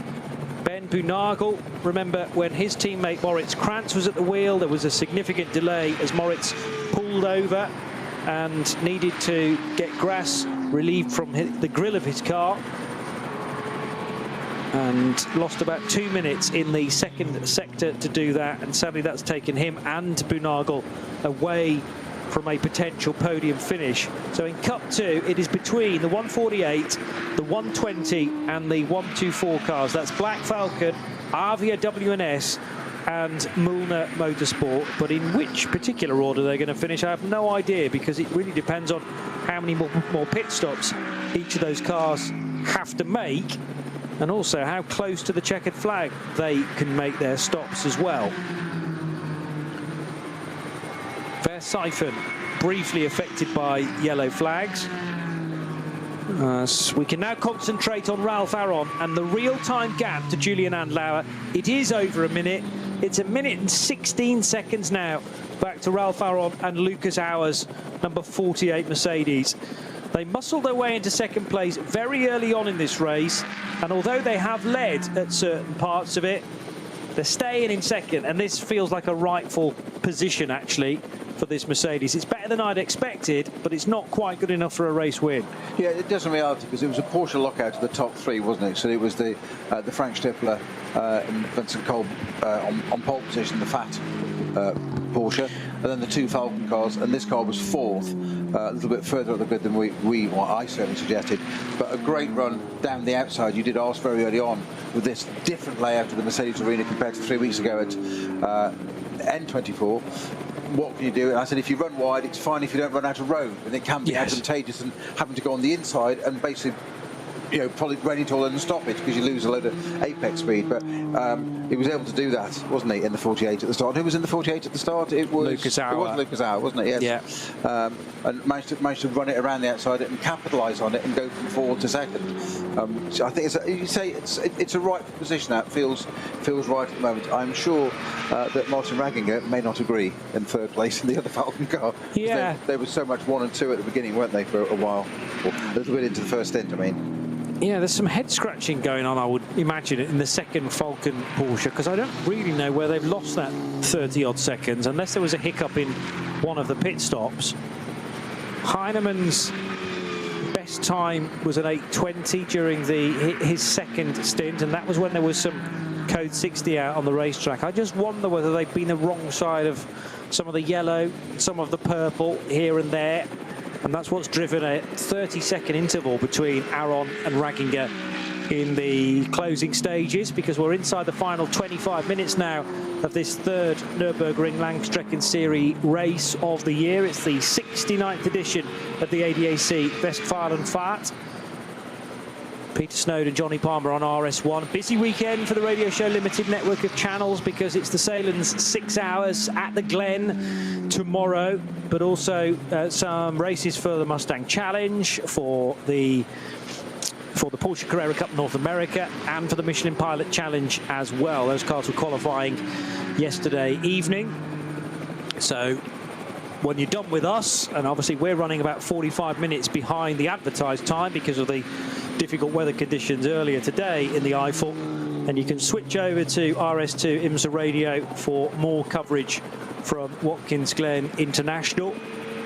An excellent track, regardless of what category is racing there. There's been some cracking NASCAR races around through the bus stop segment and the toe of the boot, I remember as well, although NASCAR tend to run on the slightly shortened version of the Watkins Glen International Circuit. It's the full track this weekend, to my knowledge.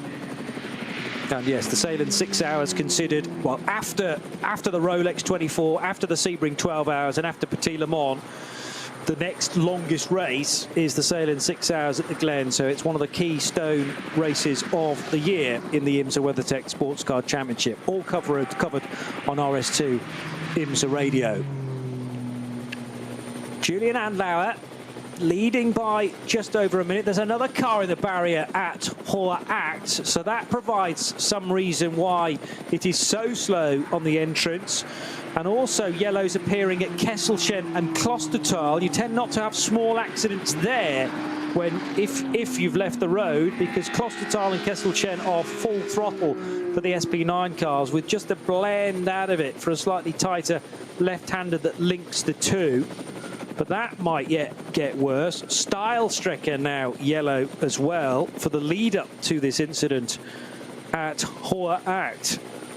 You any the wiser as to which car had clanged the barrier by the looks of things to drivers left in that scene? There'll be some intervention vehicles stationary. No, not yet, actually. It's so the track is not showing you a stopped racing car. Okay. Well, as we said, it does sometimes take a bit of time to catch up. The 502 is the GT Tyre Motorsport BMW F30, which has come into pit lane. This is one of the rear-wheel drive entries into VT2. And 502, who was that driving? Grégoire Boutonnet, Frenchman, joined by Laurent Lopara and Maxi Eisberg, their German teammate. The GT Motorsport by WS BMW has a catchphrase, I noticed, the sort of strap line underneath the entrance, which is "Ja, zum Motorsport," which means, yes, we'll have some motorsport, please. Thank you very much. And that's what we've been bringing you live here on RS1 throughout the course of the day. Thank you for bearing with us for 45 minutes or so whilst the weather cleared.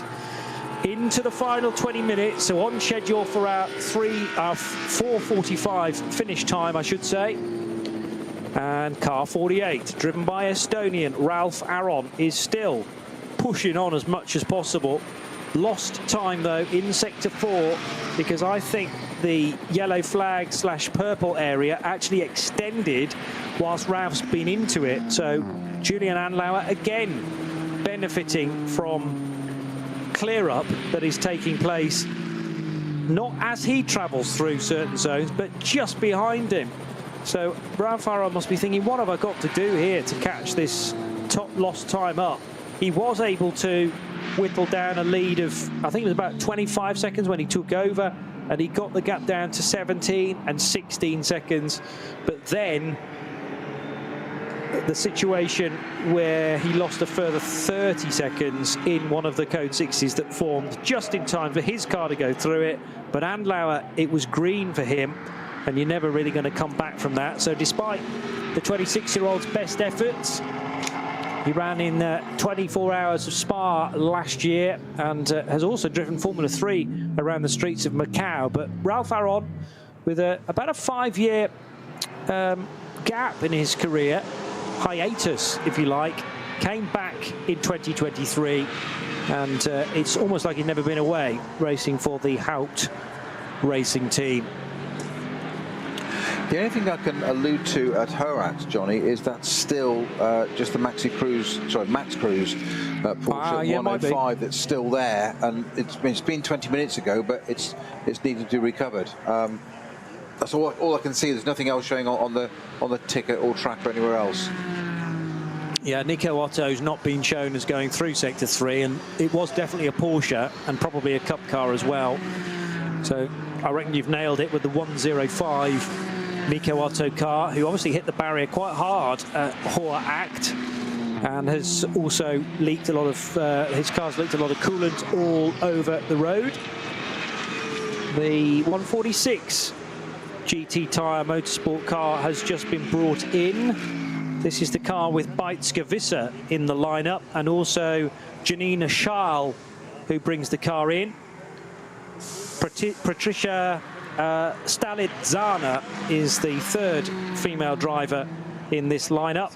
I think it's all female crewed as well, as in the mechanics and the engineers, all female in the 146 garage. Often a GT Tyre Motorsport way of doing things, much like the Iron Dames initiative in ACO rules racing and other places too, of course. Sarah Bovey, Michelle Gatting, Rahel Fry, and one person we desperately missed at Le Mans this year, Dorian Pin, who sadly couldn't take part in the 24 Hours of Le Mans because of her rib injuries. Wishing you yet still a quick and safe recovery, Dorian. So 146 with the lollipop still down, and now it is lifted for that BMW to head back into the race.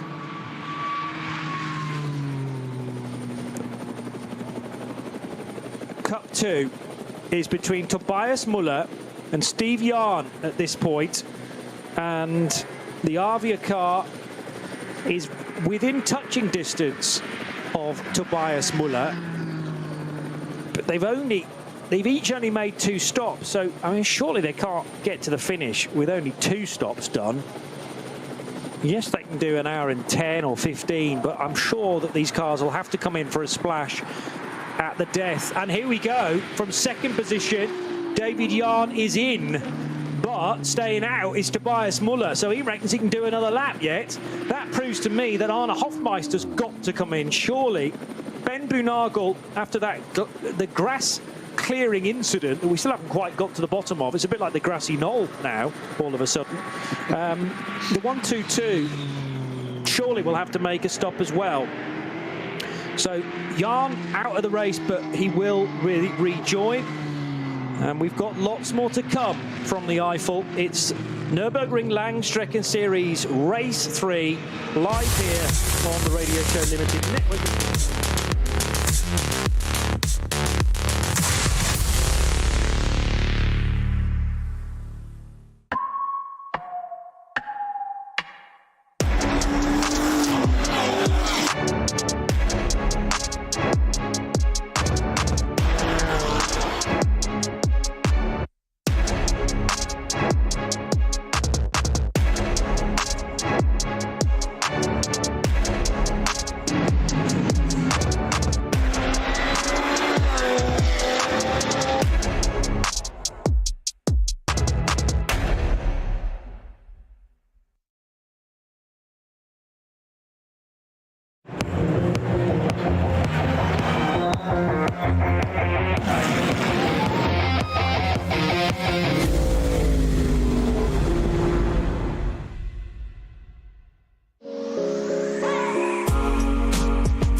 neues Motorsporterlebnis nach Hause. Dein Online-Shop für Simracing-Hardware und Zubehör. www.simraceshop.de. Liebe Fans, Lovely fans. besucht uns auf unseren Social Media Kanälen. Follow us. Auf Facebook, Instagram, YouTube, X und TikTok.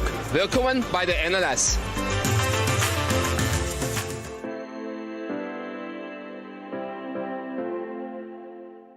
Was ist ein X?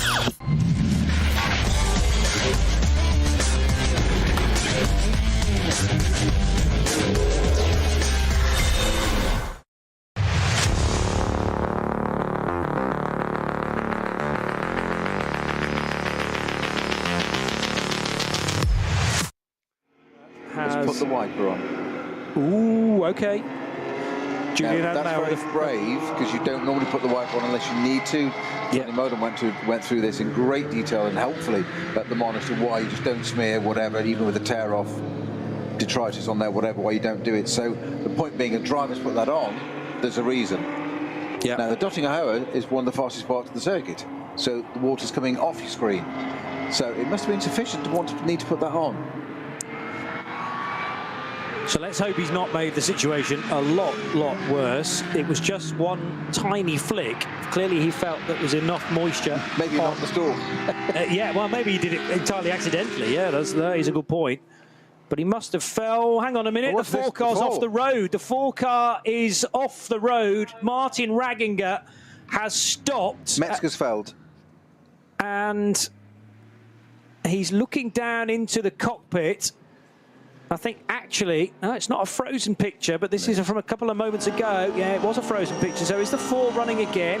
Smoke in the distance for car 3, Julian Adenauer, but that shouldn't be anything to do with that. It's because there's a VW Sirocco off the road and trailing oil on the hats and back. Briefly yellow flags, which Julian Adenauer obeys perfectly. But what he is unaware of, I'm guessing at this point, is that the team car at Falcon, driven by Martin Ragginger, has come a cropper somewhere in Sector 3. So it got through Sector 2. It's after Adenauer's first, it's Metzgersfeld. Metzgersfeld. Yeah, on the left-hand side.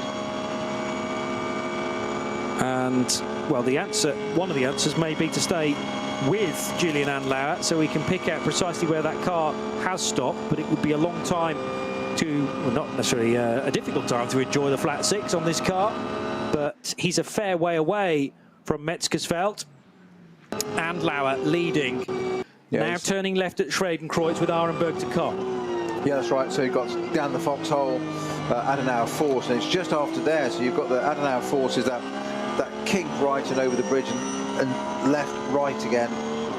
And it's just after there on the left into Metzgersfeld that it appears that his sister car is parked. So our race leader, Julian Adenauer, the number 3 Falcon Porsche, has just come out of the rise at the foxhole now. Adenauer forced and is going to be greeted fairly shortly with this main side of his teammate on the left-hand side of the track if the car's still stationary there. So he'll be looking out for potentially... Wiper on again for Adenauer. Still looking out for the yellow flags. Maybe there was one displayed on the right there. 10 minutes to go. No, he's gone past it. Interesting. So not sure where Ragginger has not been able to continue. This may well provide more of an answer. So a couple of seconds ago, he was heading down into the Foxrohre, the heavy descent. It's where the wet weather is falling. So has that been the issue with grip levels at a premium? No, he's losing power already. Chemical or just failure, isn't it? Power. It's just suddenly lost power. Whether that be electrical or mechanical, it's just slowed down. No issue. No spin, not related to the weather. Just all of a sudden, no power delivery. And how far into the stint was Martin Ragginger? Well, they were all doing 4 or 5 lap stints up until this point. He should have been absolutely fine. Yeah, it was only 3 laps in fact, had taken the car over just after the hour mark. So 5 past 4, call it. We're now at 4:37, so that's easily enough fuel on board, assuming they were able to get the fuel into the car without an issue. So this will immediately benefit Yusuf Ovega in the number 6 Team Advan by HRT Mercedes.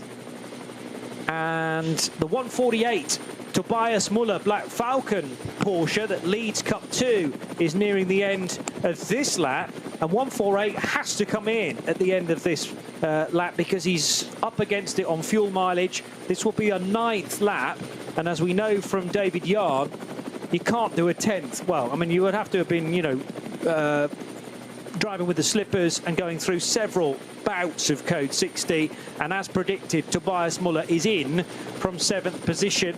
Now it's a straight race on pit road though, because we'll assume that Arne Hofmeister does not need to pit again. 7 minutes to go. Hofmeister nearing the end of lap 8, I think I said, so he should be able to do 9 laps. Yeah, Hofmeister's about to complete 8 laps. How quick can this pit stop be though?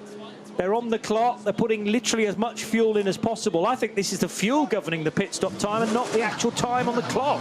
100%, because there was a camera crew there getting in front, nearly collecting something else on the way. That was an unsafe release, if ever there was. But as that Porsche sat there, there was a cameraman at the front of the car, and one of the pit crew was basically gesticulating in a fairly decisive manner and clear. Get out of the way. This is not a long stop. Yes, yes. It was a Cupra that was coming in as the 148 was being released, and they were so focused on how much fuel needed to be put in the car that then they're running potentially a dangerous time to release that car. I reckon that was the 811 that was coming in, a Cupra TCR driven by Stanko, second in its class, so it didn't want to waste any time either. But very nearly a rejoining 148 absolutely steamed into the Cupra, but thankfully the contact was avoided. However, that might be looked at by race control. The last thing that the crew at 148 Black Falcon wanted to do was relinquish their position. Oh, Hofmeister's in. Arne Hofmeister from 3rd. I thought he'd be able to stay out, but the Mullner Motorsport car has come in. Now, does this immediately hand the race win to 148 in the Cup 2 division? I'm not quite sure where David Yarn is, though. He's completed that lap, and we need them to go through. No, Muller is still ahead. So Muller's just gone through the end of Sector 1. And how close is David Yarn in his number 120 Avia WNS Motorsport car? It's more than 10 seconds. Now goes through David Yarn. It might be about 10 seconds. Which is a big chunk of time, not impossible to close in on. The next thing is, for the race leader, Julian Andlauer, is this going to be the final lap of the race, or does he have to go round again to complete 28 laps rather than 27? He'll be hoping there's a lot more code 60 in and around. Oh, it's easily. Well, there's another one. But it's easily going to be the penultimate lap because he's already onto the Dottinger Horn. That'll only take you about 50 seconds, and there's 4 minutes left on the clock. So he's going to have to go around again for a 28 time, Snowy. Yes, that's the Shearer Sports PXX Porsche 116. That's got Hendrik van Danwitz at the wheel. And that has stopped at, bear with me, I'll tell you where it is.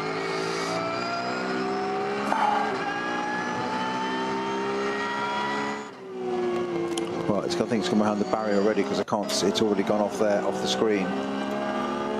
Race leader turning left, turning right through Tiergarten and Hohenrhein, and he looks to the clock. 4 minutes, or 3 minutes 45 remains. So you have to go round again.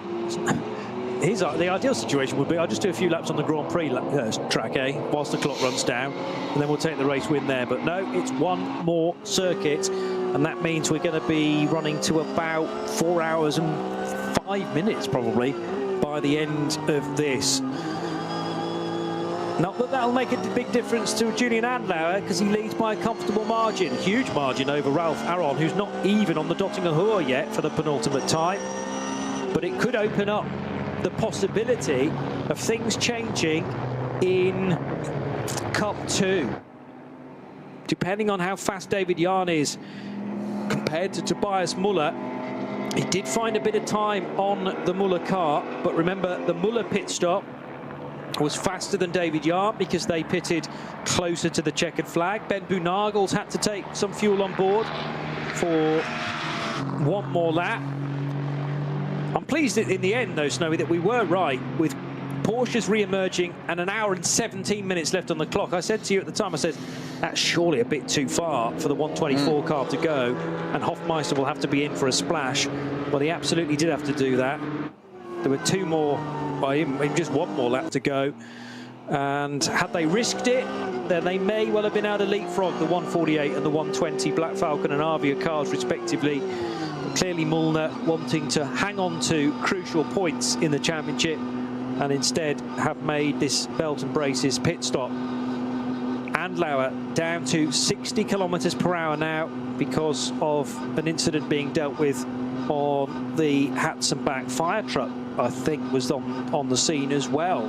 Big American pickup. As Andlauer passes the green flag, and we're back to racing again, racing speed again. And a clear road once more for the 24-year-old Frenchman up ahead.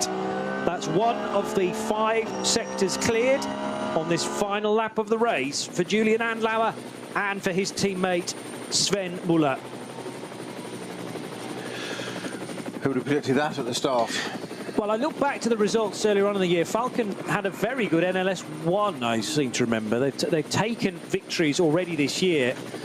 But yes, when Falcon did not take pole, that really did put the fly in the ointment as far as Frank Stippler was concerned, changing major German brands for this weekend from Audi to Porsche. But Falcon, with their Japanese tyre, we must remember, even though a lot of them are constructed in Germany, NLS 3 potentially going their way, but they also had a sweep during the N24 qualifier weekend. There was 1 race Saturday, 1 race Sunday during that event that I know you covered with Bruce Jones, and yes, it was a victory in NLS 1 in April for the Falcon team. So they're on course again to repeat that. Frustratingly for them, it's not going to be a 1-2 finish, though, with the number 4 car falling off the road. It didn't fall off the road, it broke down, amazingly enough, and that's a rare thing in such a short race with only 4 hours on the clock before we started. But with about 45 minutes still to go on the clock, and unaware that it was going to happen, seemingly, Martin Ragginger grinding to a halt as he headed into Adenauer Forst and then on into Metzgersfeld, and he parked up next to the nearest marshal post, and that was all she wrote. I suppose from a Falcon point of view, you don't want to tell Julian Andlauer what's happened to the number 4 car, because it might start creeping into his mind that the same thing could happen to the number 3 as well, although they're entirely different machinery, and probably the parts have been lifed differently as well. But that's how accustomed we have become to getting to the end of these endurance races. The whole point of an endurance race is to test the car ultimately, and retirements can and still do happen.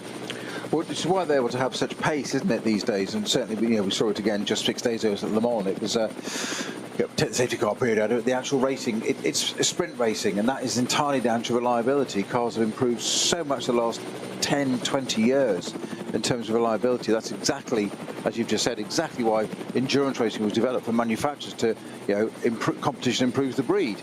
The old adage of, win on Sunday, sell on Monday. If your car's doing well, it gets the headlines, put the advert in the papers. It was in those days, and it was like, oh, look, our whatever brand has just done this. And it's great, it makes people believe in it. And it still does to an extent. Although now it's so rare for a car to break down any, they mind Porsches. We always joke about Porsche.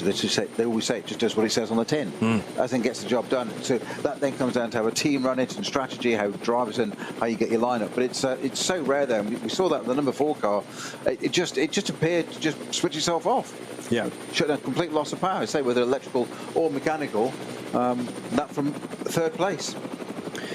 I had a very interesting chat with a gentleman associated with McLaren last weekend at Le Mans, because unfortunately the 2 McLarens run by United Autosports retired from the 24 Hours of Le Mans within about 45 minutes of each other, and they thought at the time that they were 2 separate issues. One certainly for the 95 that came into the garage with a suspected drivetrain issue. They were still trying to ascertain precisely what was wrong with the 59 car, but it may have been gearbox related.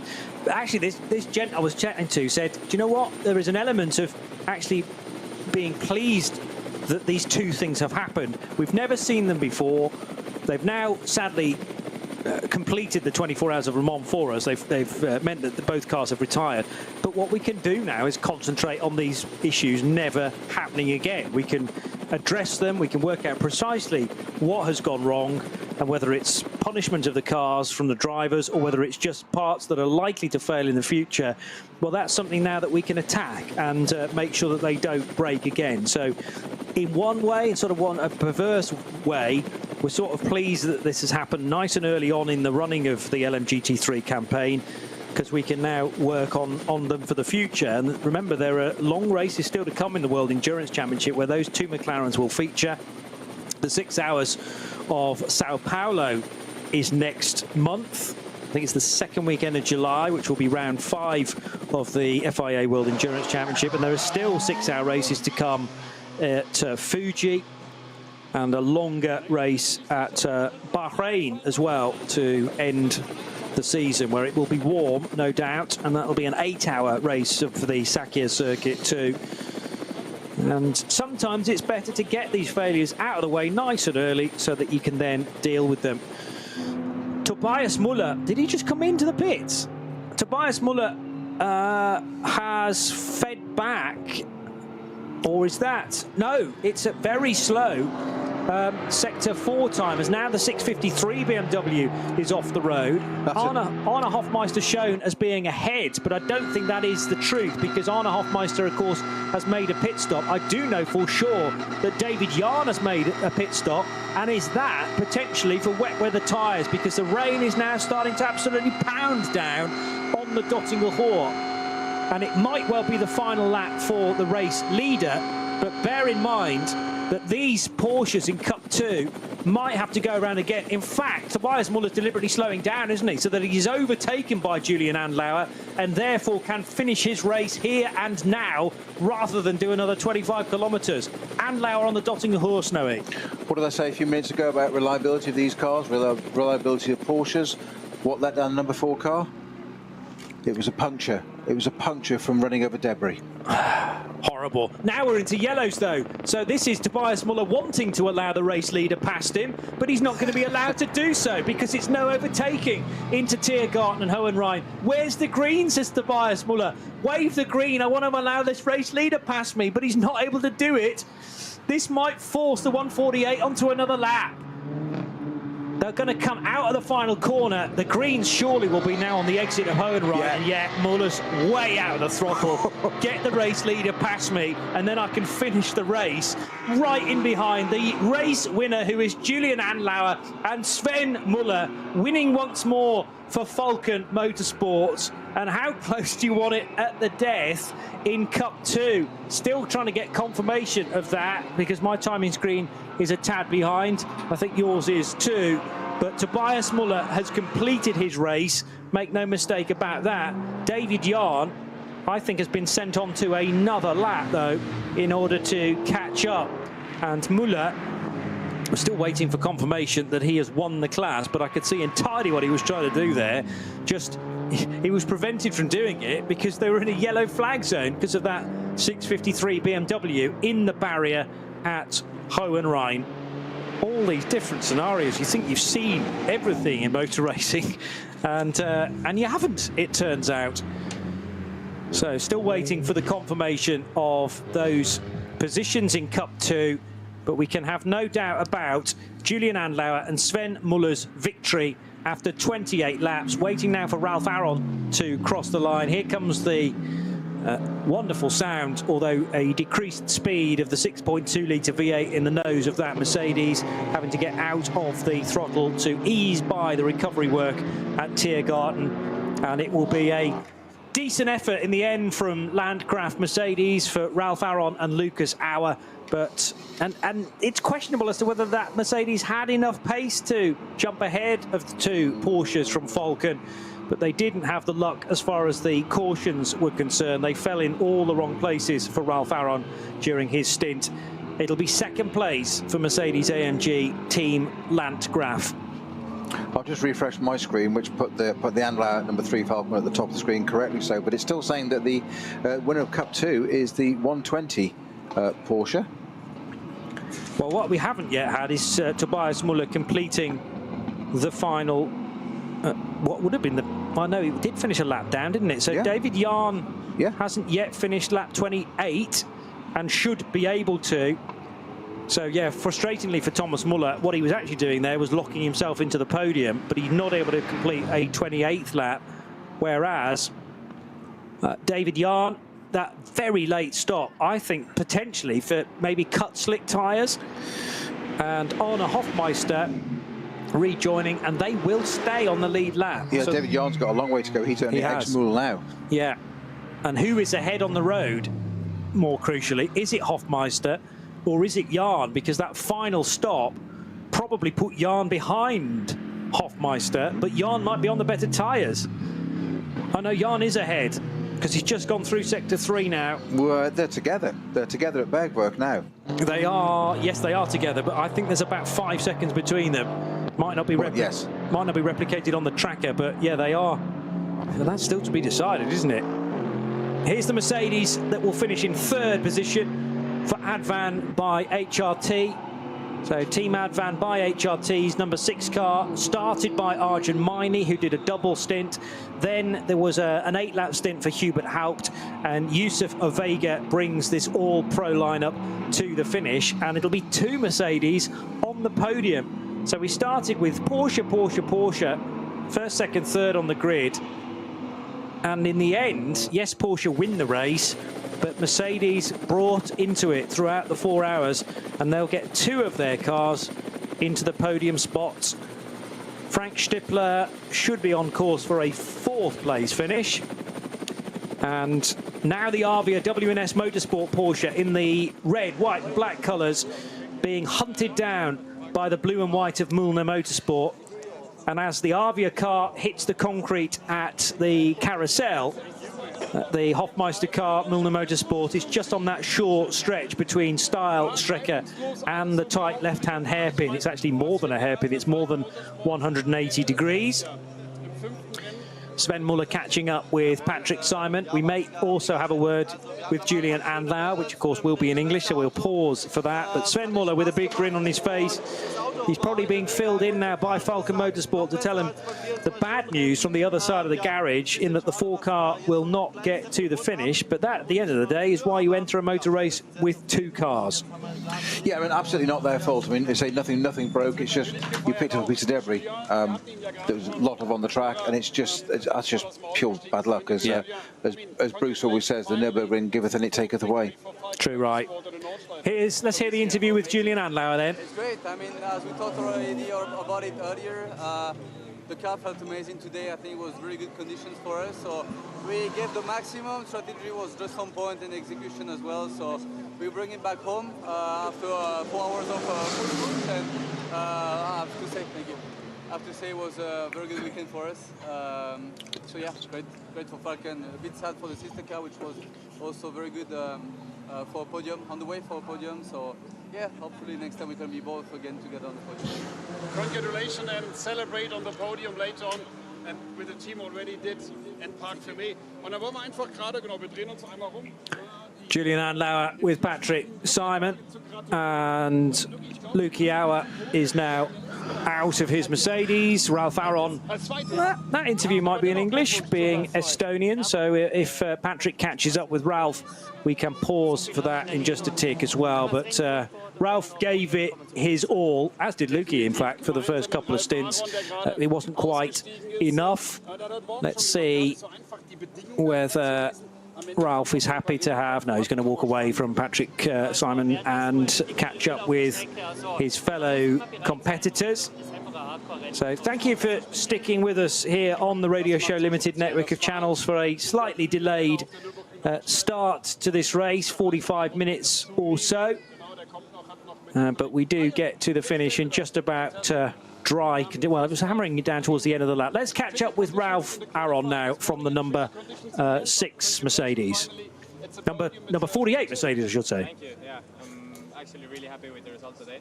Qualifying was tricky, like you said, but in the end, the starting position wasn't too bad. And in the race, our pace was good. We were trying to catch P1, but when we realized it's not happening and there was drizzles coming down, then we just decided to come home. Is it the beginning of the second half in NLS? Will we see the car more often together with you? I hope so. Keep the fingers crossed and enjoy the podium. Und dann wollen wir direkt weitermachen mit Ari und Meini. Congratulations, it's a podium finish in the car together with Hubert Hahn. Just talk us through your race here in the Nordschleife today. Yeah, I mean, it was a cool race. I really enjoyed the first stints. Weather treated us well. Yeah, just happy my first podium with the Nordschleife and hopefully a lot more to come. A lot more to come. Congratulations and enjoy the celebration on the podium. Your teammate Yusuf Avega just jumped out of the car and removed the helmet. So lass uns mal rübergehen und schauen, dass wir noch das seine Einführung. Arjun Maini from the number 6 Mercedes, who in the end finished in 3rd position. The Advan by HRT Merc that he shares with Yusuf Avega and with Hubert Haupt, and Avega bringing the Mercedes home to take maybe an unexpected podium, but Team Advan by HRT would have said, no, we were always in contention for that. They run with a full pro lineup as well. And Frank Stippler, first time in a Porsche for quite some time for Herbert Motorsport, after he was a race winner in the Nürburgring 24 hours just a few weeks ago at the end of last month, but driving with the Renault prepared crew, Herbert Motorsport, this weekend. Dennis Fetzer coming across the line in 5th position, and it looks like, yeah, the win in Cup 2 has gone to the number 120 car of David Jahn, of Tim Scherbart and Daniel Blickel. So massive congratulations for them. Cup 3 victory going the way of the 962, which is the Moritz Oberheim-driven Avia WNS Motorsport car. My thanks to Peter Snowden for keeping me company, Johnny Palmer, throughout the course of this afternoon. It took a while to get going, but we got there in the end. And thank you for, I know you've got pressing events later on, so thank you for sticking here for the duration. And we'll look forward now to the next NLS race, which is not until the start of August, 3rd of August, for the NLS 4, the Rover 6 Hours ADAC Ruhr-Pokal-Rennen. Join us on the Radio Show Limited network of channels for that in a few months' time. Bye-bye for now.